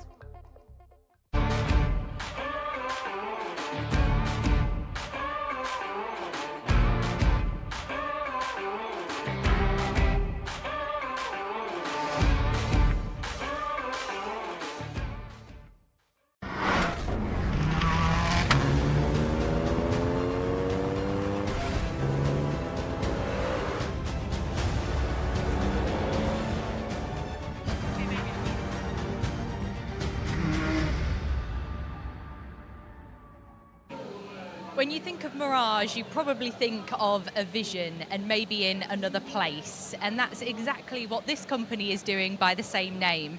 I'm joined by James Butler, who is the CEO of Mirage. Hello. Just explain to us, James, what you've got here that you're exhibiting in the Future Lab. Sure.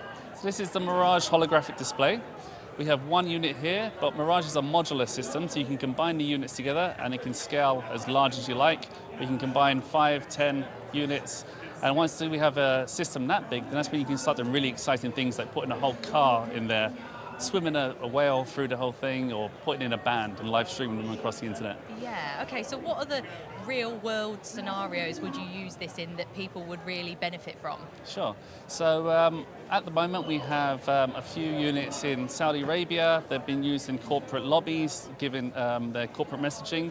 We've used them for activations with Joe Malone in London and in Tokyo. And we've also recently just installed 3 units in Melbourne Museum, and they're using it for a holographic T-Rex exhibition. So a very wide range of use cases. Yeah, okay, so what's the advantage of a platform like this over, say, just a normal video call? The advantages would be the personal connection. So appearing as a life-size hologram in ultra-realism creates a lot more trust as you're speaking to the person, and a lot more deeper connection rather than a standard Zoom call. Okay, so you've got a camera set up here. We do. Can I give it a go? Absolutely, just to see what it's really so please like? just step on the white background here. Okay. So we're very and well you appear lit live streamed in as a hologram. Yeah, so we've got a camera set up in front of us, lots of lights. So as I move, what's happening? Can you talk us through what the camera's doing and how it's replicating this? Sure. So we have a white background because anything that's white appears transparent and anything black or saturated appears solid. So it's working with the shadows and the reflections that creates the illusion that there's somebody inside the unit. This setup is very close at the moment, but you could be right now on the other side of the world, streamed in to Goodwood Park live. Yeah. So could you, in the future, potentially have other backgrounds behind you? Could this change, or would it need to be on a sort of flat surface? Anything that's white is completely transparent, but it can be pastel colours. Yeah. If it's light, it still works. Yeah. Okay. So how far off is this technology from being used in everyday life, would you say? I think we're pretty close, and we're starting to get more and more adoption every day. I think in the next year or two, we'll start to see it a lot more in our regular lives. Yeah. And have you seen a positive engagement with Absolutely. people who are attending the Festival of Speed? Yeah, absolutely. There's such a great mix of people here, people from corporate backgrounds, but also people with families. And great feedback, and it's great to see everyone's reaction on Mirage. Yeah, that's brilliant to hear. Well, thank you for showing us. I can't stop looking at myself now because it's so cool to see it, a holograph next to us. Thank you so much for your time, James. My pleasure.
Dynamic air suspension, all-wheel steering,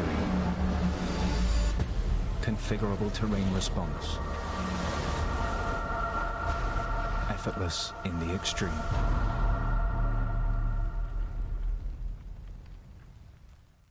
Sky Broadband are changing the game. We live in a society where 47% of UK gamers are women. Yet they only make up 5% of esports pros. This needs to change. 2 tournaments, 1 final. They're UK's first of its kind, with pro contracts and Sky full fibre on the line. We're on the lookout for women on their path to pro. Join us and compete in Races E-Series, Soccer E-Series, all leading to secure a place at the Women's Esports Finals. Sky Broadband is built to power the pros.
Well, yes, Harry and I have now come down to the supercar paddock because this is one of the most popular parts of this Goodwood Festival of Speed. It is one of the most crowded usually as well. Plenty of people here today already across the weekend. It is going to be jam-packed because look around you. This place is incredible. I mean, so much diversity in one lane. We're only in one lane of it. There's about 4 lanes of supercars here. There are about 6 different batches going up the hill. So much to have on offer. I mean, look on one side, we've got this Porsche on one side, and then you've got a McMurtry on the other. Two totally different designs. Let's mention this, because this is literally what Alex Albon just told us about and said, I want to go and see Singer. This is a classic Porsche 911 reimagined by Singer. It's an example of their classic turbo services. Fantastic looking car. It really is, and I think Alex Albon would quite like a go in that, as you say, 3.8 litre 6-cylinder engine, flat 6 in the back of that, of course, and just the beautiful cream finish on that. Singer always doing a great job reimagining Porsches. I mentioned this to you earlier, the one I can't pronounce, but I love it. I mean, just look. So this is the McMurtry Spierling Pure. So this is almost the follow-up on-track evolution of the McMurtry that took the hill climb record in 2022. 190 miles per hour this. Max Chilton, one of the development drivers, former Formula 1 driver.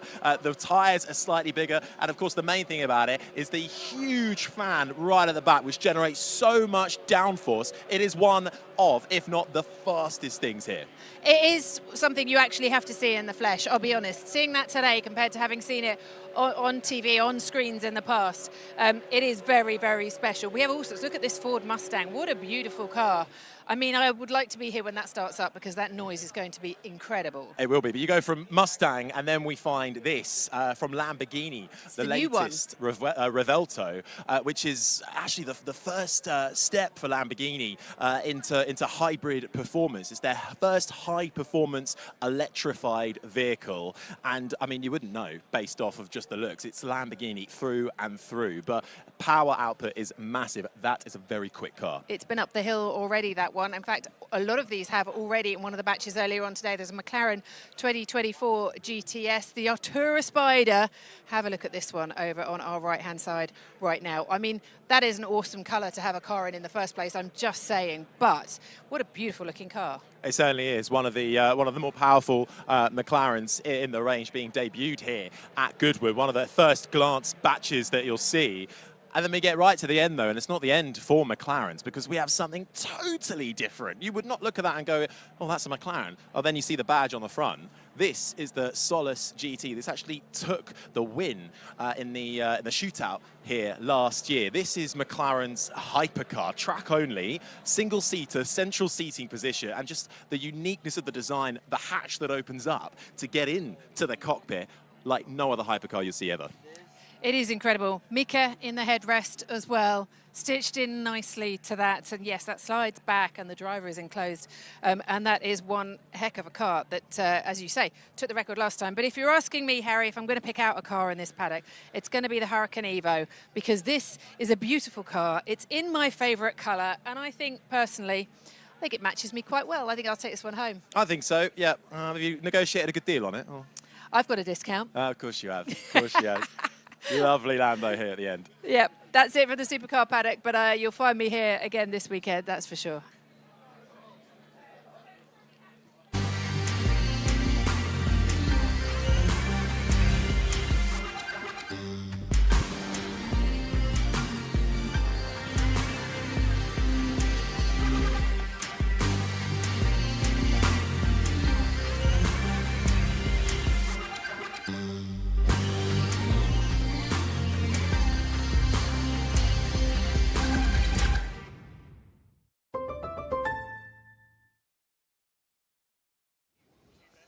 So we're waiting for some more action coming up the hill very, very soon. Some more beautiful cars to watch and a few of the modern bikes as well, some of the road bikes that will be heading up the hill. But one of the aspects of the Goodwood Festival of Speed is the Goodwood Forest Rally stage, which is in a separate area here at the Festival of Speed, a little bit further up the hill with some wonderful machinery. And Bex Williams can talk us through some of the highlights of what's been going on there today.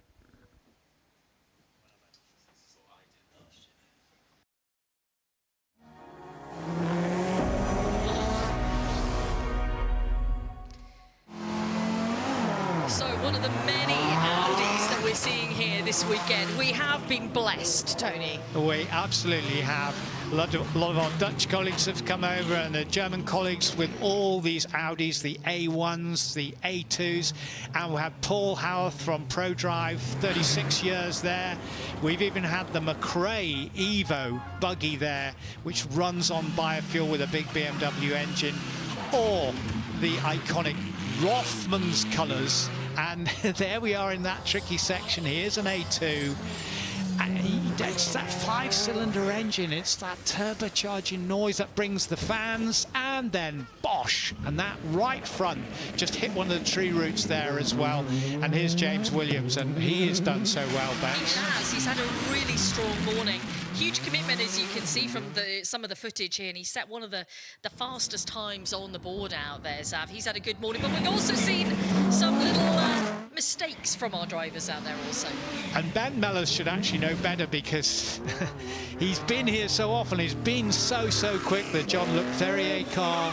We've seen the Lancia 037. We've got the history of rallying here writ large across this stage and at Goodwood. The genuine forest rally stage, 1.65 miles in length. And then the Almeris brothers and their Porsches. And then Steve Chamberlain in the Deer Charisma. What a great workhorse that's been in rallying. Yeah, it certainly has. I have to say, though, that Delta Donut has caused a few issues out there this morning. We saw James Williams drift through it beautifully earlier, but some other cars have been a little bit laboured.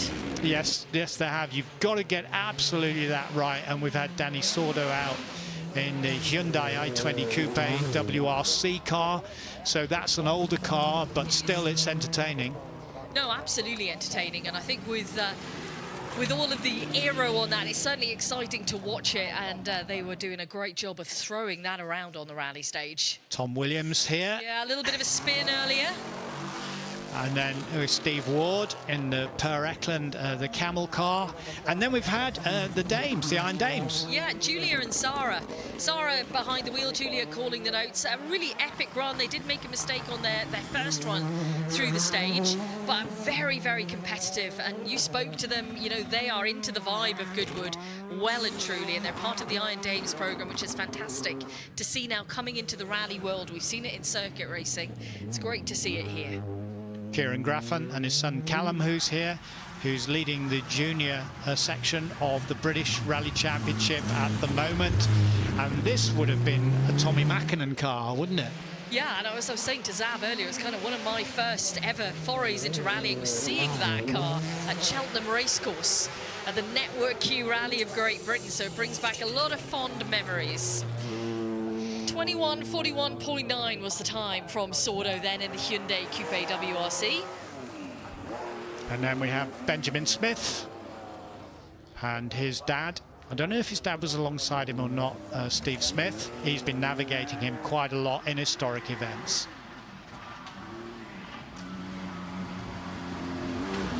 And that were the highlights from the morning.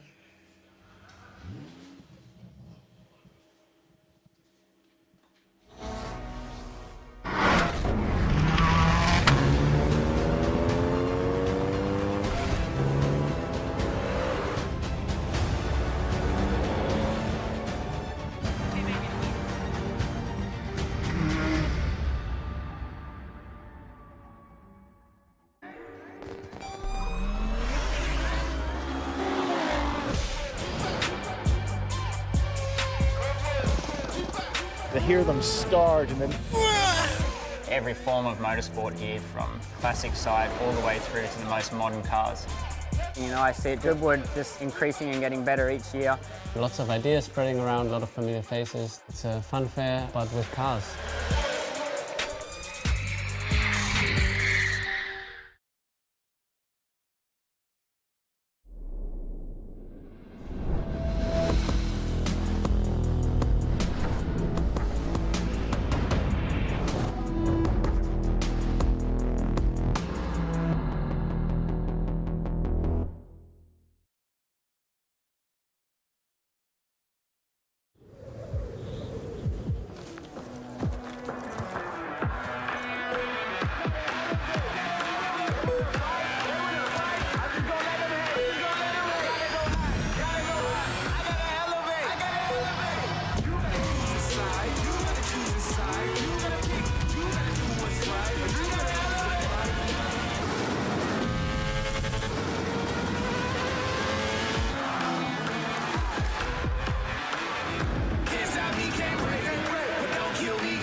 Welcome back to our coverage of all the action here at the Festival of Speed, first of 4 days, and James Hayden with me as well, so we can look through some of the motorbikes that are going to be heading up the hill. It's lovely to see a sidecar unit heading up the hill this time. We haven't seen that for a little bit. No, we haven't, and look how cool that is. It's got this sort of slam down look. It's made by the Cherries company in Tokyo, and they've done a really kind of cool job on it.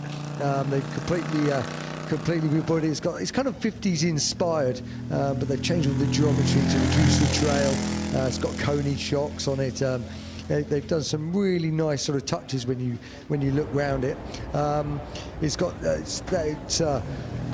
hand-built, complete hand-built bodywork, custom fuel tanks. It's got this really unusual sort of bespoke resin front headlight. It's a neat thing, and you can see they're both enjoying taking up the hill.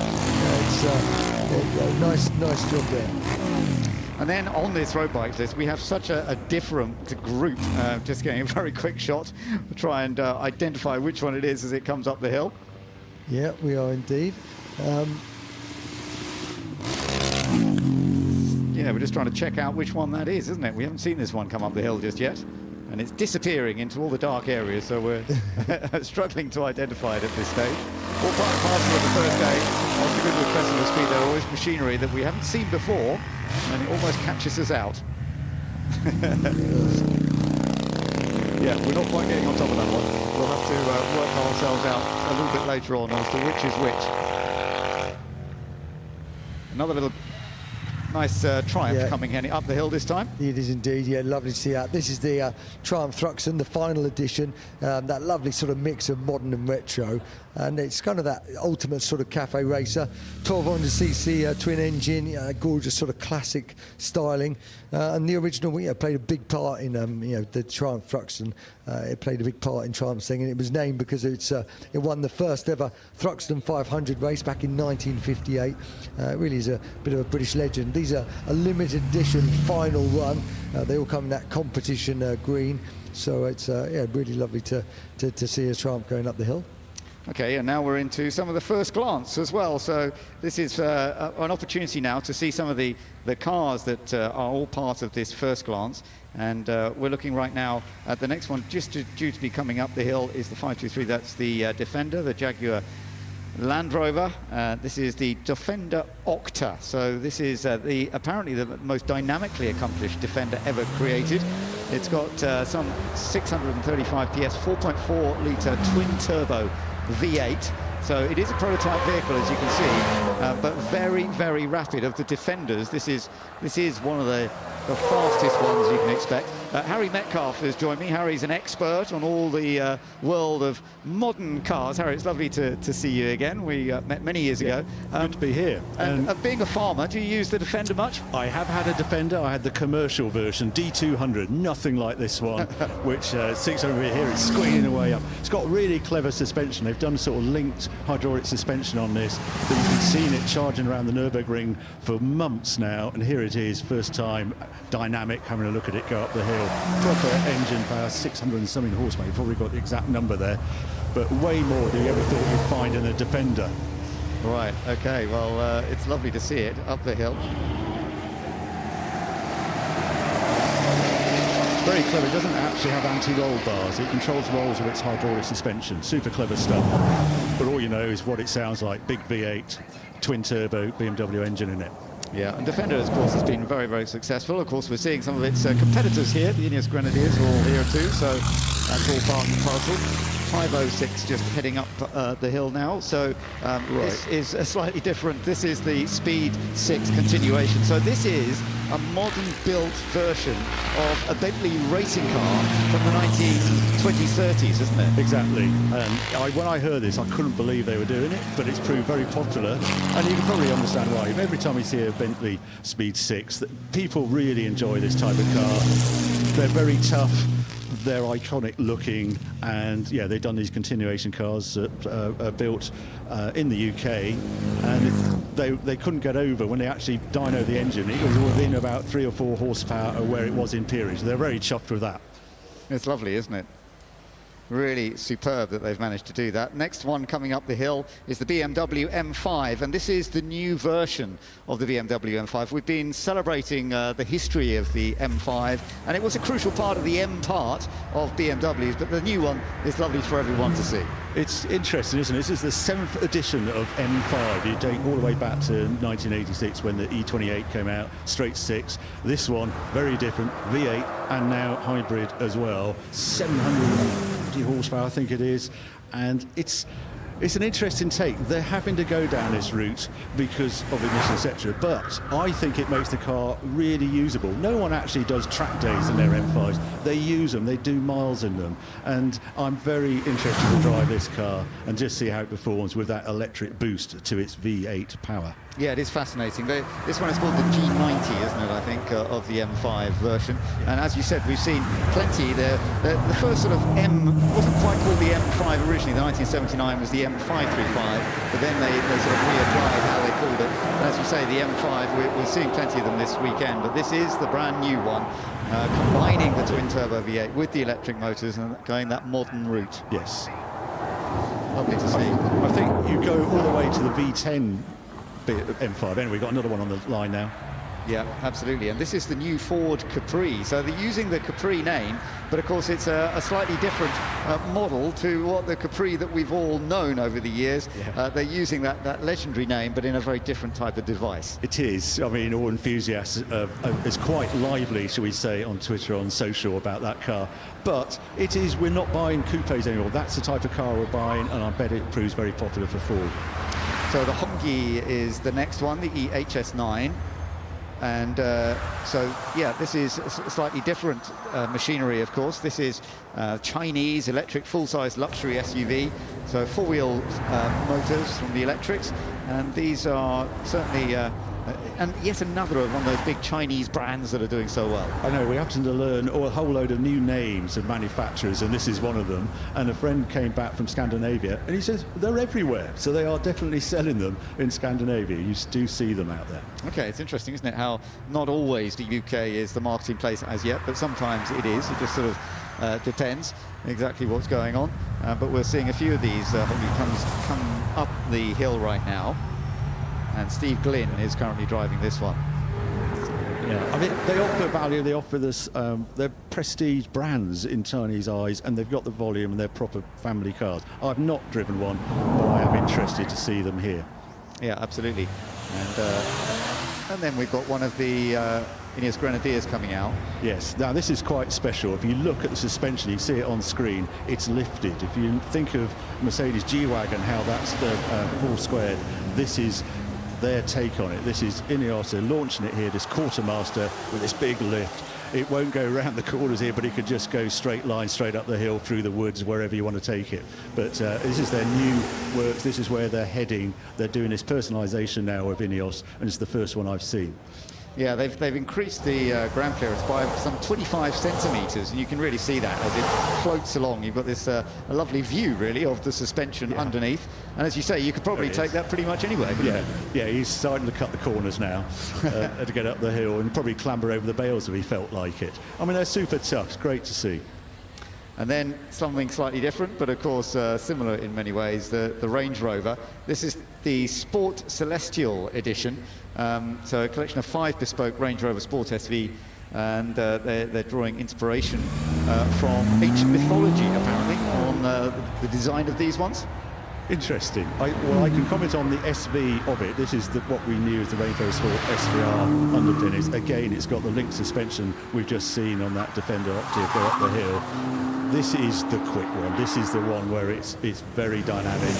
I've driven this car, and it just has a good combination of outright performance and just volume, family-friendly use.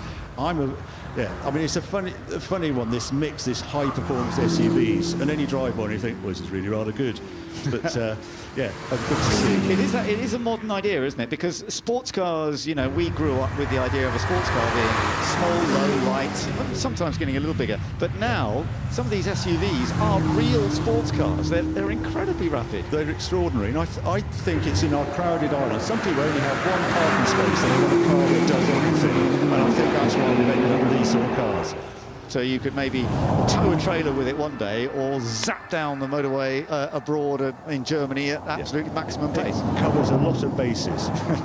It does make a lot of sense. So another version of the sort of style, but this is Mercedes-Benz with 4 electric motors. Indeed, this is their all-electric G-Wagon. Oh, there we are. He's really cutting the corners now. Yeah, about 580 horsepower, this one, but as I say, it's the balance, and I think it has this neat trick where you press G-turn, and it will do a 360 on the spot. Really? Yeah. Just with electric motors, they can it's quite a party trick when you see it being done. Yeah, he doesn't really care tarmac or grass. No. Nicholas Maisel, he's having some fun with it, but he's not doing it as a complete 360 at this point. No. But the G-Class Mercedes, of course, is such a very, very classic design, isn't it? Very popular. I can remember actually seeing them on farms in the early 80s, and it's come all that way to that. Now, here's a fun car as well. Yeah, the new Minis, and they're doing a lot of work, actually, aren't they, Mini, now? They are. This is their new design. This is the petrol version of Mini Cooper Works. This one will be made in Oxford. But they have just launched their electric version, will come after this. And you now have this choice, and it's near identical. When you look at them from the outside, they're very hard to spot if you've got the petrol version of electric, and that's another trend we're seeing. People don't always want to say, oh, I've bought an electric. So this one, I've always loved Minis. I had a supercharged Mini at Evo. We had one of the very first. And my wife used to say, it's the car that makes us smile. It makes me feel younger every time I get in a Mini. And now we've got a new one. Yeah, it does feel like they're really making a step forwards now, doesn't it, from what they've done in the past. It is. And the electric works performance, I'm very keen to try. We've got another one. There we are. Yeah, this is another big one, isn't it? But we've got Richard Atwood driving it. I wonder if that is the Richard Atwood. I think it probably is the Richard Atwood, a very, very experienced driver. Who won Le Mans. Indeed. In the Porsche 917. Yeah. And the JQ7. So this one is another sort of high level, isn't it? Very high level machine. It is. Again, it's coming in, it's a Prestige, it has a different look. Dare I say it has almost a Bentley look to it. But they are, this invasion from China, they're right across the range. They can be right at the bottom, fun city runabouts, to these sort of Prestige vehicles. Yeah, no, it's lovely to see. And well, we've got such a choice of machinery here to really absorb, but the JQ7 is another one of those that really does deliver huge amount of performance. Chinese brand, the first plug-in hybrid, promising a range of 740 miles. Now we've got this Polestar prototype, the Polestar 6 concept, and Polestar just coming up with a lot of new stuff actually this year, aren't they? They are. This isn't for sale yet. Yes, I think he's turned the traction control off there. The very first electric car I ever drove was the Tesla Roadster, and I drove it in London, and the silence, I just couldn't believe it. And I'm really pleased there's someone doing these open-top cars, because they really offer a completely different experience. Cars should be about experience. You can have the really noisy, the Huracan V10 or something, or you can go for this. And I've tried it, and it's quite addictive. I haven't tried this particular car. I've just tried convertible, and we've had the MG here as well. But yeah, really good to see Polestar just not following the herd, doing different cars. Like going out on a glider rather than an airplane, is it? Just you get the silence. It's just, you really hits you when you're in a completely silent roadster. Yeah. You just hear other noises that you never knew existed, birdsong, etc., and you just don't expect it in a car. Yeah, and yet you've got a car like this with a tremendous amount of power, so you can be accelerating very, very quickly, of course, that huge amount of torque from the electric power. Yeah, you have that side as well. And it does. I'm sure it's serious performance, this one, but this is a concept, so we'll see what we get in production. Okay, so more action coming out now as one of the Porsches about to head out. We've got a few different Porsches, and this is one of their electric ones. This is Macan Turbo, yeah. Which is, it's confusing because they're actually continuing with normally powered cars and the turbo. They decided to have both, but the new shape is with the electric vehicles. He's actually on it, this guy. I think the Macan Turbo, yes, a 650 horsepower, 3.3 seconds to 60, and 70,000 pounds is the car you're looking at now. Wow, well, it's pretty impressive, and as you say, it's not being hung around at all. It's being shot up the hill pretty rapidly at this point. Yeah, we haven't got a driver listed. No, we don't actually have a listing for this one, unfortunately, so not quite sure who's in this car right now, but they're doing a good job. It's somebody who's pretty experienced, I think, whoever it is. So, yeah, lovely to see it come there. I'm sure we'll be seeing a bit more action from that over the course of the rest of the weekend. We've got some of the Alpines heading out as well onto the circuit, and also, of course, to Toyota. A Toyota GR Yaris. I have had one of these for 3 years, so lovely. I'm quite keen on these. I just love Aggreko. Oh, this is a new one, right? This is the 2024 version. You can tell it's got a slightly different grille, and it has that GR4 written on the front of it. Slightly more horsepower. My son actually went out to the launch, and I debriefed in my video on Sunday is about this car, and he just said it's more grown up. It has definite improvements. It rides better, and you do notice performance, and there's more adjustability with it. And he just couldn't get over how the technicians loved that people were tuning them and adding body kits and having they really encourage it. Engineers want to see it, which was a big surprise to me, that they want to see people modify this car and really have fun with it. And it's really been a car that the car fans for many years have really stuck to, haven't they? Because I mean, it's a tremendous machine. I've heard a huge amount about it. I haven't driven one myself, but a friend of mine, he decided to put his name down for one, and he's had a lot of experience with cars over the years. And it's interesting to hear you've heard it all, because that car background, lovely with that GR. I just love it. We actually use it as a van. We'd have the seats to it down and use it for everything. Right, we've got something very different on the line. Yeah. Also four-wheel drive. Absolutely. So this is the Rolls-Royce, the Black Badge Cullinan Series 2. They're a very different device, as you say. Rather grand. Yes, indeed. A very expensive car. And again, they do get some drivers for their Rolls-Royces. Every time I see a Rolls-Royce going up this hills, I suppose they're so local, they must do it all the time, but they don't hang about, these guys. No, they don't. Big volume. It's a contentious car, isn't it? But I know if you travel in this car, you'll just love it, and I can quite understand it's a niche within a niche. But I do like that Rolls-Royce are creating these cars that customers really enjoy. Front end, you're getting a little bit look at the frameless grille for the first time. The vane's now running directly to the painted surface, illuminated as well. So they've just changed that front end look a little bit, haven't they? Yeah, it's not massively changed, isn't it? I mean, it's hard when you've got that volume of car. That's the style they come out with. It's hard to sort of generate a different look. It's pretty rapid as it crosses the line. There's no doubt about it. Oh my goodness! Oh, look at this Lancia Monte Carlo. This is lovely to see. This was, of course, a very classic car in its time. Is this a modern version? This is the dare I say, a resto mod of it. Yes. All carbon, very expensive and beautifully done. I haven't seen this one in person, but friends who have seen it, he says you've just got to see this up close. It's Pagani-esque in its quality, and it's just a glorious shape. I drove the 037 once. It's quite a noisy, quite a tricky car. It just the four-cylinder in the back dominates, so this will be a different spin. They made it more rateable and more usable, but it just looks drop-dead gorgeous to me. It does. It was always a beautiful design anyway, and the fact that in this modern era, it still looks great. It's funny how you get cars from previous eras that sometimes look a bit stale as we move on, but there are others that just look better and better, aren't they? Yes, and that's one of them. And I'm a fan of Stratos as well, but Lancia in that time, my goodness, they came out with some wonderful designs. And with some great success as well. I mean, they had a lot of success. So we're back.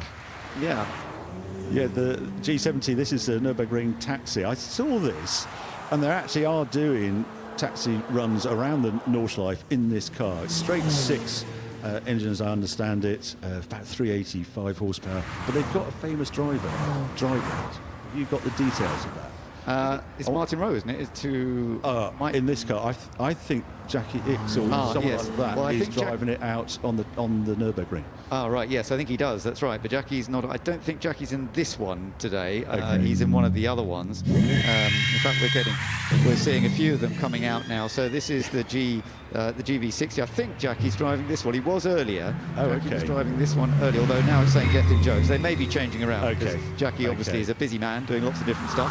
But this is the GV60 Magma concept. So this is some new concept from Genesis, isn't it, in terms of what they're doing. I know. They're branching out. Isn't it interesting that they are going for the performance car? This was the specialisation of the Western automotive world, and now we're seeing these guys do it as well. It's they've Europeanised the brands, the Chinese brands, and they're coming in with these cars to appeal to our audience. Yeah, and they're making them very much for driving experience, from what I gather. It's about modifying the car slightly to improve that driving experience. So not turning it into a full sports car, but making it into a car that really appeals to drivers, because they know how much that matters. Yeah, I don't think it's on this one, but some of them are actually putting gear changes in and things, which is remarkable in an electric car. We never thought we'd have that. You actually flick it up some gears, but it's actually computer controlled how it's done. It's not actually gears. Fascinating. Well, another lovely batch of vehicles from 2 wheels to 4 wheels, and it's great to see some of these new machines that we haven't seen anywhere else until we come here to Goodwood, and then we can really celebrate and enjoy some of this new action coming up the hill. And we've still got some more action to come here this afternoon, going into the early evening. We've got some more of the supercars due to come out pretty soon.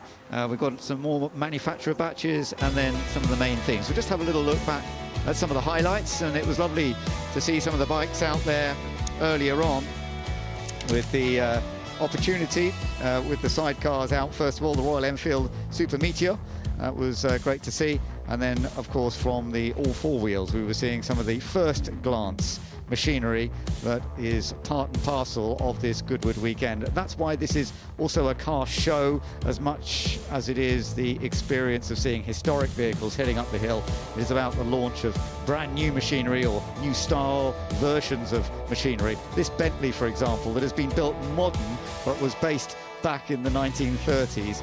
Wonderful. And the Capri name back to Ford, but in a very different style of machine. But that is all part and parcel of the modern build-up of how things are changing. MG, of course, getting a huge amount of support here this weekend, and some of the Chinese brands that are building up more and more. Lotus, still a big part, and going very electric now, of course, with many of their vehicles, and Range Rover, as you were telling me, Harry, one of the most powerful ones that they've come up with for a while.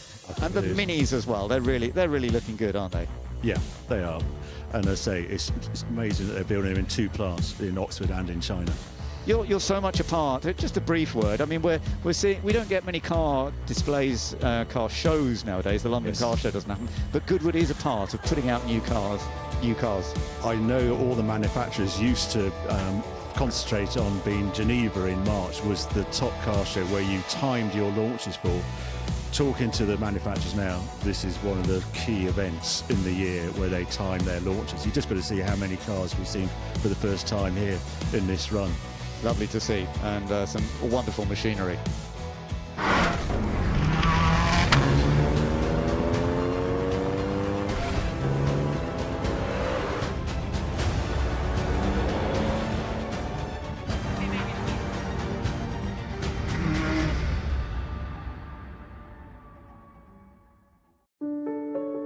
Good gut health affects every single aspect of your body, from your brain wiring to your energy output to your hormone regulation to how clever your immune system is. Everybody benefits from better gut health because it makes your body work better. I would thoroughly recommend Goodwood Gut Health Programme. It's been quite life-changing, really.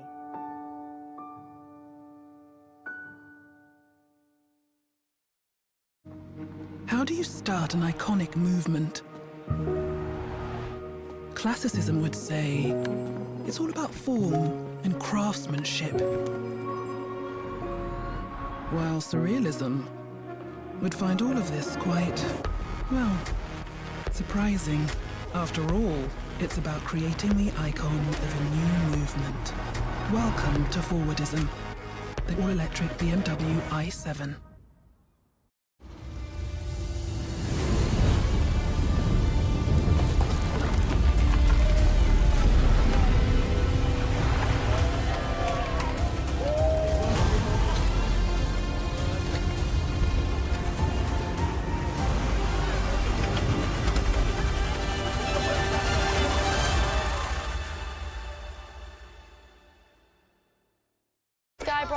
are changing the game. We live in a society where 47% of UK gamers are women. Yet they only make up 5% of esports pros. This needs to change. 2 tournaments, 1 final. They're UK's first of its kind, with pro contracts and Skyfall fibre on the line. We're on the lookout for women on their path to pro. Join us and compete in Races E-Series, Soccer E-Series, all leading to secure a place at the Women's Esports Finals. Sky Broadband is built to power the pros. Okay, burn it, burn it, burn it! Everyone's in vintage clothes. There's cars. If you're a petrol head, you're going to absolutely love it. One thing Goodwood's done this year is saying, look, rather than throw things away, let's reuse things and repair them. I always say to everyone, whether you like motorsport or not, you won't have a bad time. It is the best event in the world. Attention to detail is like nothing else. It's the shopping, it's the fanfare, it's the look, it's the period aspect. That is what the Goodwood Revival is. It's just a fantastic day out.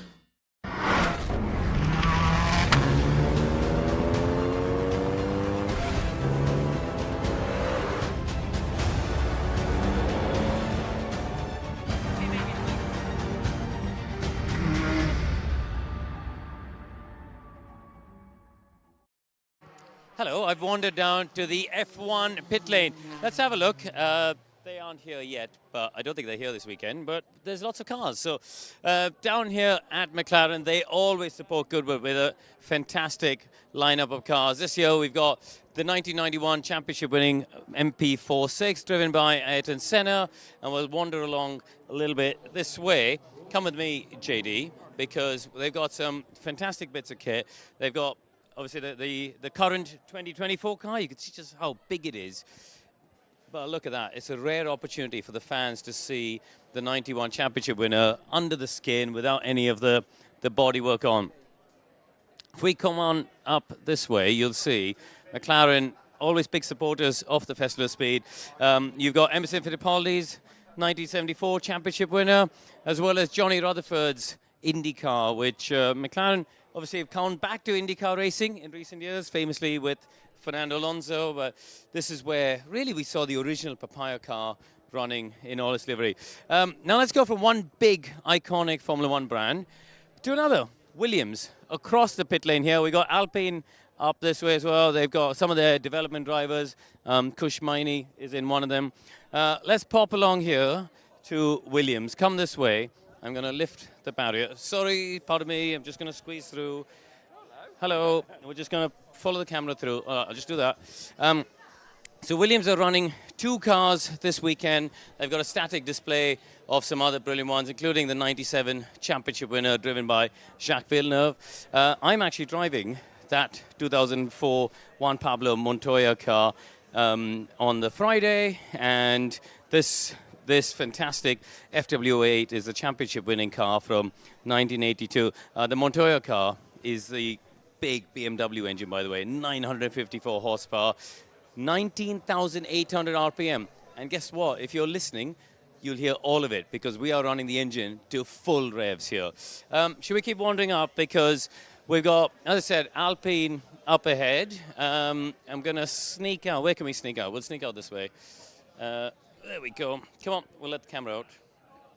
There you go. Come around this way. Alpine across the road.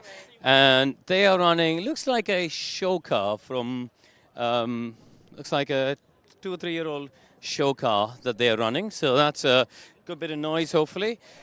And then we got Ferrari up here as well. So Ferrari, they've got such a huge range of cars that they've got, from the sports cars and the Le Mans cars and the road cars and supercars and all sorts. But look at this, Michael Schumacher's F2001 Ferrari. This is, you know, if for anyone who grew up watching the Schumacher era of cars, you know, you'll remember this. This was a beautiful, beautiful, simple yet elegant design where he won the championship. You've got some of the more modern ones here, and you can just see, this is what I love about Goodwood. You can see the contrast between the modern cars, how big they are, and all the flick-uppy bits and the detail around the front wing that you see there, in contrast with the older ones. Let's just move along here. I can see there's a Kimi Raikkonen Ferrari up here as well. This is the 2007 car, Ferrari's last World Championship win, by the way, still. Drivers' World Championship win. That was Raikkonen in 2007. And look at this, the Le Mans winner. It's won 2 years in a row. The 50 and the 51, both cars that have entered Le Mans have been winners 2 consecutive times on their return to the championship. So, yeah, fantastic lineup. Now, you might be wondering where Mercedes are, and we'll have a quick scooch around the corner. Just see, they are actually hiding over there. So, if we just wander this way for a minute, Toyota, a big presence here with their rally cars and stuff as well. But Mercedes have come here this weekend with a big presence of not just the F1 cars, but the reason they're in a different paddock is you've got a whole load of other things as well. You've got the DTM cars, you've got the GT cars, you've got all sorts. We'll just pop along here. Pardon me, sorry. Yeah. Look across the road. You've got the CLK LM. You've got the Group C Le Mans car over there. And then we'll just sneak the camera in. We'll have a quick look in here. And look at this. This is a brilliant opportunity, once again, for all of these fans here to look under the skin of the Mercedes Formula One car. Is so brilliant that the teams really go and show everybody behind the scenes. Are you showing everyone off the car? Which year's car is this one? This is the 2021 where Max landed on Lewis at Monza.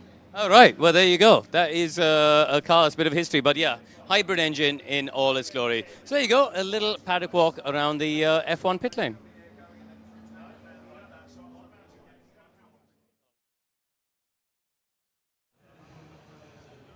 Here we are outside the incredible Future Lab, which is at the heart of the Festival of Speed. And I'm joined by Lucy Johnston, who is the creator of Future Lab. Now, Lucy, I'm so glad that I've caught you because I'd love to talk to you about just what Future Lab is and what it means to have it here at the Festival of Speed. Well, thank you so much for joining us. Really appreciate it. Thank you for your time. So you're having a wonderful time with a shadow robot in there. You have amazing skills. Congratulations. So Future Lab is back for the 8th year. It was the vision of the Duke of Richmond back in 2017 to bring wider stories of innovation across technology and science to the festival. This is a brilliant audience for those kind of stories, really passionate, very savvy. And you can see from the love of automotive and motorsport that they're going to love the technology and science stories as well. So it was this brilliant vision that His Grace had. And we took that vision and we tried it in 2017 with quite a relatively small pavilion, just bringing in a few stories of the crowd pleasers, the 3D printing, the autonomous race cars, the flying cars.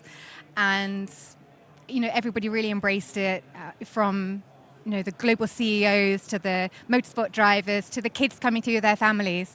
Yeah. So we knew that His Grace was onto a really good thing, and we've been building it ever since. Yeah, and we can see just how popular it is with people here flocking to the Future Lab. So your role as the curator, what do you need to do to make sure that you're picking the right exhibits that people want to see? So it's about an 8-month process every year. So I meet with and I talk with a lot of companies across lots of different industries. But what I'm looking for are those really inspiring, kind of magical future stories that we can tell now. So the mission really that I bring to it is this idea of bringing the future to life. Yeah. So every company that we invite to be here is pioneering an area of industry. They're brilliant visionaries in their own right, but they're actually physically creating that future. This isn't a sketch on an envelope. This isn't a PowerPoint presentation. These are people who are rolling up their sleeves and they are making the future happen. So those are the people I'm looking for, these brilliant people and stories. It's the two combined. You can't have the story without the brilliant people in my book for Future Lab. Yeah. And we're bringing that future to life and getting as many people hands-on with it as possible. Yeah, well, it truly is magical and something that you really need to experience in real life. We definitely recommend for people to come and have a look at the Future Lab. Thank you so much for speaking to us, Lucy. Great and we'll pleasure. See you about across the weekend. Definitely. Thank you so much again. Pleasure.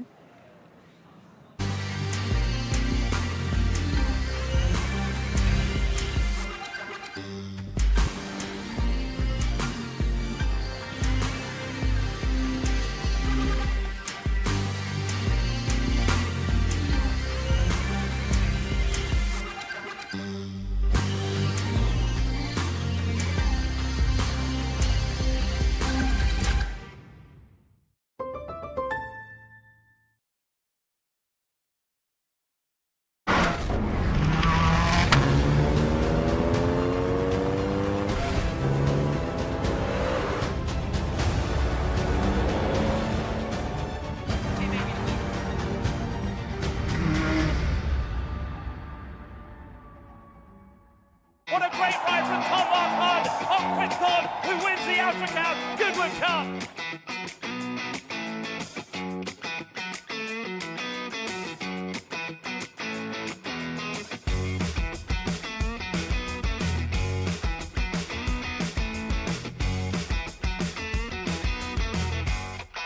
Highfield Princess, she's all class, and Highfield Princess comes clear to win the King George. Huntington from back to Devour the run towards the line. It's Huntington, he's still going to be unbeaten this season. He's going to win the Sussex Stakes.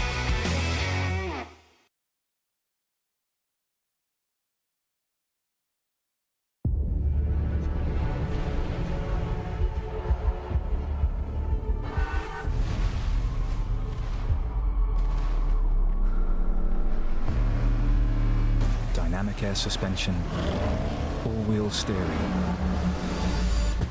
configurable terrain response, effortless in the extreme.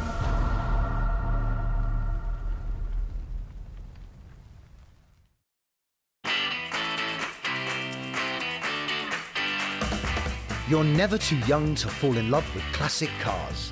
It's a passion that lasts a lifetime, and it's a passion we share.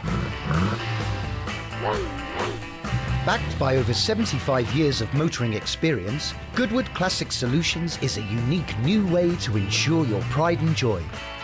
Goodwood Classic Solutions. It's a passion we share.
Day one of the 31st Goodwood Festival of Speed. Still in full flow. Wind's picked up a little bit, actually, so hopefully for those of you who are here, that's providing a bit of a cooler breeze, because the temperature certainly mounting up throughout the day. We'll be getting the next batch up the hill underway shortly. We're looking at the Batch 6 supercars, which will be back making their way up the hill in just a few moments. A little change in the commentary box as well. Harry Metcalf still here, but I've subbed in for Ben Edwards, who wants a break. So my name's Harry Benjamin, and well, we did this a little earlier, didn't we, Harry? And you really get a huge diversity of cars in this supercar batch. Yes, we do, and having just seen first glance as well, it covers all the new metal that you could hope to see. What I like is they've actually put some historic cars in here as well, but you've got the cars you will never see anywhere else. So we've got the two Bugattis going up, we've got the Gordon Murray T50 and the Niki Lauda version as well. So yeah, even if you can't see a screen, you will hear the cars going up the hill in a few moments' time. Somebody asked me earlier, what defines a supercar? And I didn't really know. Well, it's mad. It has to be not a sensible person. It has to be an emotional type of car. No one actually needs a V12 mid-engined car. So it is, at the base of it, it's a toy, but it's got to engage. It's got to just make you have that second and third glance when you park it. That, to me, is the definition of a supercar. It's completely bonkers. I'm lucky enough to own a Countach, and for me, that defines supercar. It's hard work to drive. It would fail any what car group test, but I can't stop driving it, and that's what a supercar's like. Well, there you go, and we'll be getting a few of them up shortly.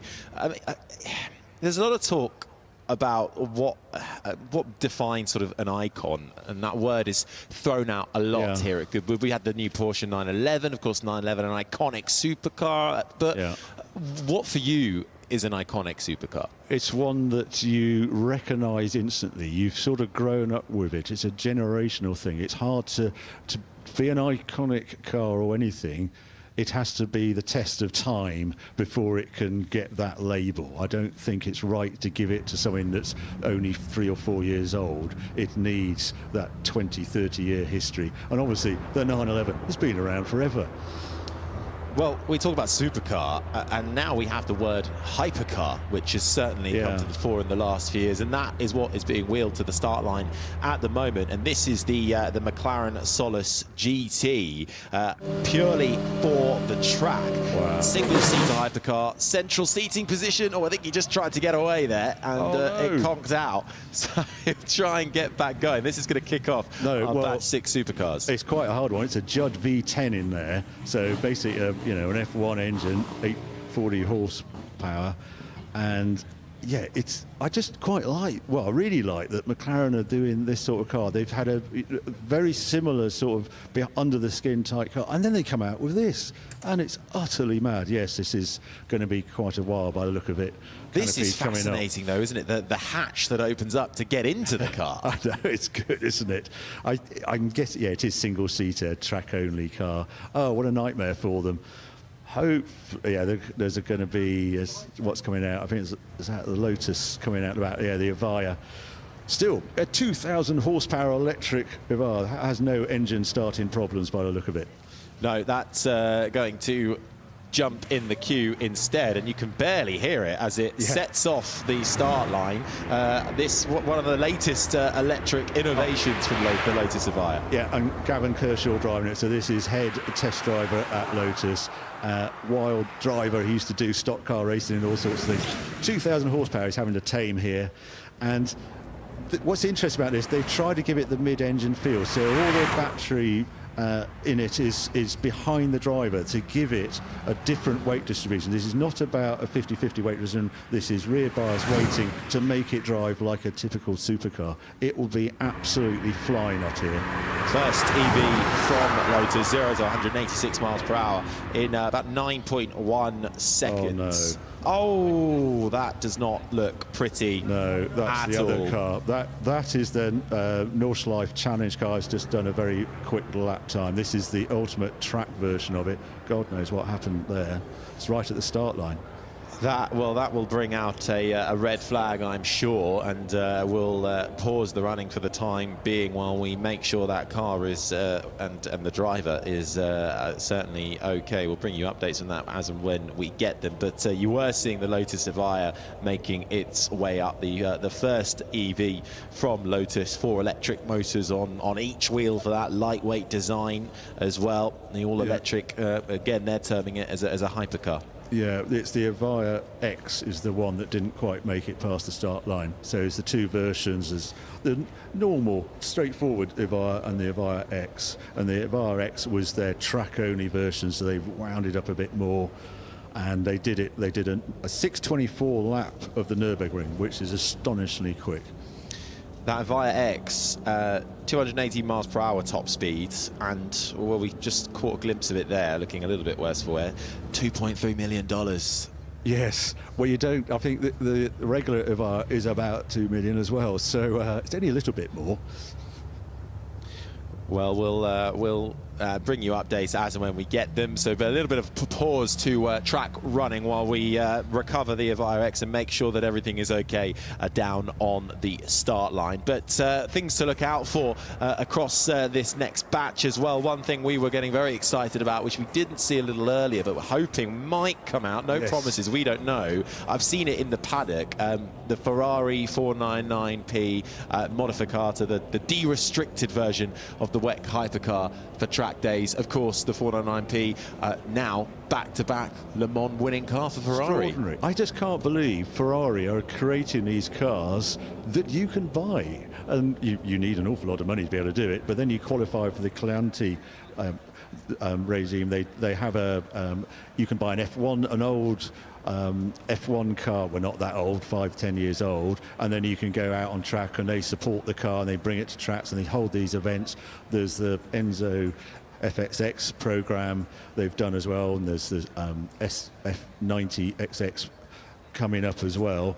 But they're now introducing GT cars, so you can actually take your 296 GT3 car there as well, they're telling me, and even all the way down to an F40. They're thinking of reintroducing this GT class in their Chianti scheme.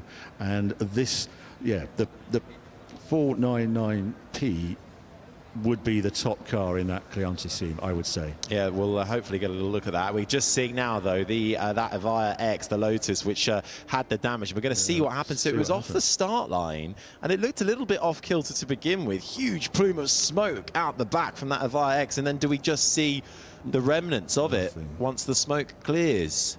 The driver out of the car, we saw him get out, and here we go. Here we go. Oh. Yeah. This is quite tricky, because what's happening is you've got 4 electric motors, and trying to manage them with a computer, when you get a big burnout like that, it's computer software issue, this one, isn't drive error. There's something happened with the power going to the individual wheels that has spat him off there.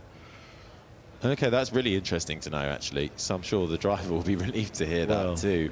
But that is, for seemingly actually a bit of a glance with the barrier, the hay bales, a fair bit of damage to the front end of that Lotus Evija X, the X version of the Lotus Evija. Not road legal, that, but you can see the huge rear wing on the back as well, and just the plume of smoke that it was leaving as the tyres lit up to get going. Well, it's so much horsepower, 2,000 horsepower.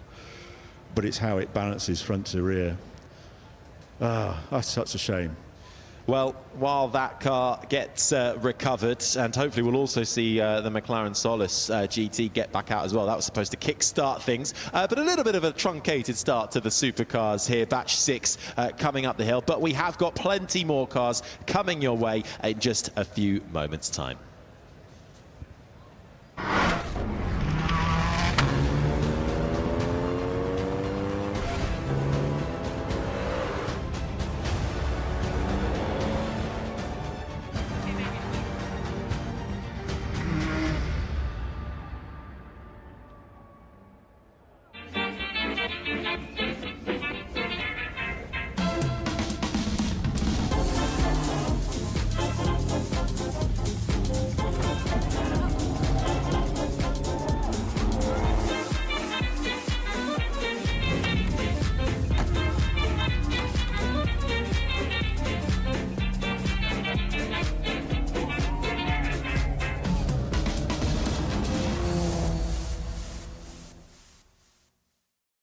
You're built different. Breathing new life into broken. Taking matters into your own hands. Assembling big dreams from the small things. Never stopping until you find right part at the right price. That's the eBay way.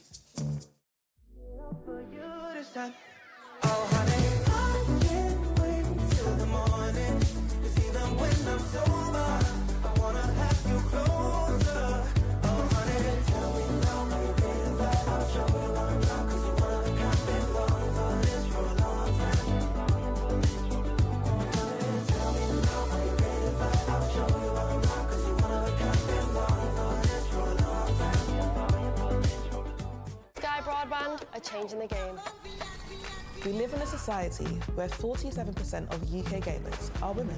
Yet they only make up 5% of esports pros. This needs to change. 2 tournaments, 1 final. They're UK's first of its kind, with pro contracts and Sky full fibre on the line. We're on the lookout for women on their path to pro. Join us and compete in Races E-Series, Soccer E-Series, all leading to secure a place at the Women's Esports Finals. Sky Broadband is built to power the pros.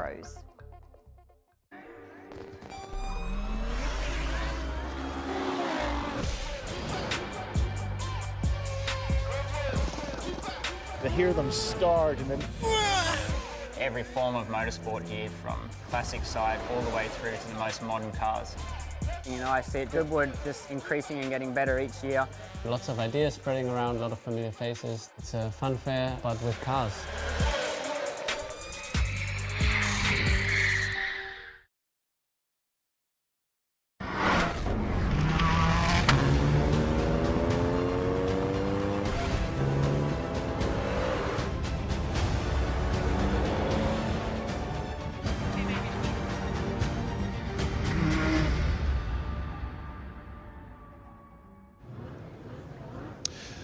Beautiful views over the Goodwood estate for the Festival of Speed this afternoon, well, all day, and the first of 4 magnificent days of running. A little bit of a pause running up the hill for the supercars while we get one of the Lotuses cleaned up, but that does not mean there is a lull in the action around Goodwood. If we head up to the Forest stage, well, plenty of rally action going up there, and a lot of competitive action as well.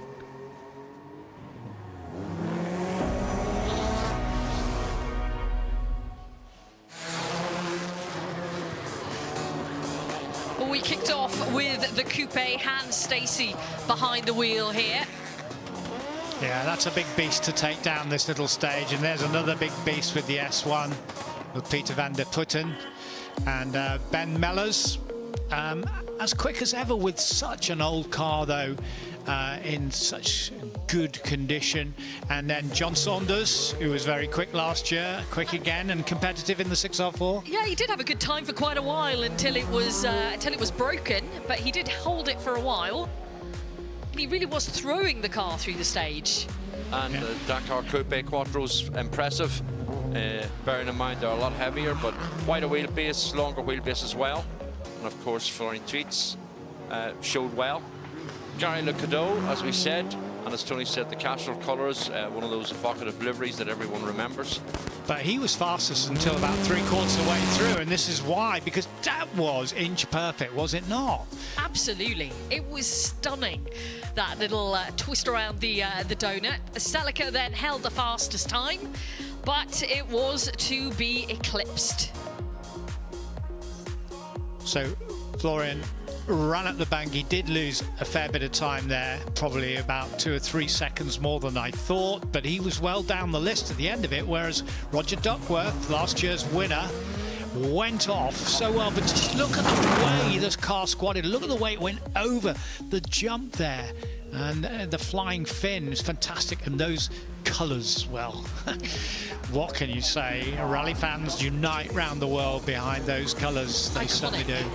And is it right then, very, very quickly, Bex, that they'll paint those colours in Sweden at Collins Crest? They paint those colours from the Subaru and so on? Yeah. We just saw the Iron Dames and a great run from Rory McLeod here. I saw the biggest bottle of whiskey I've ever seen at Collins Crest as a spectator. I'm sure you have. The Norwegians brought it in. It must have been 1 metre high. Nothing could beat, though, the time from Ollie Mellers. Driving it like he was winning it or binning it. It was a great run, and it was fastest through.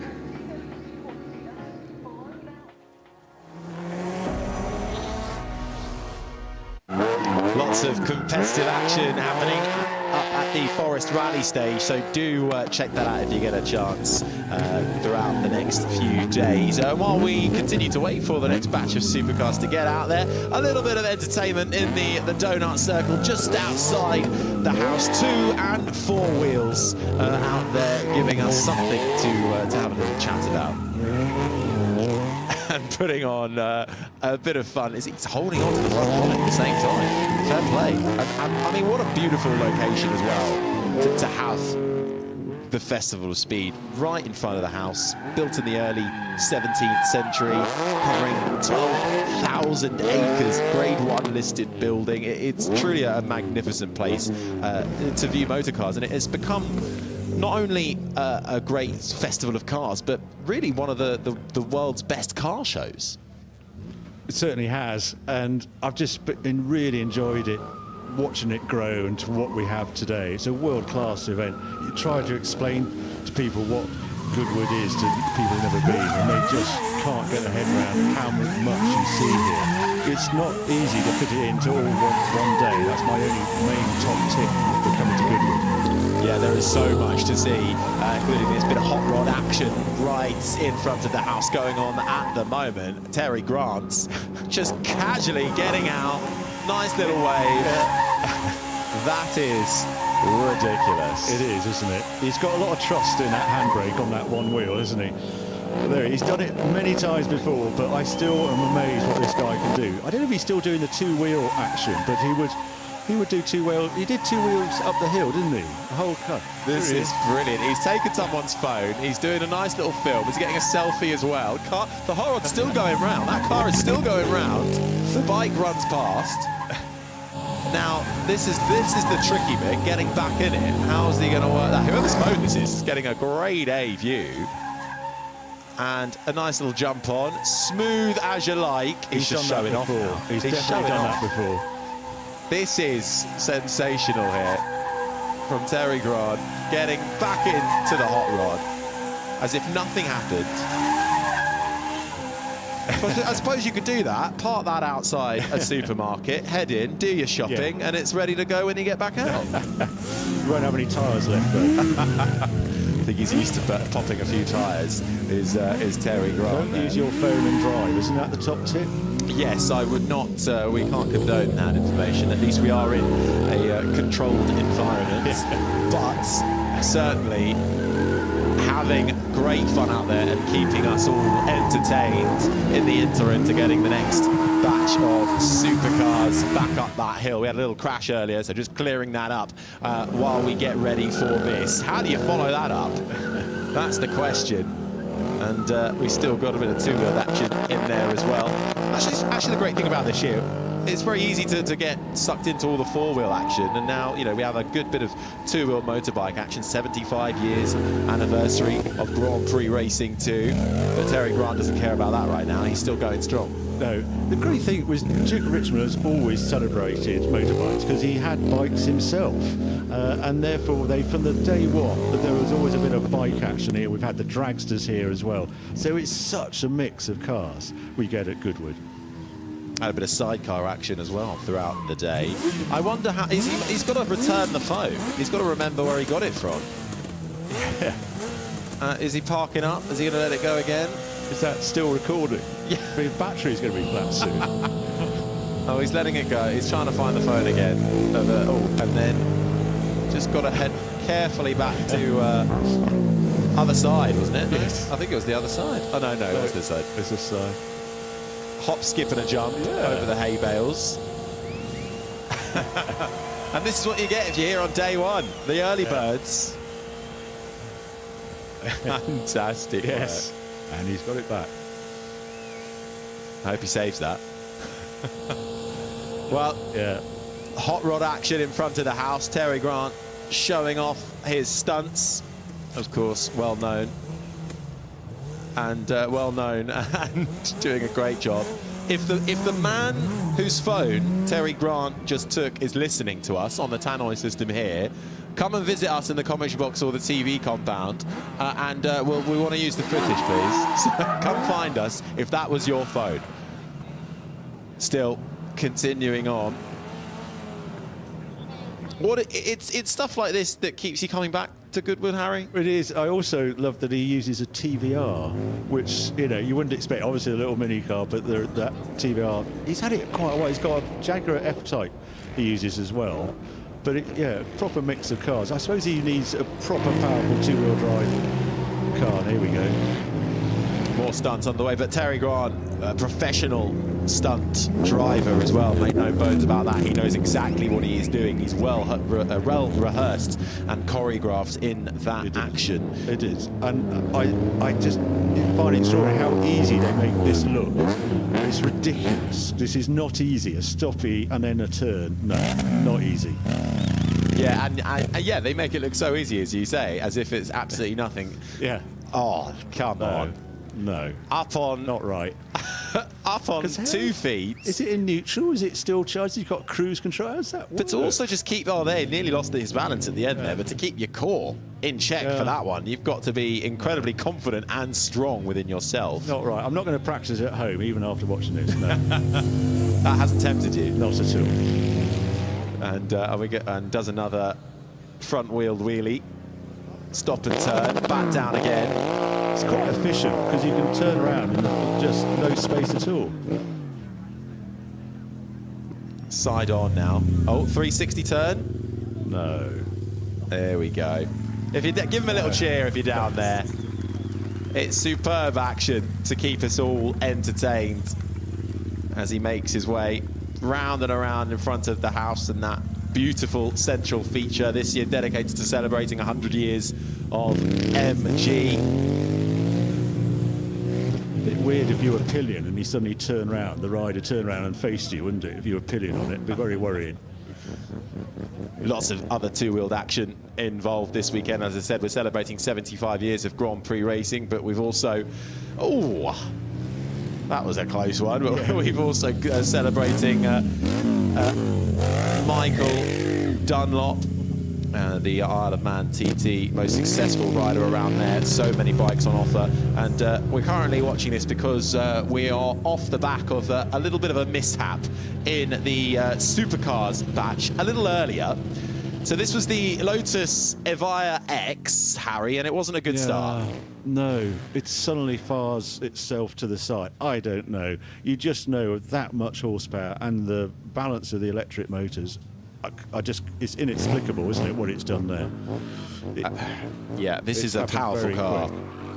And not much the driver could have done. You know, this is not a road legal car made purely for the track, as you can tell hugely from that rear wing. It's worth a lot of money, over $2 million. 280 miles per hour is the top speed of this when it fully gets going. You always remember when you see a car crash like that, it's all about the passenger cell. The front is meant to collapse like that. So it might look bad, but actually that is designed to do that, to keep the cell intact. The safety methods working well and truly there. So although it looks bad, it's doing its job at the end of the day. We've had a Jaguar join the party out on the hill climb at the moment. But the motorbike rider still going strong. He's not going to do a headstand, surely not. As he revs the bike. Yeah, the stopping. Yeah. And he's happy with himself on that one. Terry Grant's still going around there as well in his hot rod. Terry Grant, multiple world records he holds, having executed the highest loop-the-loop in a car, the fastest two-wheel mile, the furthest barrel roll jump, and the most donuts standing on the roof of a car, and the highest number of donuts in 100 seconds. Just to name a few. Yeah, good number of records there. Incredible. He's the man for it. What is he going to do next? The man from Stevenage doing what he does best. So if you are situated right there outside the house, you've got the best view. And just gearing up to see what else they give us. We are awaiting the rest of the supercars to make their way back out after we clear up the start line. And later, we've also got manufacturer batch 4 and 1970 to 2024 cars still to come your way a little later on. But for now, we can head up to the top of the hill, which is where we can find David Green and Gavin Kershaw from Lotus. Well, I'm here at the top paddock with the Evija that made it up the hill. Gavin. Yeah, had a good run. It's really cool driving the Evija, obviously. This is a fully production version, so we're running the full 2,000 horsepower, active aero, everything. So some really... But the track is muddy and stuff like that in places, but there we go. It's a stunning looking design, and as you say, that 2,000 horsepower, I mean, the 0 to 60 is incredible. Yeah, the 0 to 60 is incredible, but actually it's once it starts moving, it gets above 100 miles per hour. You can actually put more torque to the front, So actually it will get to 300 kilometers per hour in under 10 seconds, which is quicker than a Formula One car. So it really gets your wits about you. Obviously, we saw a little bit of an incident down at the start line with the X. Lot of tyre smoke, big getaway, but just wheels spinning up. And as you say, it's a bit muddy down there. Yeah, the X obviously runs slicks tyres, so that standing around, there's no tyre warmers, things like that. Part of the reason to bring the X here is to show that it was the Nürburgring car with that amount of aero, so it's a little bit of a performer as well. So, yes, you have to make some smoke, isn't it, for the driver? Bit of a YouTube moment. It'll be very popular on YouTube, but hopefully people will see all the Lotus going up and down. The Emea's looking good as well. So, no, it's the first time Lotus actually had 4 new products going up and down the hills, so what a day for us. Yeah, I mean, the Electra's getting a load of attention there. Emea's just such a quick car, such a capable car. It's fantastic. It's stunning, you know, and so easy to drive, but it enjoys all of these corners. So no, when we actually sit there, all of them in the paddock, you know, you can see the lineage across them. And no, the people who drive them, experience them, passengering them, you know, you've driven them yourself. They're amazing cars now, really knocking on the future. And quick, perform well, but also quite a luxurious place to sit in as well. Yeah, it's something you probably wouldn't have heard with a Lotus. You know, even the Avaya here, you know, two people can quite happily sit in it. But the Emea, you know, the four-seater version, you sit in the back and it's palatial. It's just take me anywhere. And the sound system, who'd have thought we'd have been talking about sound system? We have Dolby Atmos 2.0 in it, and it sounds like you're at the IMAX cinema. I have to say that is one of the most impressive things I've witnessed inside a car for a long time. That sound system, I'd encourage anybody to have a try at that. Gavin, always good to see you. I hope it's not too much of a late night and you've got a bit of duct tape in the back of the car. Oh, we're Lotus, we'll fix it, don't worry. And we'll see you tomorrow. Thank you, bye-bye. Thanks, David. Yeah, the surviving Lotus Evija making it up the hill after the Evija X coming to an early end on its run. But while we continue to wait, we can check in with Karun Chandok, who is making his way out and about around this beautiful Goodwood estate. One of the themes for the Festival of Speed this year is horseless to hybrid, and so there's a real eclectic mix of cars across multiple generations of the sport. Now, what we got here are some of the cars which ran with the Cosworth DFV engine. The most successful racing engine, you'd have to say. It raced in 17 years of Formula One competition, winning 155 Grand Prix in that era. So in the back of that, Lotus 77, a car driven by the great Mario Andretti and Gunnar Nilsson in the past. We see the Ligier Cosworth here. And then we go into a mix of some rally cars. The Renault 5, lots of people had them as sort of boy racer cars of the 80s, didn't they? And then the Lancia Delta Integrale, those wonderful Martini colors here out in its full glory. And you can see, I'll tell you what, we're going to scooch through this little gap here. I'm going to just come around, get this bag out of the way, because there are a couple of very special cars just parked up here. This is Ray, who's running away from the camera. Now, Ray, you've got a couple of great cars here, owned by Mr. E. Mr. Eccleston, of course, in case you haven't worked that out. Two of Niki Lauda's great cars? Yes, yep. I just keep them running, Karen. I don't know the histories. I'll tell you that. Is this one, John, what we want to do is come and have a look at the back of this car, because this is a car that raced once, won once, and then never raced again. The brilliant fan car, the Brabham that raced in the Swedish Grand Prix of 1978, the BT46B.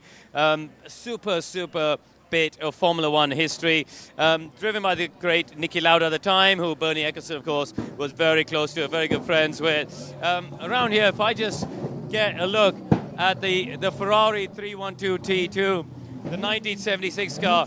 Now, 1976, for those of you who've seen the Rush film, will remember, was the year when Niki Lauda had that accident at the Nürburgring, and you know, really his recovery from there to come back to race in Monza just a few weeks later is just the embodiment of the human spirit and what motivation can do in a sporting contest. So brilliant to see this car here for all the fans to have a look at.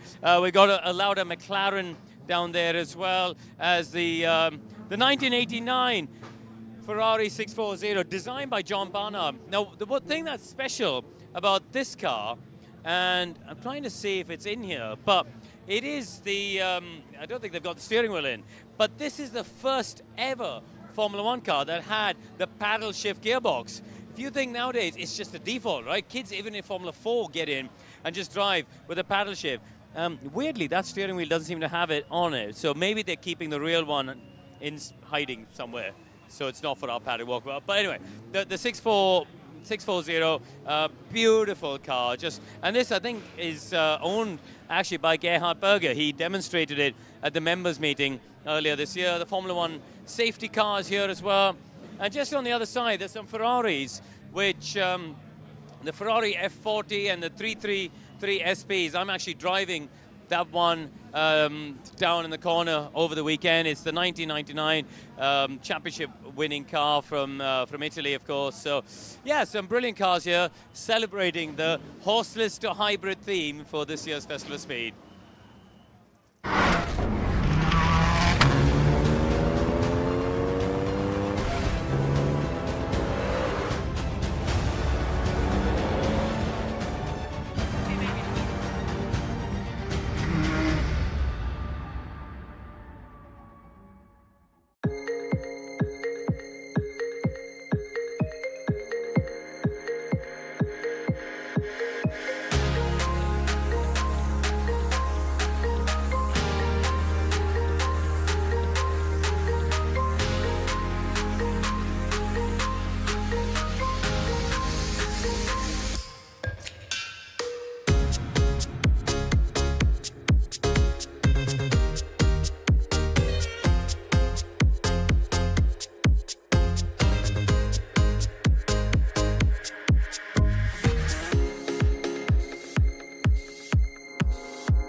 Sky Broadband are changing the game. We live in a society where 47% of UK gamers are women.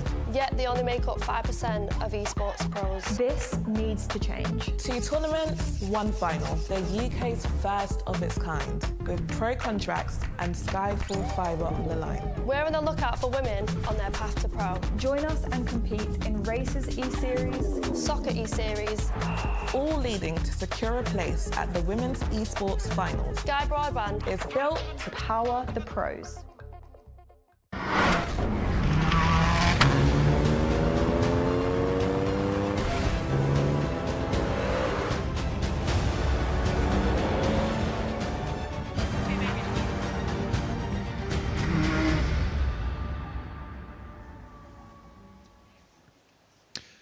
Sun very much still shining, not so much though on the Lotus Evija X, which was the reason for the lengthy delay. It has now been collected and being taken away. This, the hardcore version of Lotus's EV hypercar, set the 3rd fastest time ever around the Nürburgring, 6 minutes and 24 seconds. However, here at Goodwood, with a little bit of an issue off the start line, found the hay bales, and well, you saw there what were the remnants of the Lotus, the front end taking the bulk of the damage. But Harry Metcalf, who is alongside myself, Harry Benjamin, up in the commentary box, it looks bad, but that's the safety mechanisms doing their job. It is. There's a crash structure in the front of all modern cars, and it's meant to collapse if you hit a solid object, and it protects the passenger cell. So they always look dramatic, but yeah, that's what they're designed to do. Well, we should be going green shortly for, well, the remainder of the Batch 6 supercars to get underway. So we've got everything from Aston Martins and Bugattis. We've got the Gordon Murray Automotive T50S, the Hispano Suiza coming back onto the market as well. And we're hoping, we won't see all of them, but we're hoping to see as many as we can. We are particularly excited in the commentary box about the 499P. We didn't get that earlier. Not sure if we'll get that this afternoon, but certainly go and seek that out in the paddock. It's with all of the other Ferrari Formula One cars, and that the 499P car, the World Endurance Championship car. That's actually the one built for track days specifically to actually sell as a customer car. But even the McMurtry Spearling Pure has been out on track. The McMurtry car 2 years ago set the hill climb lap record. And, well, let's forget the McMurtry because we've got cars back out on track, and it's an Aston first up. It's Aston Martin Valla. This is a manual V12 Aston Martin, 715 horsepower. And I know this car very well because I had it delivered last Friday and it left on Monday to come down here. So I've done about 200 miles in this car. It flies, it's an animal. It's exactly as you expect a V12 manual, 700 horsepower rear drive Aston to behave. It's great to see. The look has changed quite dramatically of Aston's over the years, but as that continues to head up the hill, we do get our eyes on the McLaren Solus GT, the McLaren single-seater hypercar. Well, I don't want to talk over that V10 Judd at full song coming up the hill. Glorious to see. It really is a machine like no other. It's incredibly light as well, less than 1,000 kilograms, 200 mile per hour top speed. Mika Hakkinen emblazoned on the headrest in the seat. He's had a little bit of work to do with this car, the 98-99 F1 World Champion. Very much, I think, planning on getting in the car across the weekend. As we ride inside one of the Aston Martins. Yes. Well, this is the Valiant. This is the Alonso's new company car, I'm told. He wanted an even harder version of the Valla. And again, a manual V12 with 730 horsepower, I think this time, rear wing and 4 exhaust pipes, rather than the 3 on the standard car. Yeah. You don't get much change from $2 million on one of those. One of the most extreme front engine cars ever produced by Aston Martin, completely road legal. Fernando Alonso wants it. Fernando Alonso gets it as heading out on to the track now is the Ferrari SF90. SF90 XX Spider, so this is the ultimate versions car, and it's a Spider so ruthless. This is their XX program, ultra hot, and it's the first road-going XX Ferrari they've ever done. Previously they were for track only. This one, somehow they've made it road legal. 1,015 horsepower, I think they are. Huge fixed wing on it. First time there's been a fixed wing on a Ferrari since the F50. Yeah, and a retractable roof on that as well. Back to Aston Martin. This is the Aston Martin Victor. Darren Turner, esteemed Aston Martin works driver, at the wheel of this. Their son has said this is the best designed Aston Martin since the DB5, a one-off. V12. Yeah, Aston 177 base. If I want to take an Aston home with me, this is the one. It was an individual commissioned it. He did the round lights. The front looked like the V8 Vantage from the 80s. And it's 840 horsepower, 840, something like that, from its tuned engine. It's even more powerful than the 177, and again, it's got a manual gearbox in it. Glorious. Yeah, simple 6-speed gearbox. The car the 80s never had. Well, we weren't there in the 80s. You needed to get to the late noughties to get one of that. Well, the 2020 before that one was achievable. Just great to see. A one-off as well. Darren Turner very much getting a wonderful view and a wonderful experience of that one. Not the only Ferrari out there. We've, I think that's the Ferrari Roma SA Coupe. A really easy car to live with. Again, I've been lucky enough to drive this quite a lot, and they're just twin turbo V8, 600 and some horsepower. But yeah, it's not the most expensive Ferrari front engine. It's like, I don't want to say junior range, but it is affordable. And it's one of those cars I keep looking at classifieds, and now, annoyingly, they've done a Spider version of one of those, and I always liked Spiders. So every car that comes by, it sounds like you want to take that home with you. It's a nightmare, Goodwood. I don't know why I do it and watch the supercar run. I suppose that's why we come along. Oh my goodness, now this is nuts. This is, I think this is one of the, this is the Ford Mustang, isn't it? Well, this is 800 and some horsepower rear drive. It's got the gearbox in the back of it. It's £315,000 worth of Ford Mustang. and they just wound everything up to 11, or maybe it was 12. It is completely road legal as well. This track-ready supercar, though, supercharged 5.8 litre V8, over 800 horsepower in this car. Carbon fibre body, semi-active suspension. It's even got DRS. It's got DRS. It's funny because we're European and it's obviously American. And GTD, you think it's a diesel. Just listen to it. It's very clearly not a diesel. Supercharged V8 in it, 830 horsepower, rear gearbox. Wonderful thing. But yeah, they're now taking allocations. You have to put your name down, and if you're lucky, you'll get. Yeah, that was the Ford Mustang GTD. Now we have the McLaren P1 making its way up the hill. And this was when it came out. This was there were three cars together: the LaFerrari, this one, and the Porsche 918. This was McLaren's, and it was lightweight. I've been lucky enough to do a lap around the Nordschleife this Chris Goodwin when they were trying to set a lap time with it, and it was 6 minutes something. I never actually got the time, they didn't release it, but it's like old school turbo. You just hear the turbo whistle, and it's really exciting, and it has DRS in it. Looking at the Singer now. Yeah, this is the Porsche 911 reimagined by Singer. I think Marino Franchitti might be at the wheel of that. Well, it's Marino Franchitti, not, no, this one, who's helping them with the development. There's two versions.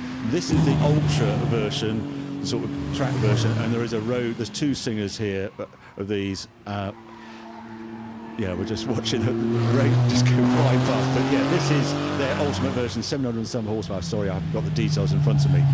But the big rear wing on it is how you recognise it. Yeah, it certainly is. Californian-based company, our Singer vehicle design, who've been working and reimagining Porsches for quite some time. I was actually having a chat with Alex Albon a little earlier on, and this is one of the cars that he absolutely wants to get in if he can. So I think a former Formula One, or a current Formula One driver, wants to get into your car. Singer were pretty pleased to hear about that. Alpine A110. I think this is. They've got this one as a long-tail version that an enterprising Polish company have actually recreated out of the Alpine A110. But this one we're looking at actually raced in period at Le Mans, and it did short-tail and long-tail versions of it, which is hard to see from this angle. Hopefully it will get off the line and it will make more sense when you follow the A110 behind it. They've recreated this car, and you can actually add a long tail onto your modern A110. 650,000 euros though, but this is the classic. This is the 70s car that it replicates. So this is in short tail 4. Please move off the line. Just waiting patiently. This inspired by the La Squadra, you can see on the side there as well, running car. I think it's the A220. Yes, well, that La Squadra is the company in Poland have done the long tail version of the A110, which is just behind it. So just trying to get that Alpine off the mark, followed by its modern counterpart behind. And Alpine well, they've got a lot on offer here this weekend, having a little bit of a renaissance, Renault trying to really build their high-performance sports car brand, which is Alpine. Of course, they've got the Formula One team. They're in the World Endurance Championship as well, racing in the hypercar, esteemed background in rallying, and particularly the new Alpine, very much the sort of the hot hatch that's based off of the Renault 5. A290. Well, we cut away from that to have a look at this. The Yaris H2 concept. This is a GI Yaris. The Duke of Richmond currently in that car, and he is about to be driven by Kalle Rovanperä, the Toyota Rally driver. And we'll be getting a brilliant go up this for His Grace. Fully hydrogen concept, the GR Yaris, and actually there are two types of GR Yaris that are optimized for Kalle Rovanperä and Seb Ogier. Have both got their own versions. Such are Toyota Gazoo Racing backing them as drivers, wanting them to have their own mark in this. But a fully hydrogen powered car. Yeah, a Kia Toyota chairman of Toyota is very keen on hydrogen. He thinks we've got to look at all alternatives beyond just pure electric, and hydrogen is one of the horses they're backing, because you use the internal combustion engine still. They have all that technology, they know how to make engines. Can we make green hydrogen is the argument of this car. But he's done 24-hour racing with this, and it's very interesting. I've done some things with Lorne Bamford at JCB. He's also investigating hydrogen. There are a number of truck manufacturers also looking at hydrogen, particularly in Germany, and they're looking at putting in a highway for hydrogen because it suits high torque situations and it's an alternative fuel. The difficulty of hydrogen is storing it. You have to store it at really high pressure and where you put the tanks, and it can even leak through sort of metal. I've seen carbon fibre tubes, tanks if you like, in cars. They're just looking at that technology, but there's no doubt it works, and they can do the engine technology. It's actually sourcing the hydrogen and storing it in the car, but the great thing is you can transfer a lot of energy very quickly, just as we've got used to with petrol and diesel. With hydrogen, we've just got to make clean hydrogen and work out how to store it at such high pressures. Here we go. Just having a listen in to that off the start line. This, of course, has been a concept that Toyota have been pioneering and developing over the last couple of years. This, the GR Yaris, one of the hottest hatches around. And this one in particular, powered by hydrogen. The Duke of Richmond in the passenger seat, being driven by Kalle Rovanperä, the esteemed Toyota rally driver, giving him the ride of his life, I would expect. A special hydrogen engine developed for this in Japan. It basically uses the same technology as the existing engine in the GR Yaris, so it's not a new one, it's just tuned to run on hydrogen. And it's interesting with what JCB are doing there. Actually, it's a diesel engine conversion, it's a spark ignition, but on a petrol engine like this GR Yaris, it's almost a straightforward replacement. It's just managing the fuel into it that's a gas rather than petrol. And do you think that is the way forward? Do you think that is the way we will go? I think it's an alternative. I think we should be investigating, allowing the engineers to investigate every alternative that we can, and hydrogen is a very good one because it is zero emissions, just produces water out the exhaust pipe. Well, from hydrogen to Porsche Taycan Turbo. Is this the Taycan Turbo GT making its way up the hill? Another crazy horsepower electric car we've got here. I want to say it's 900 horsepower. I think it is. It's around there anyway, and it's setting incredible times. They again have set a new record at the Nordschleife with this car as well. £186,000 there when I looked at the list price, and I thought, ooh, but what it can do is just amazing. Yeah, that car 0 to 60 in 4.8 seconds, 300 kilowatt max power as well. That all-electric Taycan making its way out. This, though, a little different. The Porsche Lassante 935. Lassante, yeah, Porsche created these 935s, a limited run, very expensive cars to ape their 80s race car, the 935 twin Spartan head, with this very distinctive look. There was a Moby Dick, if you remember that. Lassante, very enterprising company, have managed to turn this into a road-going Porsche 935. They've done 2 conversions, I'm told, and I guess this is one of them. 3.8 litre flat 6 twin turbo, 700 brake horsepower at 7,000 RPM, top speed of 211 miles per hour. Expecting only about 77 of these to be produced by Porsche in this very much red, white, Marlboro-inspired livery. You can have it in any colour you want, sir, I think. But that one in particular looking splendid up the hill. And we are really getting into the thick of it at the moment. This car making its way up the hill at the moment. This is the Zinger 21C. Chris Ward at the wheel. Rattlesnake green is the livery colour. Embodies a new era for Zinger, developed by Kevin and Lucas Zinger. Hypercar, this is, represents their view of the future of automotive design. Is it a single-seater? I'm trying to look at it. Is one behind another? Yeah, is it is. Pillions, right. Yeah. I need to find out more about that car. I'll look at it tomorrow. A central seating position as well for the Zinger 21C. And back again with something else from Lazanti. Yeah, well, they've done an amazing thing here. Back in period, someone decided it was a good idea to fit a V6 Formula 1 engine, the TAG turbo engine, in a Porsche 930. And Lazanti thought that's a good idea, and they've done a run of them. And this is one of them. And you choose which engine you want. They've got a number of engines from period that won certain Grand Prix. So you say, oh, I can have the Spa one. Also, I have the Imola TAG V6. Glorious, crazy expensive, and I want one of those as well. So that, I think, has Alain Prost's Belgian 1987 Formula 1 race winning engine in the back of that Porsche, according to Lazanti. Maserati, well and truly represented across the board this weekend, and paying homage to 20 years of the MC12.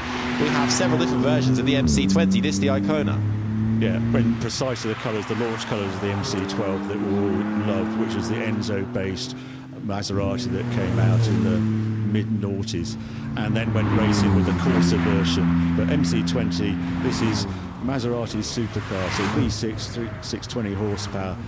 They wanted to make it more livable car. It's what you expect from Maserati over Ferrari, and they do this also in a Spider version, and all carbon construction, unlike Ferrari.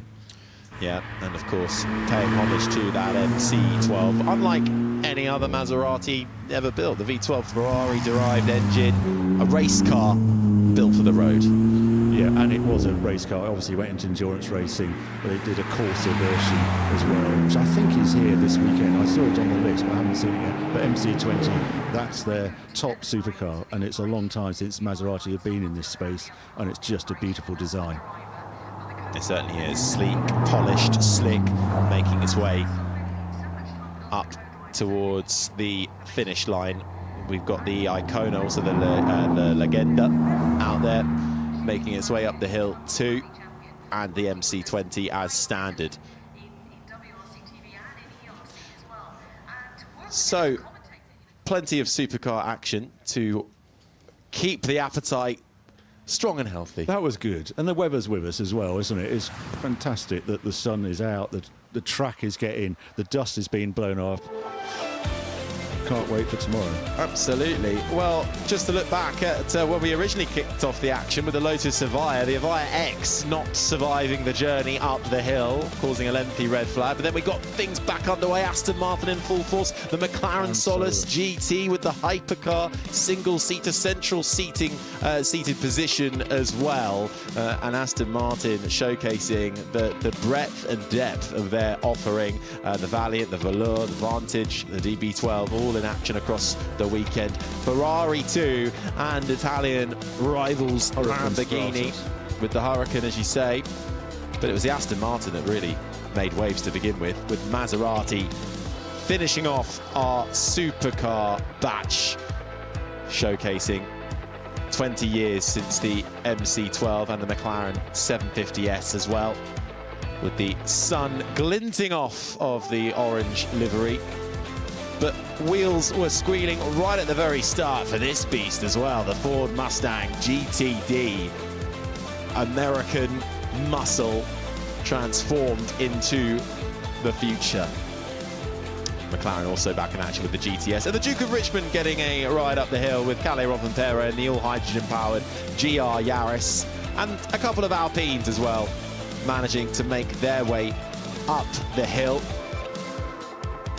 And we say iconic a lot, but the Porsche 911 certainly carrying that through and through. And what's new for the future? Chinese brands coming onto the market, the Yangwang U9. The Rimac. And many, many more options out there for you. Supercars running up the hill in action.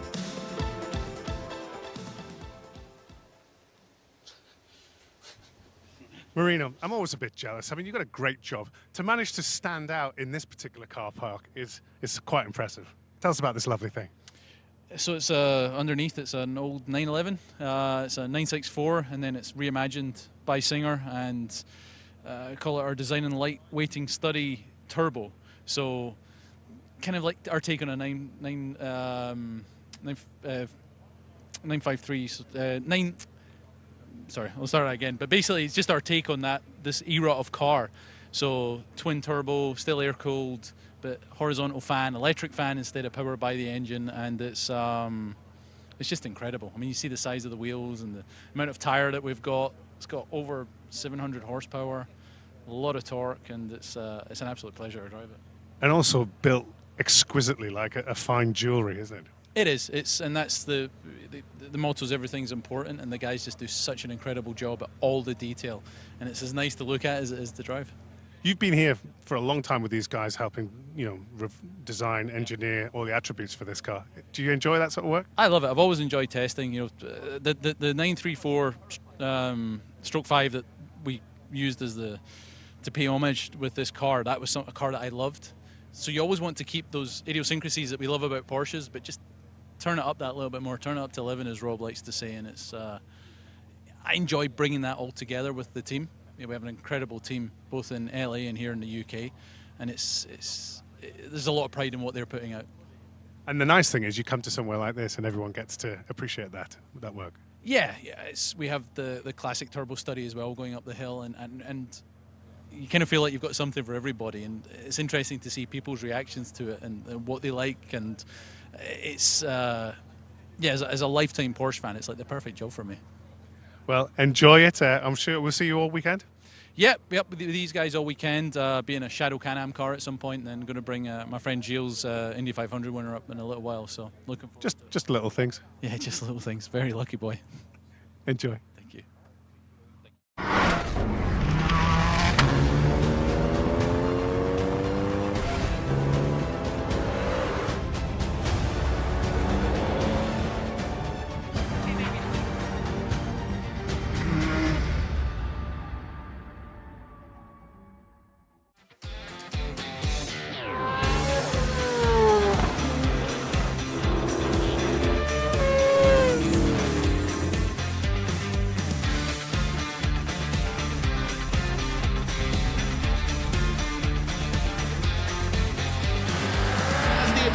But how good an exit can Mathai get to the line? He's not going to be able to do it, or as he tries to tuck into the toe, it's going to go to the line.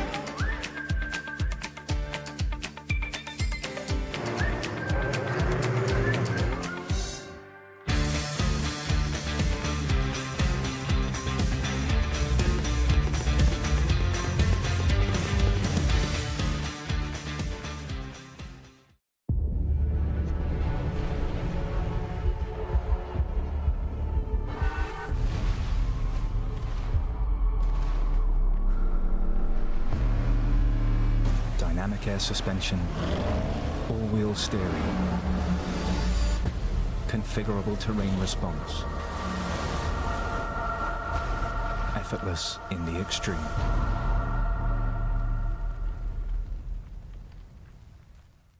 Sky Broadband are changing the game. We live in a society where 47% of UK gamers are women. Yet they only make up 5% of esports pros. This needs to change. 2 tournaments, 1 final. The UK's first of its kind, with pro contracts and Sky full fibre on the line. We're on the lookout for women on their path to pro. Join us and compete in Races E-Series, Soccer E-Series, all leading to secure a place at the Women's Esports Finals. Sky Broadband is built to power the pros.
Well, you wait all day and 3 Gordon Murrays come along at once?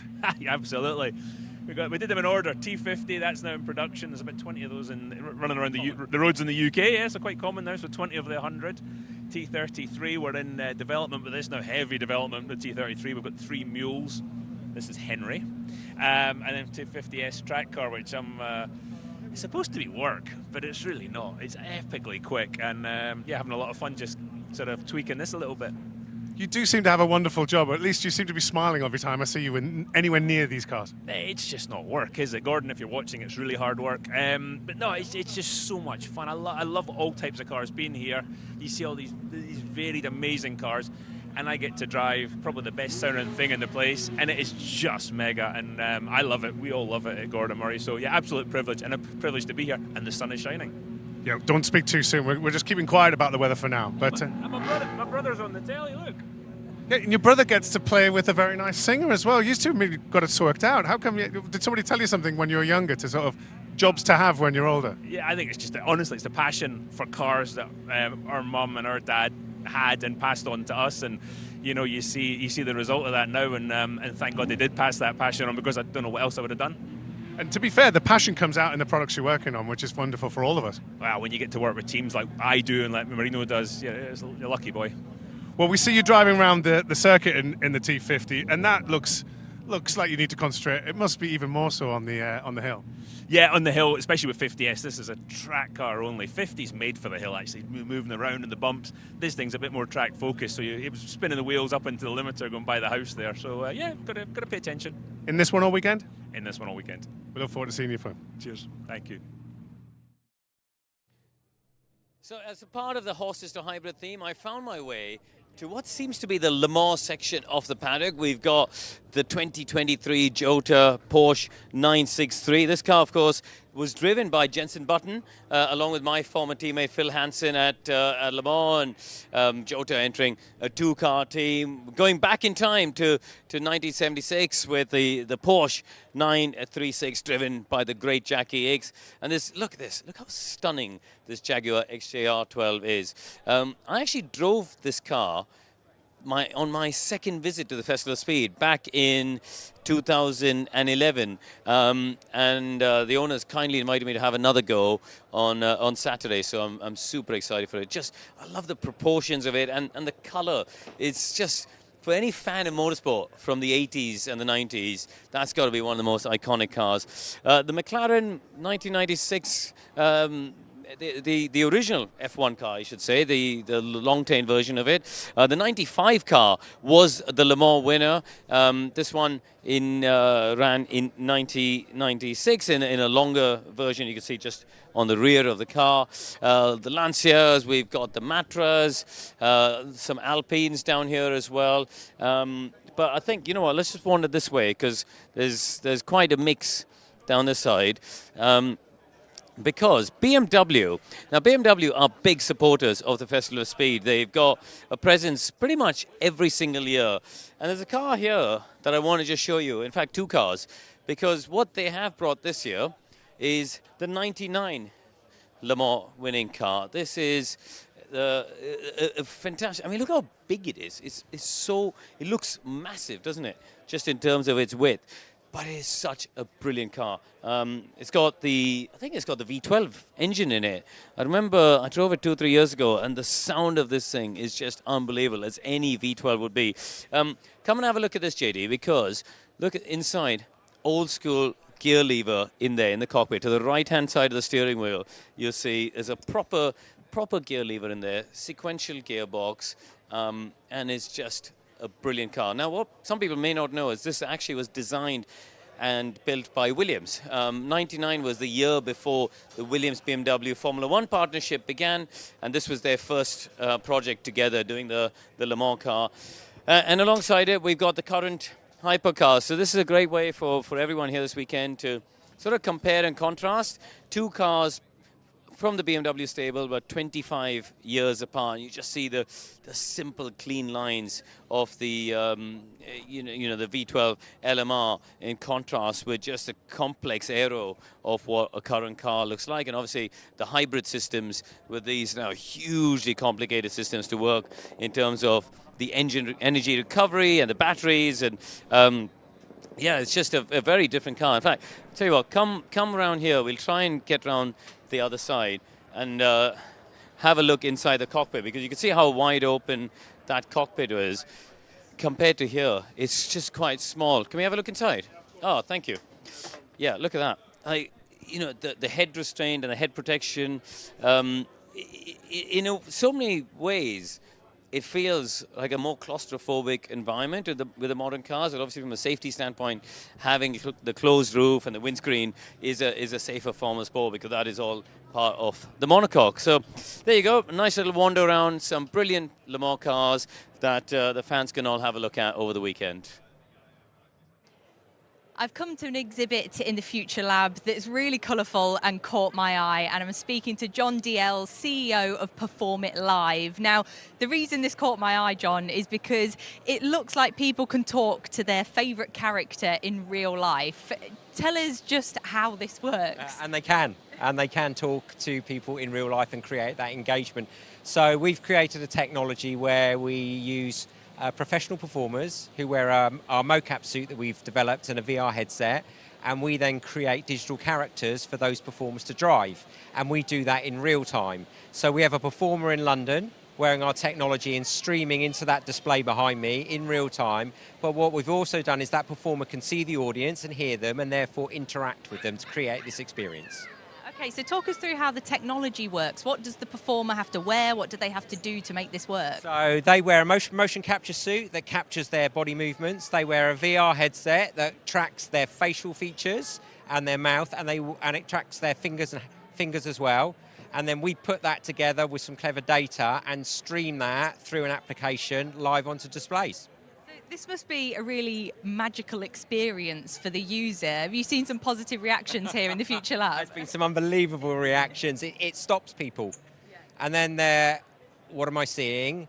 And then they come up to the mic, and then they realise they can engage, and then you see lots of laughter. If we were capturing smiles today, it would be thousands. It's quite incredible. And then you've got kids engaging, you've got older adults engaging. It's kind of right through the demographic. You've got this superlative engagement and lots of laughter. Yeah. And could this be used for quite literally any character in any place? Like the outcomes are endless. From a character point of view, absolutely endless. So a brand might have a particular asset, we can bring it to life. So we can bring any character to life and then stream it live and then create this experience. So yeah, limitless on the types of characters that you can create. Okay, so who's the character that we've got behind us here? So this is Otis. Otis is a hangry animal, one of the partnership businesses that we work with. He's a purple hippopotamus. He's a bit West Side, American, chilled out guy, has kind of interesting knowledge of cars, engaging with the audience. So that's Otis. He does a sweet rendition of Elvis as well if you ask him nicely. Okay, well, can I ask him then? Because I can see that Otis hears us. Yeah. So if I go up to the microphone, I can just start talking to him. Okay. Hello, Otis. Hello. Lovely to see you. Hello there. Hi. How are you? Good, thank you. Welcome to the Festival of Speed. I've just been told that you're quite a car fan yourself. Oh, absolutely. Absolutely, yes. I do love me a car. One of my favorites is the Maserati MC20. Oh, yeah, good choice. What about the motorbikes? Have you got a favourite for that one? Motorbikes? Well, actually, I'm glad you asked. I just bought myself I think it was a Honda, that was it, a Honda CD650R. Beautiful bike. Half monster, half cafe racer. Oh. That's really cool. You've got good taste. And I can see that you're dressed for the weather as well.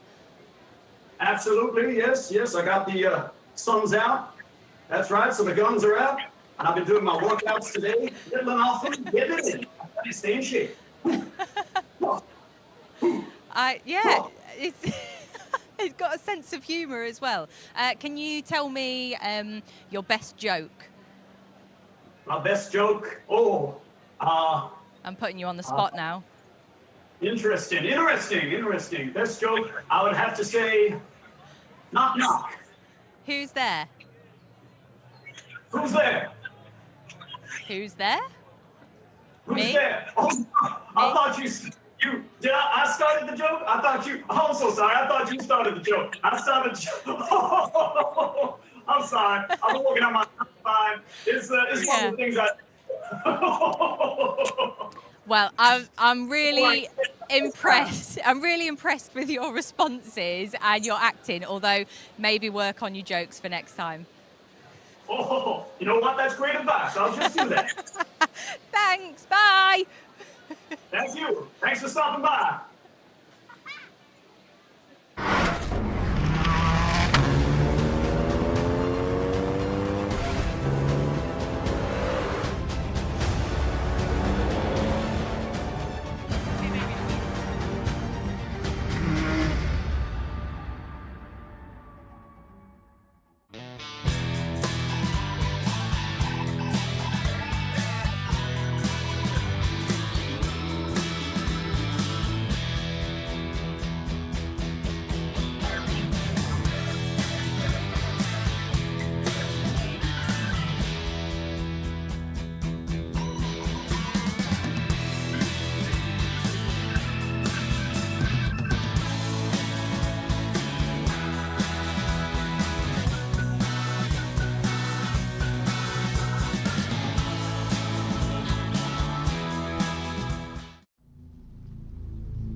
Sun still out at the Goodwood Festival of Speed, and up in the commentary box, my name is Harry Benjamin, and well, you saw a stylish icon of Goodwood a few moments ago from one of them to another. Alice Powell joins me in the commentary box. We're getting ready for the manufacturers heading up the hill. What's your best joke, Alice?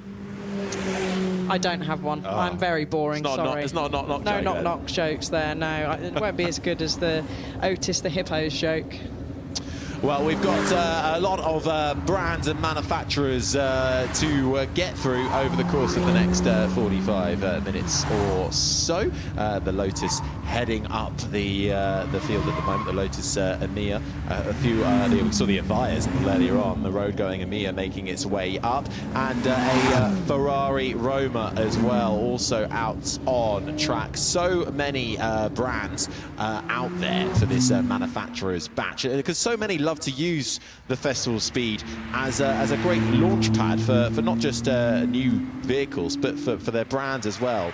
This, the McLaren Artura Spider, making its debut. V6 3-litre engine hybrid. It's low, it's lean, it's powerful. 691 horsepower. 720 newton meters of torque as well. Chuck that in there.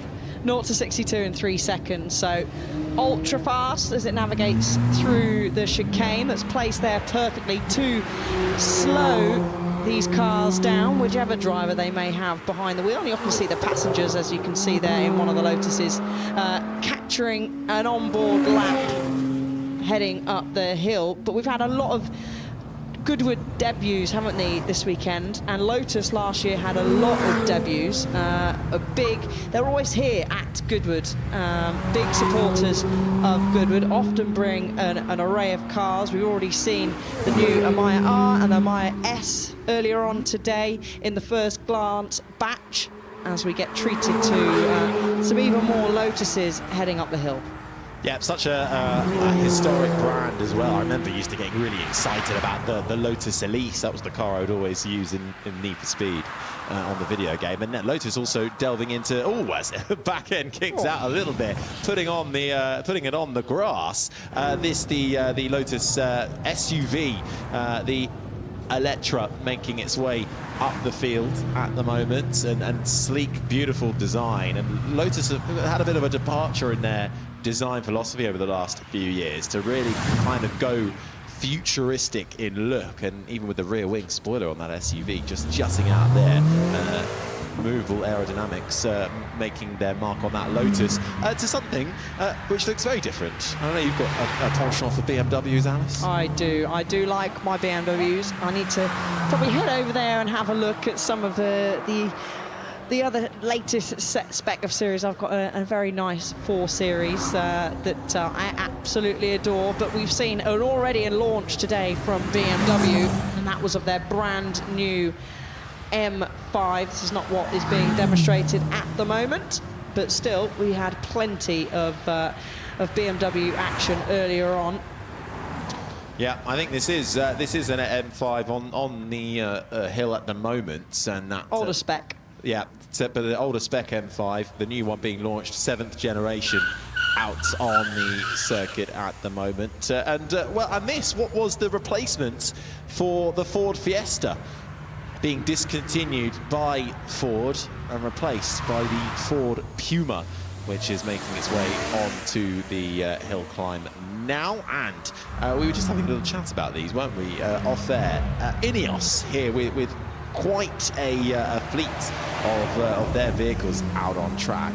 We've got the things like the Grenadier out on there as well, and certainly showcasing how much Sir Jim Ratcliffe's company has come in such a short space of time. Yeah, you got the regular Grenadier, and you've had the Grenadier Quartermaster that we've seen also go up the hill today, and the Grenadier Detour as well.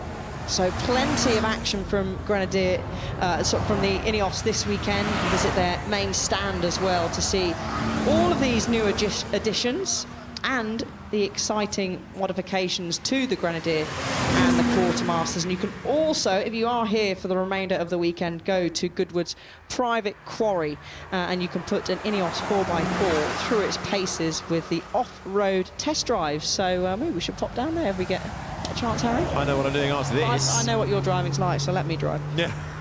Yeah. But the regular Grenadier can run on petrol or diesel. You'll find a 3-litre turbocharged straight 6-cylinder engine under the bonnet, both with 8-speed auto gearboxes as well. Diesel engine has 264 horsepower on that, so several Grenadiers available, as you say, the regular, the Quartermaster and the Detour. And Mini offering a huge amount across the weekend. The Mini Aceman. Now, on a lot of Minis, you can't actually tell the differences. We saw earlier the differences between the petrol and the electric were so minimal. But this on the Aceman, the first in that range of car, and all electric, supposed to gear you up for that ultimate urban driving experience. So a good city driver. Yes, we actually saw the concept of this back in 2022, so it's now actually driving. It's on the roads, on the Goodwood Hill at least anyway. A battery electric subcompact, you could say, crossover to the SUV, and perfectly being driven up the hill. Yeah, that vehicle currently in pre-production, continuing to be so, and electric range maximum 252 miles on that Mini Aceman, just heading its way up through the field at the moment. But Mini continuing to innovate and reinvent their brand in this, which has become a bit of a staple of the Mini brand, the Mini Countryman for 2024. Bigger, slightly more rugged, refined, probably the most grown-up, the most adult Mini you can find in the range. Just under, I think the basic is available for just under £30,000. Brand new, 5 seats, 168 horsepower, and completely Yep, completely silent as it makes its way up the hill in that slightly electrified redesign now that Mini are going for. It's just a little bit more curved at the edges but blocked off at the front as well. And indeed, the electric car really does have a unique look all round going forward. Brands really striving to get that futuristic look. Yeah, they're also available in a range of colours. We've also got the Countryman S as well that's available. And we've also seeing now going up the MG. We saw this earlier on. It was heading up the hill, the Cyberster. Yeah, the Cyberster Roadster on the hill in first glance, all electric, generates up to 496 horsepower, 0 to 62 miles per hour in 3.2 seconds.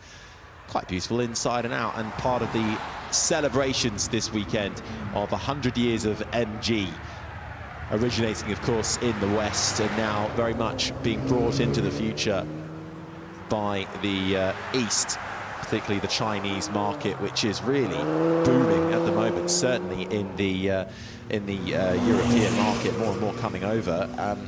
This is a Genesis out on track at the moment. Now, Genesis is a South Korean brand. It's basically the high-end brand of Hyundai. It is, and we've seen earlier on Jackie X was behind the wheel of one of the Genesis cars. The GV60 Magma concept is actually competing in the shootout. So we'll first see a timed practice from all of those cars in the shootout tomorrow. So the GV60 concept car will be competing in that, and that was actually one of the cars that Jackie X was driving earlier on today.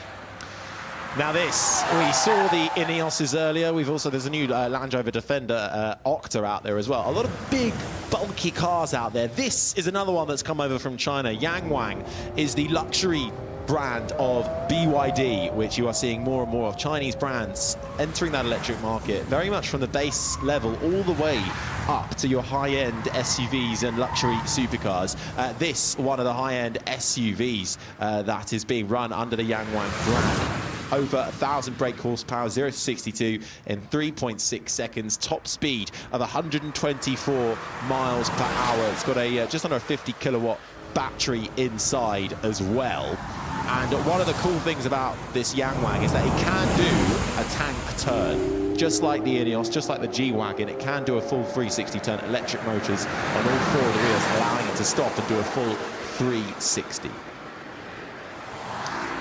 And Yangwang and BYD offering this up to us. We're seeing a lot of BYDs in the UK at the moment. Yangwang not yet in the UK, but there is a huge presence for them this weekend, and it's believed they're trying to tee that up ahead of a UK rollout for Yangwang. Whether it's under that moniker or not, we wait to see, but certainly a spectacular car making its way up through the hill.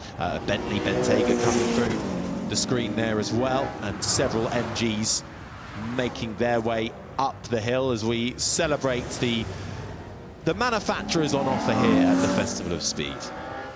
And a lot of manufacturers we get here at the Goodwood.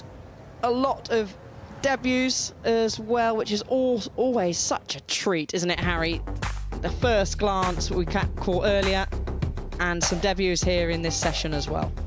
Kick things off with this offering from the Lotus Emira before finding something a little more Italian with the Ferrari Roma out on track. But Lotus with a full fleet of cars here, and Porsche never far away. If you get the chance to head over to the Porsche stand, it's well worth doing on the way to the Forest Rally stage. Lotus and many other cars showcasing their high-end electric SUV offering as well out on the circuit, particularly from the Chinese market in the form of Yangwang, but also South Korean, represented by Genesis.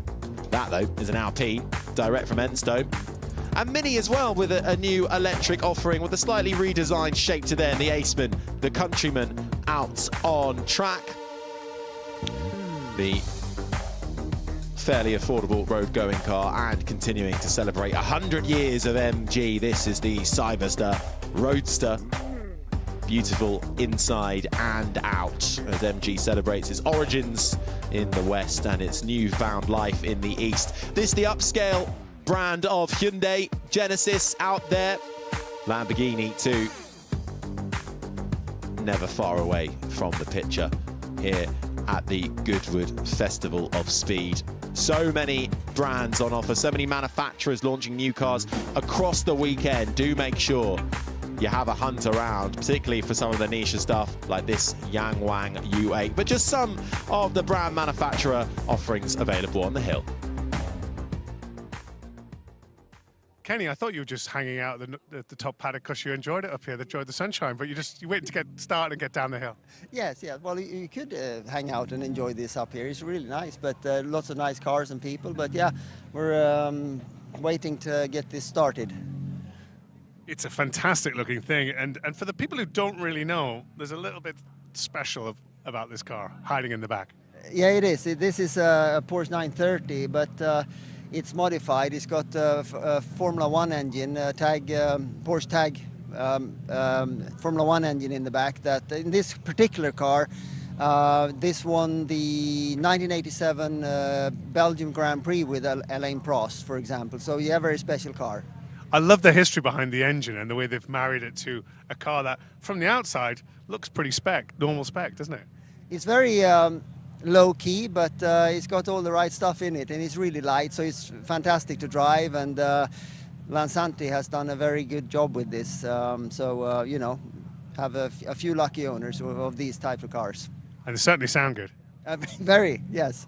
How do they drive compared to a normal Porsche of this vintage? Well, I haven't driven a Porsche 930 like original, let's say, but this drives really nice. It's got carbon brakes and 500 horsepower instead of like 250 or 270 or whatever it was in the beginning. Now, you're a man. I've never known you to not drive anything at 1010. So how is it just getting this up the hill without trying to break any records? No, you know, I've never driven this car before, so, you know, I couldn't really maybe do everything, but I did what I could, you know. And the owner was riding with me too, so, you know, you have to, you know, but not make him cry, really. Yeah, but no, he was enjoying it, I think, and we kept it out of the hay bales, and so, you know, all's good. That's all he can ask for. Yes, exactly. Especially, you know, going fast. You know, you never know what happens then. And for the rest of the weekend, are you going to be driving up in anything else? Probably on Sunday I drive some McLaren P1 Lansanti modified stuff. We look forward to seeing you then. Thank you so much.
How do you start an iconic movement?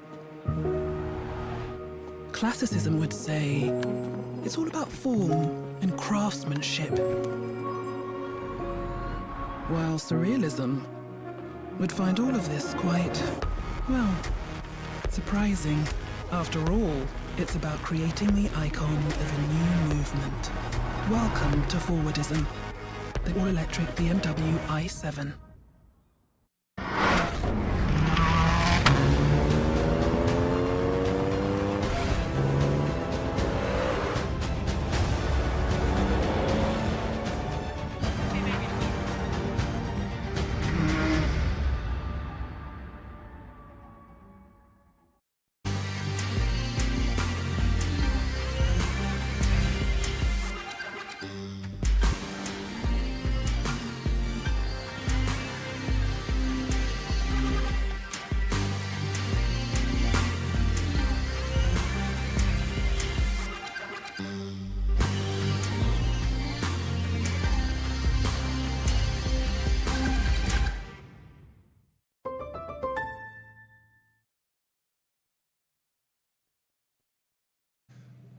Michael, you're showing us a car that not many people in the UK have seen this weekend at Festival of Speed. Yeah, this is the second time this car actually drive on the public road, and the first time is on the March. It's in the March. It's the Goodwood Media Drive Day, and this is the second time it drive on the track. Well, it's a nice big luxury SUV, but I think it's a little party trick if I was there in March, and it does a sort of tank turn as well, doesn't it? Yeah, we do some tank turns in the Media Drive Day and also today. Yeah, because the track only have a limited area for us to do. So we actually do a tank turn on a bit We actually do a tank turn in front of the start line, where many traditional cars they are doing donuts. Yeah, so it's slightly different to a donut. It looks fantastic. And the other party trick about this car, it actually floats, doesn't it? I've heard it floats for 30 seconds. So It floats for 30 minutes. 30 minutes. Oh, I'm stand corrected. So it really is an SUV. I mean, most SUVs get you out of trouble if you're on a steep hill. This gets you out of trouble if you fall into the sea. Yeah, because we have many good technologies about this car, all about the body and also all about the chassis and the electric motors. So it can float on the water for up to 30 minutes. And I believe it can move along at about 3 kilometers an hour. Yeah, because there are 4 electric motors, independent drive each wheel in the sea. Yeah, so if you are in the sea, it can drive like a boat, and it can also do a tank turn on the sea, on the ocean. Fantastic. Okay. But you should pay attention that this is only an emergency function. Yeah, it's not for you to have fun driving on the sea. No, I think that's probably good sound advice. Well, thanks for showing us the car. We look forward to seeing it across the weekend, and keep those tank turns happening in front of the house. Yeah, we want to do that, and we are now trying to contact We are now trying to find the solutions to do a tank turn in front of the house. Thank you so much. Okay. All part and parcel of everything that's been going on today. Ben Edwards and Alice Powell with you for this final stint of cars that we will be seeing up in just a little while.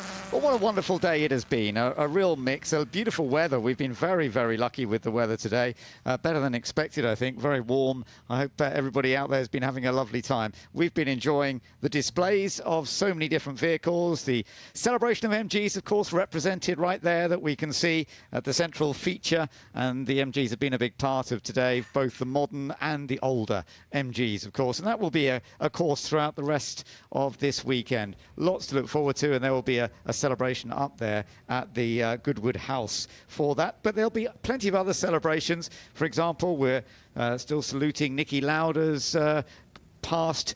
So sad that he's left us now. 5 years ago he passed away, but yeah, we're still going to be celebrating that as we go through the weekend. I'm glad to say, actually, Alice, that John Watson's likely to join us tomorrow for a little bit of a chat about Niki Lauda, which he did with us at the members meeting, and of course they were friends and teammates. There's something to look forward to.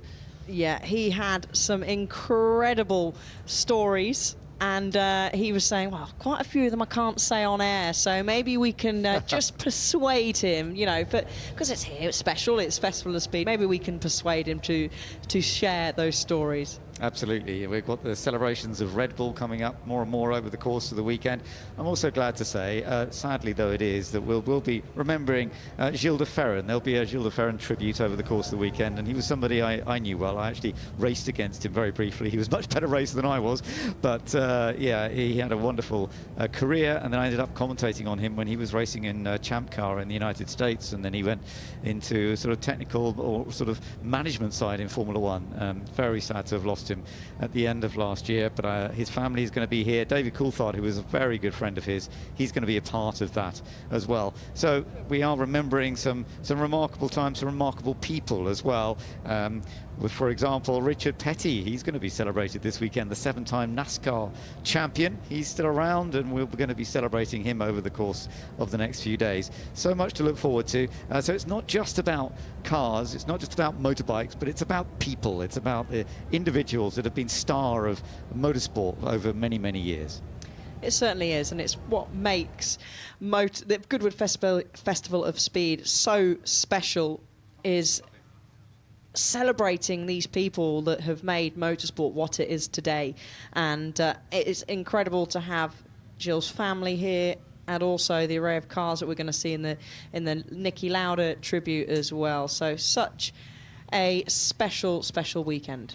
Yeah, and we've got many of the current stars as well, which is lovely to see. We're expecting sort of 20 of the current stars. Alex Albon, of course, is one of those stars of Formula One at the moment. He's a lovely man, and he's been here today, and he caught up earlier with Rachel and with Harry. Well, Harry and I have come down to the assembly area because there are some very special drivers in the assembly area today, not least Alex Albon. Alex, good to see you. Is this your first, second, third time at Goodwood? I think it's my fourth. I think I was here as a kid, and then my dad took me around. He's actually here having some fun, looking around at the cars, and then did it for Red Bull, did it for Williams last year, and then did it here. So very excited, always good to come here. And the weather's amazing, which wasn't last year. Yeah. You picked the right day for it. Yeah. I think the rain is happening over the next couple of days. The car parks are going to be... Exactly. So talk us through the car that you're driving today. Yeah, well, I'm not the greatest one. It's FW08, if I'm not mistaken, A. And it's not... So I drove a very similar one last year, but this qualified 8th in Monaco. That's what I know. So it's tricky. Last year, I struggled with it, but it's had a bit of a tune-up, and should be much easier to drive, so what I'm told. So let's see. If you see me going sideways, let's see. It's all right, no one's watching. Well, there are an awful lot of people Just a watching, few. actually, to be fair. Do you like driving these older generation cars, and what is it about them that you enjoy so much? I do. I am brought up in the old flappy paddle era, so it is a bit odd for me having a H pattern and whatnot. But it just feels so raw. The main thing for me is I don't understand how they could drive these things on the limit. It's just, I mean, the steering wheel's tiny, it's all tiny. My feet are touching all the pedals. So it is a bit of a get to know it, and for me it's admiration for the people that drove these things back in the day. It's yeah, I mean, I feel lucky when I go back to my car, and honestly, yes, it is compared to these things. Yeah, It's a world away to what you drive now. Speaking of, obviously, you've managed to pack this into your already jam-packed schedule of Formula One. It is, Off the back of points in Silverstone, Thank team's you. home race, Yes. week off here at Goodwood. Love And then next up, we go to Hungary. How are you feeling for that? Less optimistic as Silverstone. I felt like Silverstone, it was a great weekend, but we went into it knowing it should be a better weekend. Hungary, it kind of ticks all the boxes of bad things. So let's see. Spa should be much better the week after Hungary. But we've been in the simulator yesterday, just going through a lot of the work that we just did at Silverstone and preparing for the next two races. So all good things. But yeah, Goodwood's good preparation. I was going to ask you, you said your dad's gone off for a wander to have a look around. Is there anything you want to go and have a look at? If you could go in disguise, because you'll get mobbed here this weekend, but if you could go in disguise, what would you go and look at? I do go around. I shouldn't say that, but I do get changed and put on a bit of a hat. disguise? On and go No around. way. I did it last year. The problem In is this I had heat, blonde you're hair last struggling. time and it was a disaster. But I like to go and look at the cars, just the general road cars, but also the resto mods, the kind of the singers and all this kind of stuff, and have a look around them ones, because them to me are pieces of art, and I love that. So yes, I do go around that side of the what do you call this? The estate. Yeah, it is. It's an estate. Yeah, so I mean, it's a back garden. yeah, it is. Yeah. So I just walk around the gardens. Yeah. Listen, enjoy your run. We'll be watching. I'm sure it'll be fine, and we will see you in Hungary. All the best. Enjoy. Thank you very much. Cheers, guys. Thank you. Cheers, Alex. It's great to see some of the current Formula One drivers, Harry, come down here as well to take machinery up. I know we've got more coming this weekend as well, but there is so much for everybody to see. And these superstars up close. I know, it really is an event like no other. In particular, this weekend, there's a lot of Formula One drivers here, actually. We'll see Alex Albon's teammate in action as well, Logan Sargent. Fernando Alonso is here too, along, of course, with a Red Bull contingent. Max Verstappen, Sergio Perez, Daniel Ricciardo heading that up. And you just have to look around you. You know, the fans aren't that far away. Ferrari to my right. You've got the old McLarens there, the Williams as well. Like, everything is within a finger's distance, and that's pretty special. Including the cars which are about to go We out, better so go, we have yeah. to get out of the way. But there you go, Formula One drivers here this weekend, as well as everything else on show. Come down to Goodwood. Lovely to hear from Alex Albon as we're now getting ready for some more action of cars heading up the hill in just a moment. And this is going to be part of the batch 2 that we are looking forward to.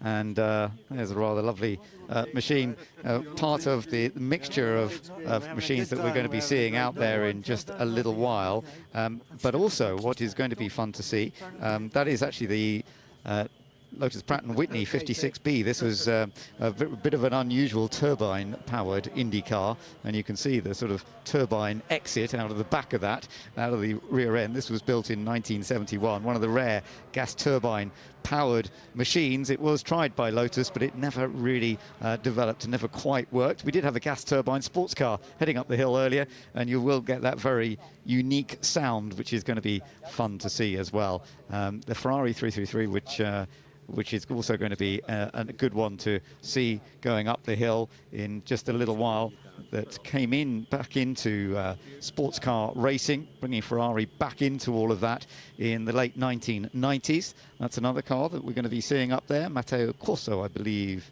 Oh no, it's a Montemini in the car. Okay, so who's in the car for this one?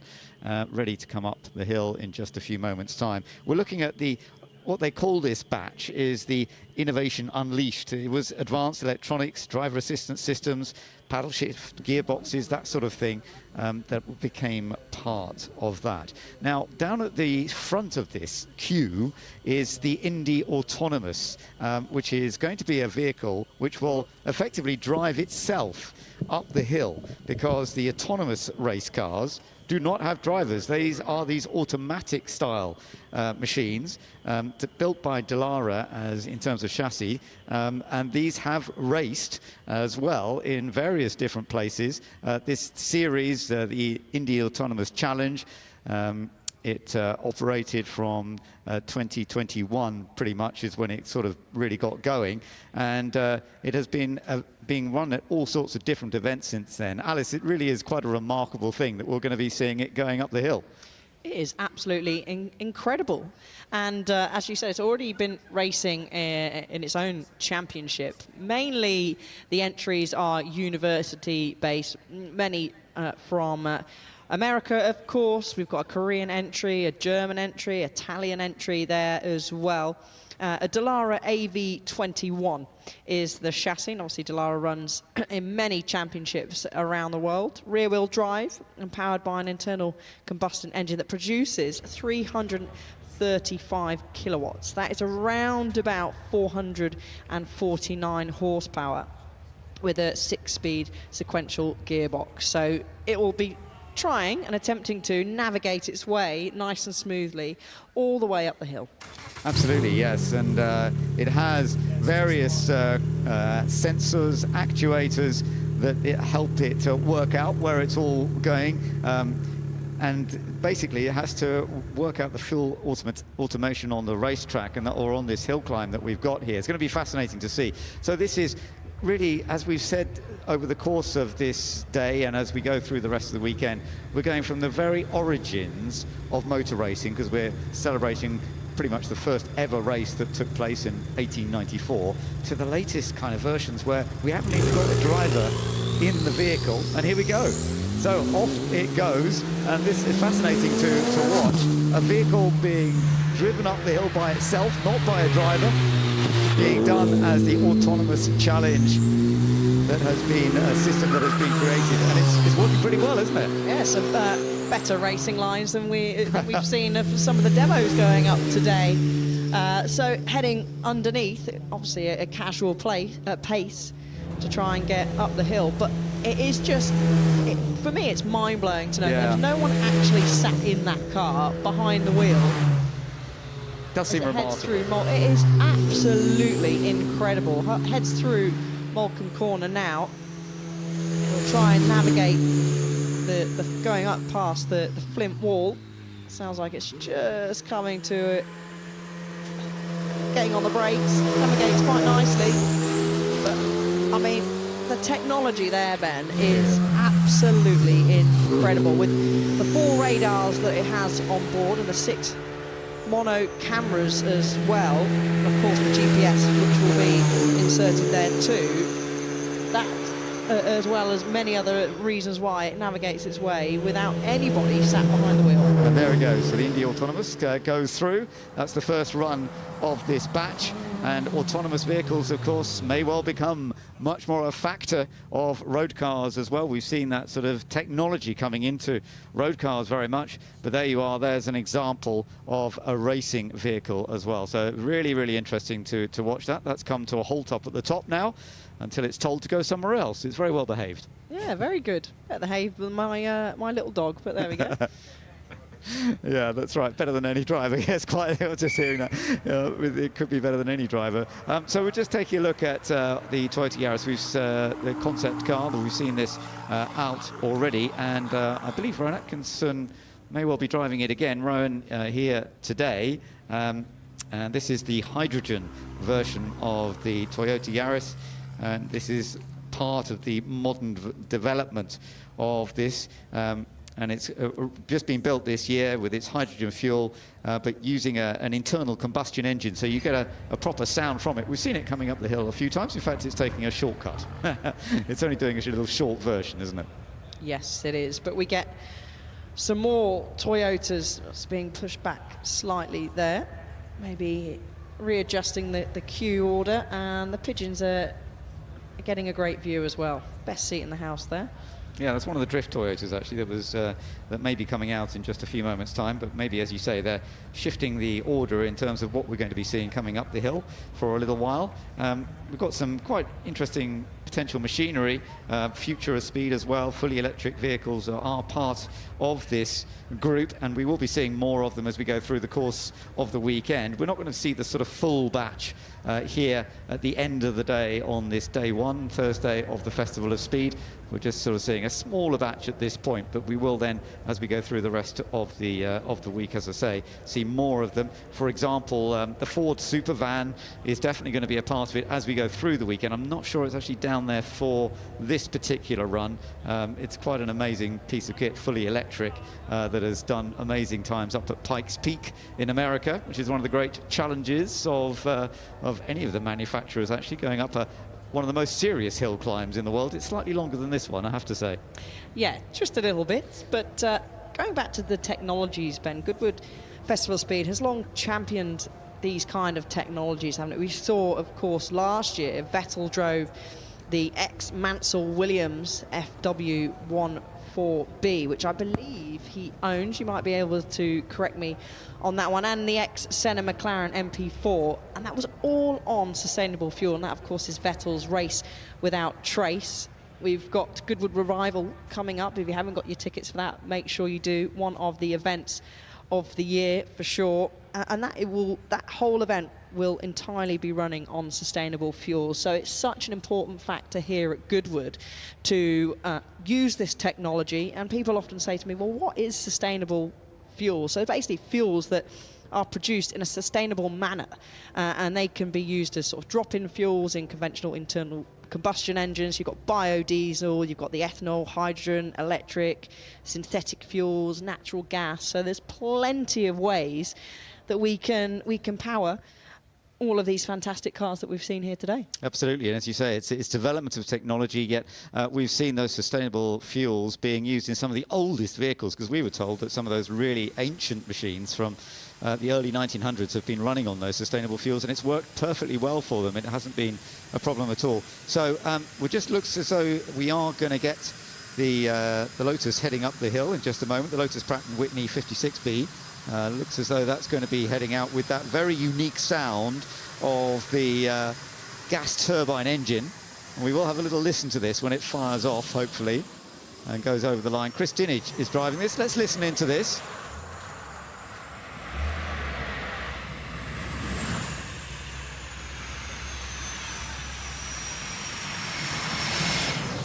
The high-speed whistle.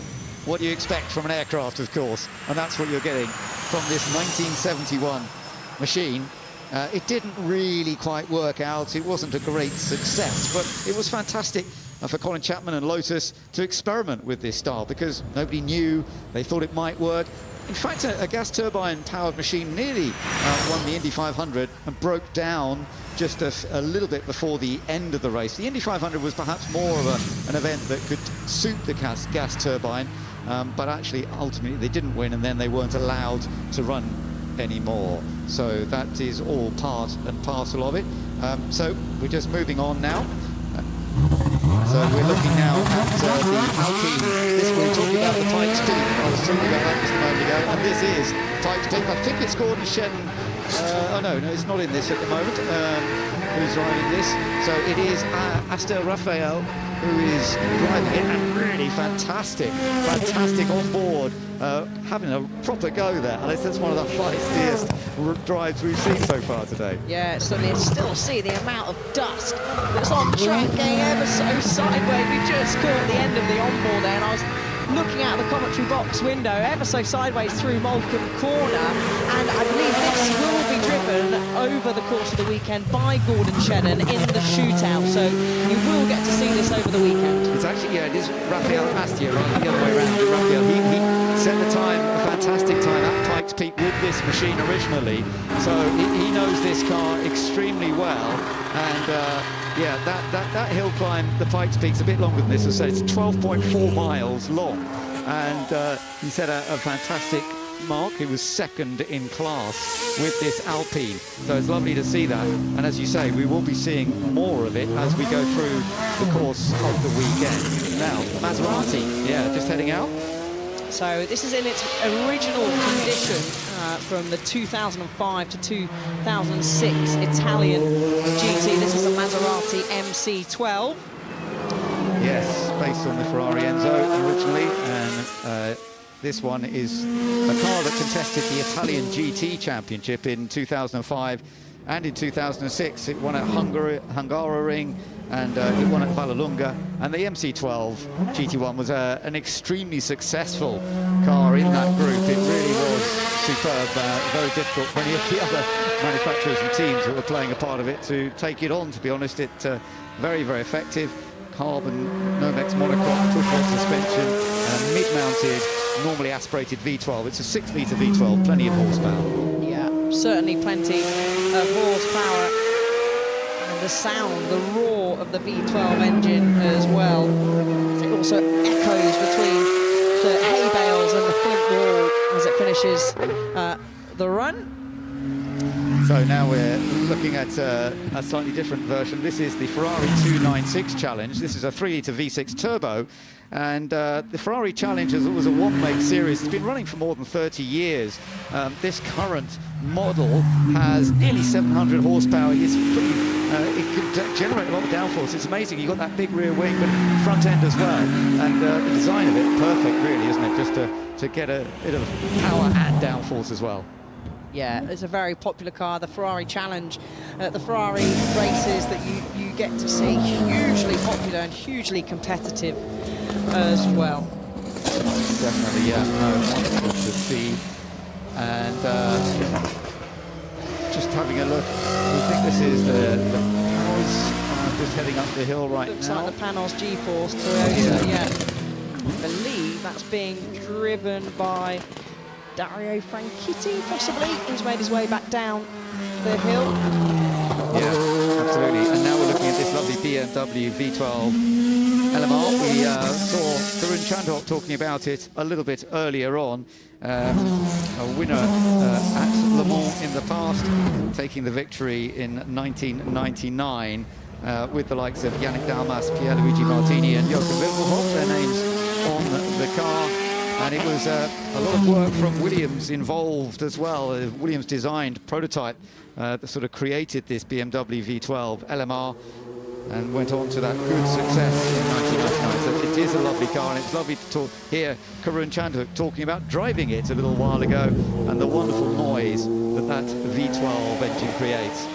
Yeah, it's lovely with all the mix of those of you that stood at the side of the hill. A wide variety of cars heading up now as the BMW closes the run. We've got many cars waiting at the bottom. We've got the 106, Annette Mason is driving the Ferrari 512, which has flown past the commentary box window. And just heading out onto the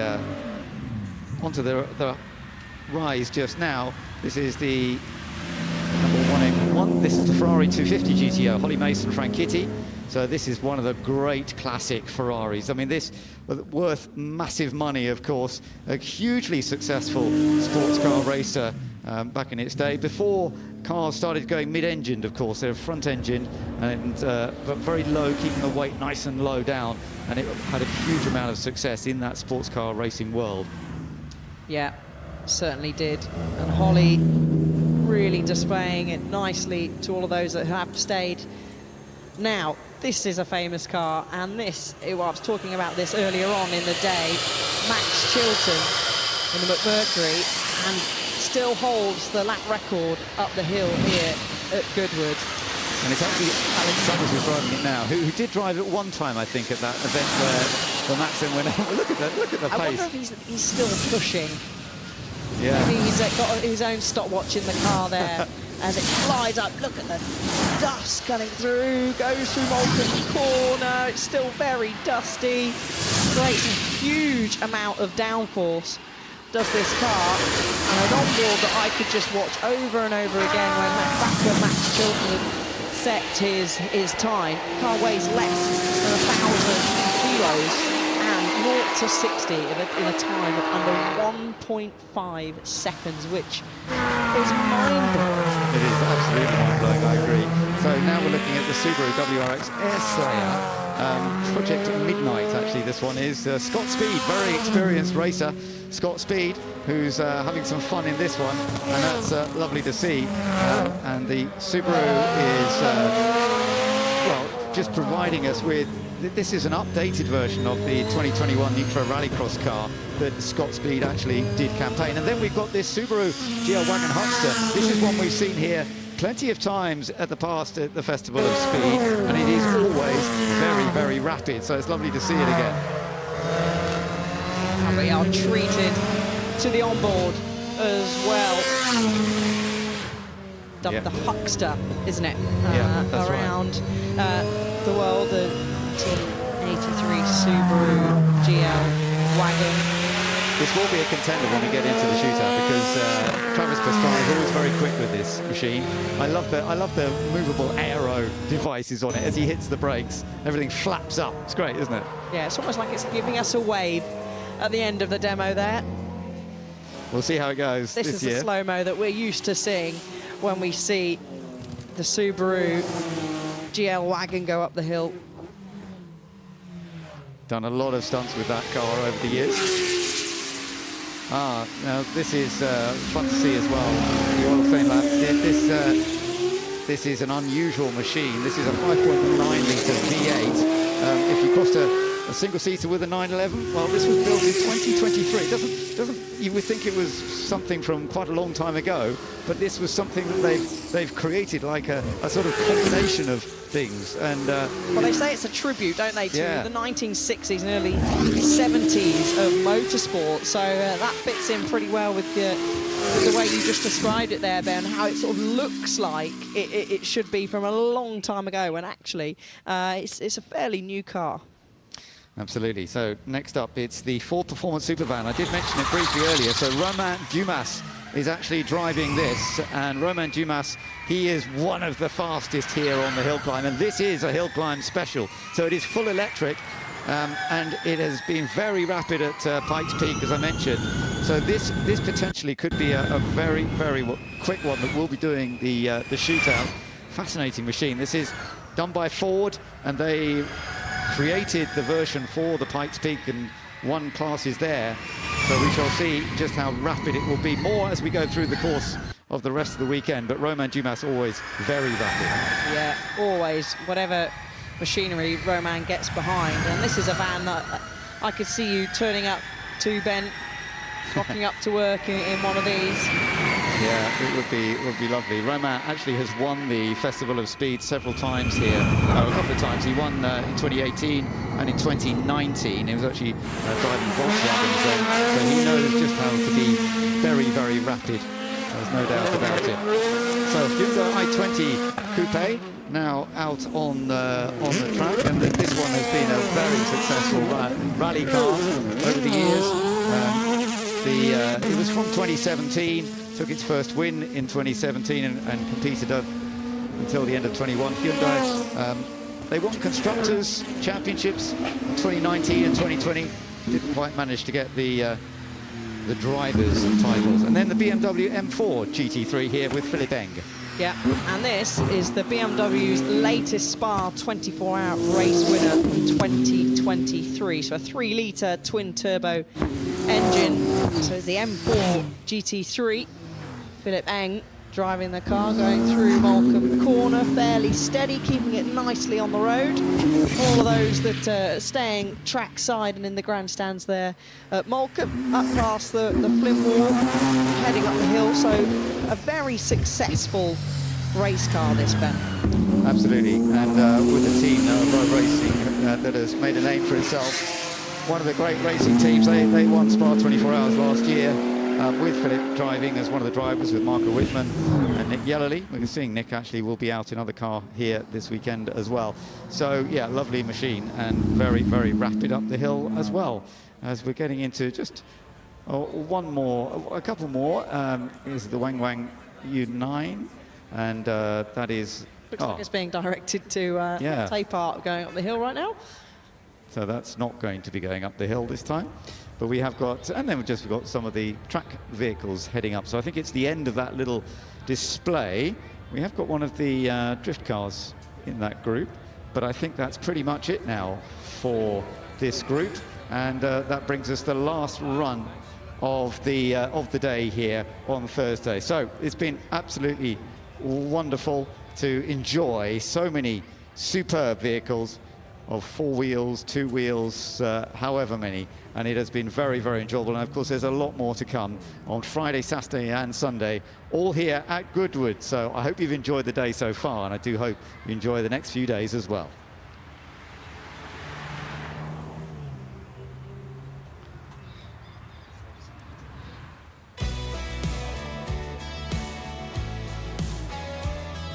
So here are the highlights of the final batch of the day, starting off with, of course, the autonomous Indy car that went up the hill, managed to navigate quite nicely, and then we threw to the Alpine. Yeah, some of the speciality vehicles that are so good at, they're built for hill climbing, and that's what we do definitely have a few of them. We've also got some lovely classics from the world of Le Mans, as well as from single-seaters as well, Ferrari and Maserati, all providing fantastic sports cars, particularly in the sort of 1990s and into the 2000s. BMW always a part of everything here at Goodwood, which is fun to see. And the Ferrari Challenge cars that you talked about as well, very popular form of racing, and we've seen some drivers make their way up from Ferrari Challenge right up to the very top level, as we saw at Le Mans this year. So a real mixture of machinery. It's been fun, hasn't it? It's been fantastic, and I'm so excited. We've got 3 more days after this, Ben. Stars coming through. We've got a NASCAR there on your screen right now, and you will still be treated to being able to see all of these cars throughout the entire weekend. So if you are either watching at home or you're here trackside, we have got a fantastic array of cars that you will be seeing for the rest of the weekend, including some F1 stars as well. Yeah, plenty of F1 stars, which is going to be a big story as well, of course. A wonderful Subaru that will be a part of the shootout, and we will be building up to the shootout a bit tomorrow. It builds up over the next few days as they get their timed runs. We haven't had any of the timed runs today, but tomorrow the timed runs will begin. And then we have various different classes. The top ones from each class will then go into the final stages. And on Sunday, we will have the final shootout run to see who takes the win. Let's now go down to Rachel to wrap up the day we've had. Thank you very much, Ben and Alice. And I'm joined here in front of the house by Harry Benjamin. Of course, we are underneath the fantastic sculpture that's celebrating MG's 100 years. We've moved away from being literally under the front of the car because when you look up, it's slightly nerve-wracking. Nerve-wracking. Yeah, it does put you a little bit off-centre, doesn't it? But I mean, it looks great from the sort of panoramic views that we've been getting on the telly coverage. But then when you're standing right up close, it's a beautiful design. It is indeed. We've had a fantastic day here today. From the moment His Grace went up the hill in the MG this morning until that last run just now, what's been your highlight so far? Oh, it's hard to pin down just one, so I'm going to go for two. Okay. Seeing actually in those last moments the McMurtry heading up, has the record going up the hill climb a couple of years ago, just seeing how that sticks to the floor with the huge fan at the back. It is incredible up close. It's unbelievable, isn't it? And we've got Max Chilton across the weekend who's joining us at some point, so it's going to be brilliant to pick his brains further. And also Alex Albon in the Williams, the FW08A. Considering we spoke to him beforehand and how tricky he found that car to drive, seeing him go up in the hill with that in mind, it was good fun. Great stuff. Well, David's been at the top of the hill for us all day. David, what's been your highlight? Well, it's always a highlight to bump into Karun. And Karun, just here, I think you're getting the shuffle on, aren't you, to get down the hill? Yeah, it's a big shout to that to get going, but always nice to see you.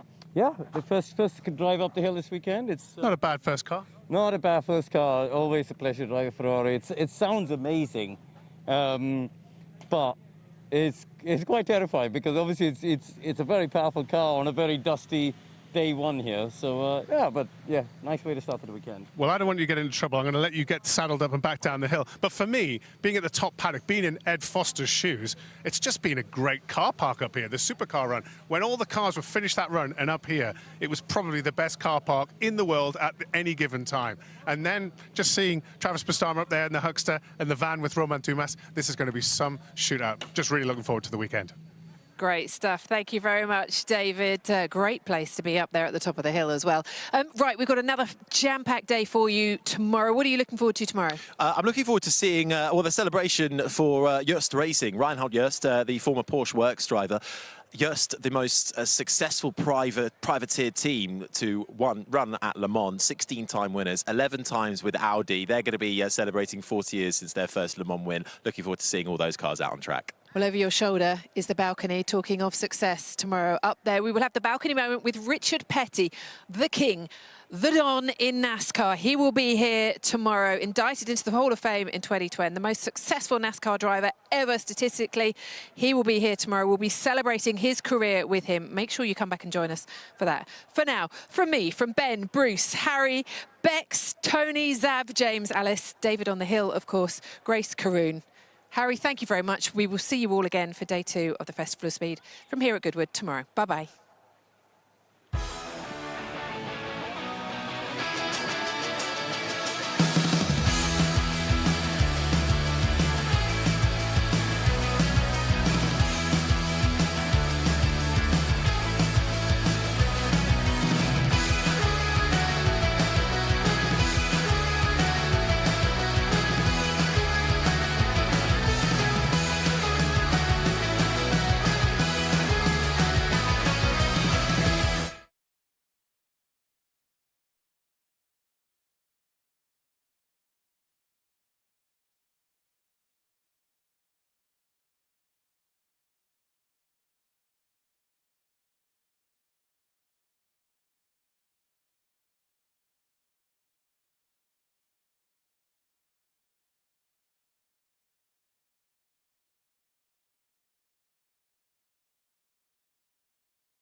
welcome to the Festival of Speed here at Goodwood. Now, 31 years ago, at the very first Festival of Speed, every car and every motorcycle that went up the hill was powered by an internal combustion engine. Today, we have electric-powered racing cars, we have hybrid Formula One cars, we even have vehicles powered by hydrogen. This year's theme is Horseless to Hybrid, Revolutions in Power, and it celebrates the constant progress and the inventiveness of motorsport. Here to join me to celebrate and enjoy this incredible 4 days ahead, I have Harry Benjamin and David Green, and boy, it is good to be back, isn't it? It really is, isn't it? Sun out already, and even on day one, fans streaming in for what's going to be a proper celebration of all things cars and motorsport. 130 years since the first motor race in Paris. We've got a lot to get stuck into. Yes, everybody's smiling. And England are in the final of the Euros. If you like cars, you like bikes, any motor vehicles, this is the best place to be in the country, in the world this weekend, the Goodwood Festival of Speed. Well said, well said. Plenty to see, plenty to do, and plenty to celebrate this weekend.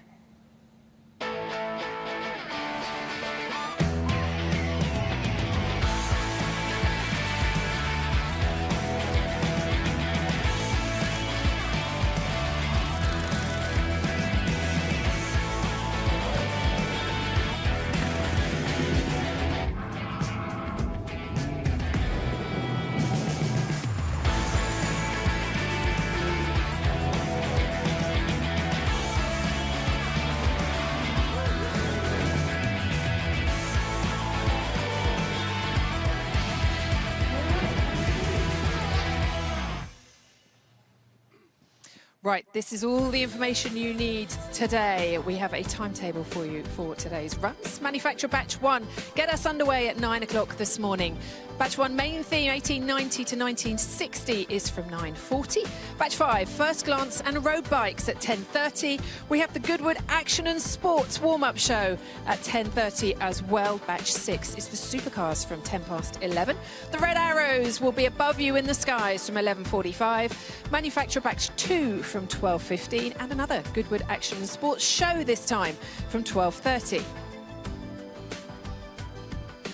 Also, Batch 3, Drift, Yost, Niki Lauda and Mercedes-Benz from 12:55.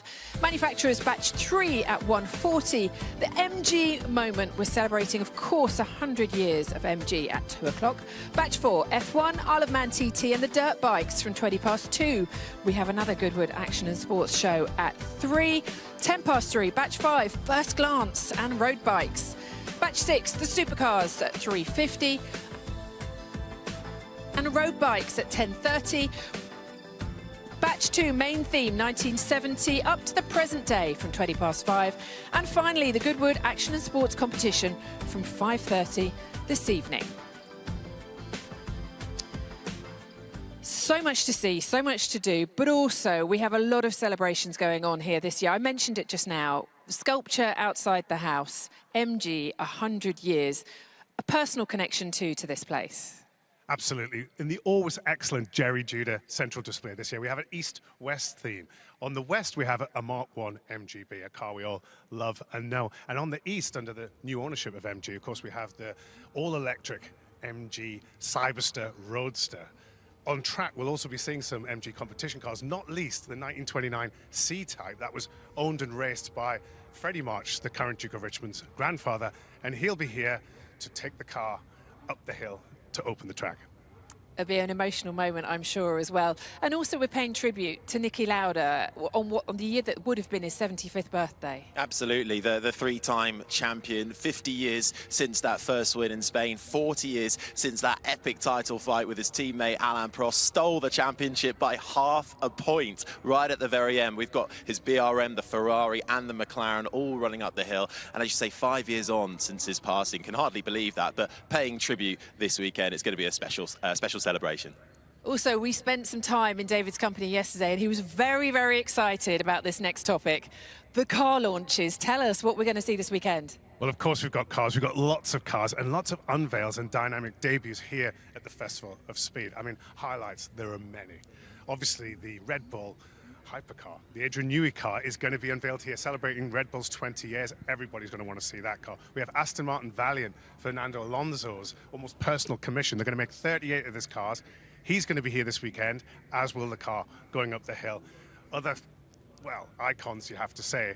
And they're actually celebrating the hybrid time we're moving towards is the M5, the Super Saloon. We'll see the latest 7th generation of the M5, and of course the iconic 911 here in brand new GTS hybrid form.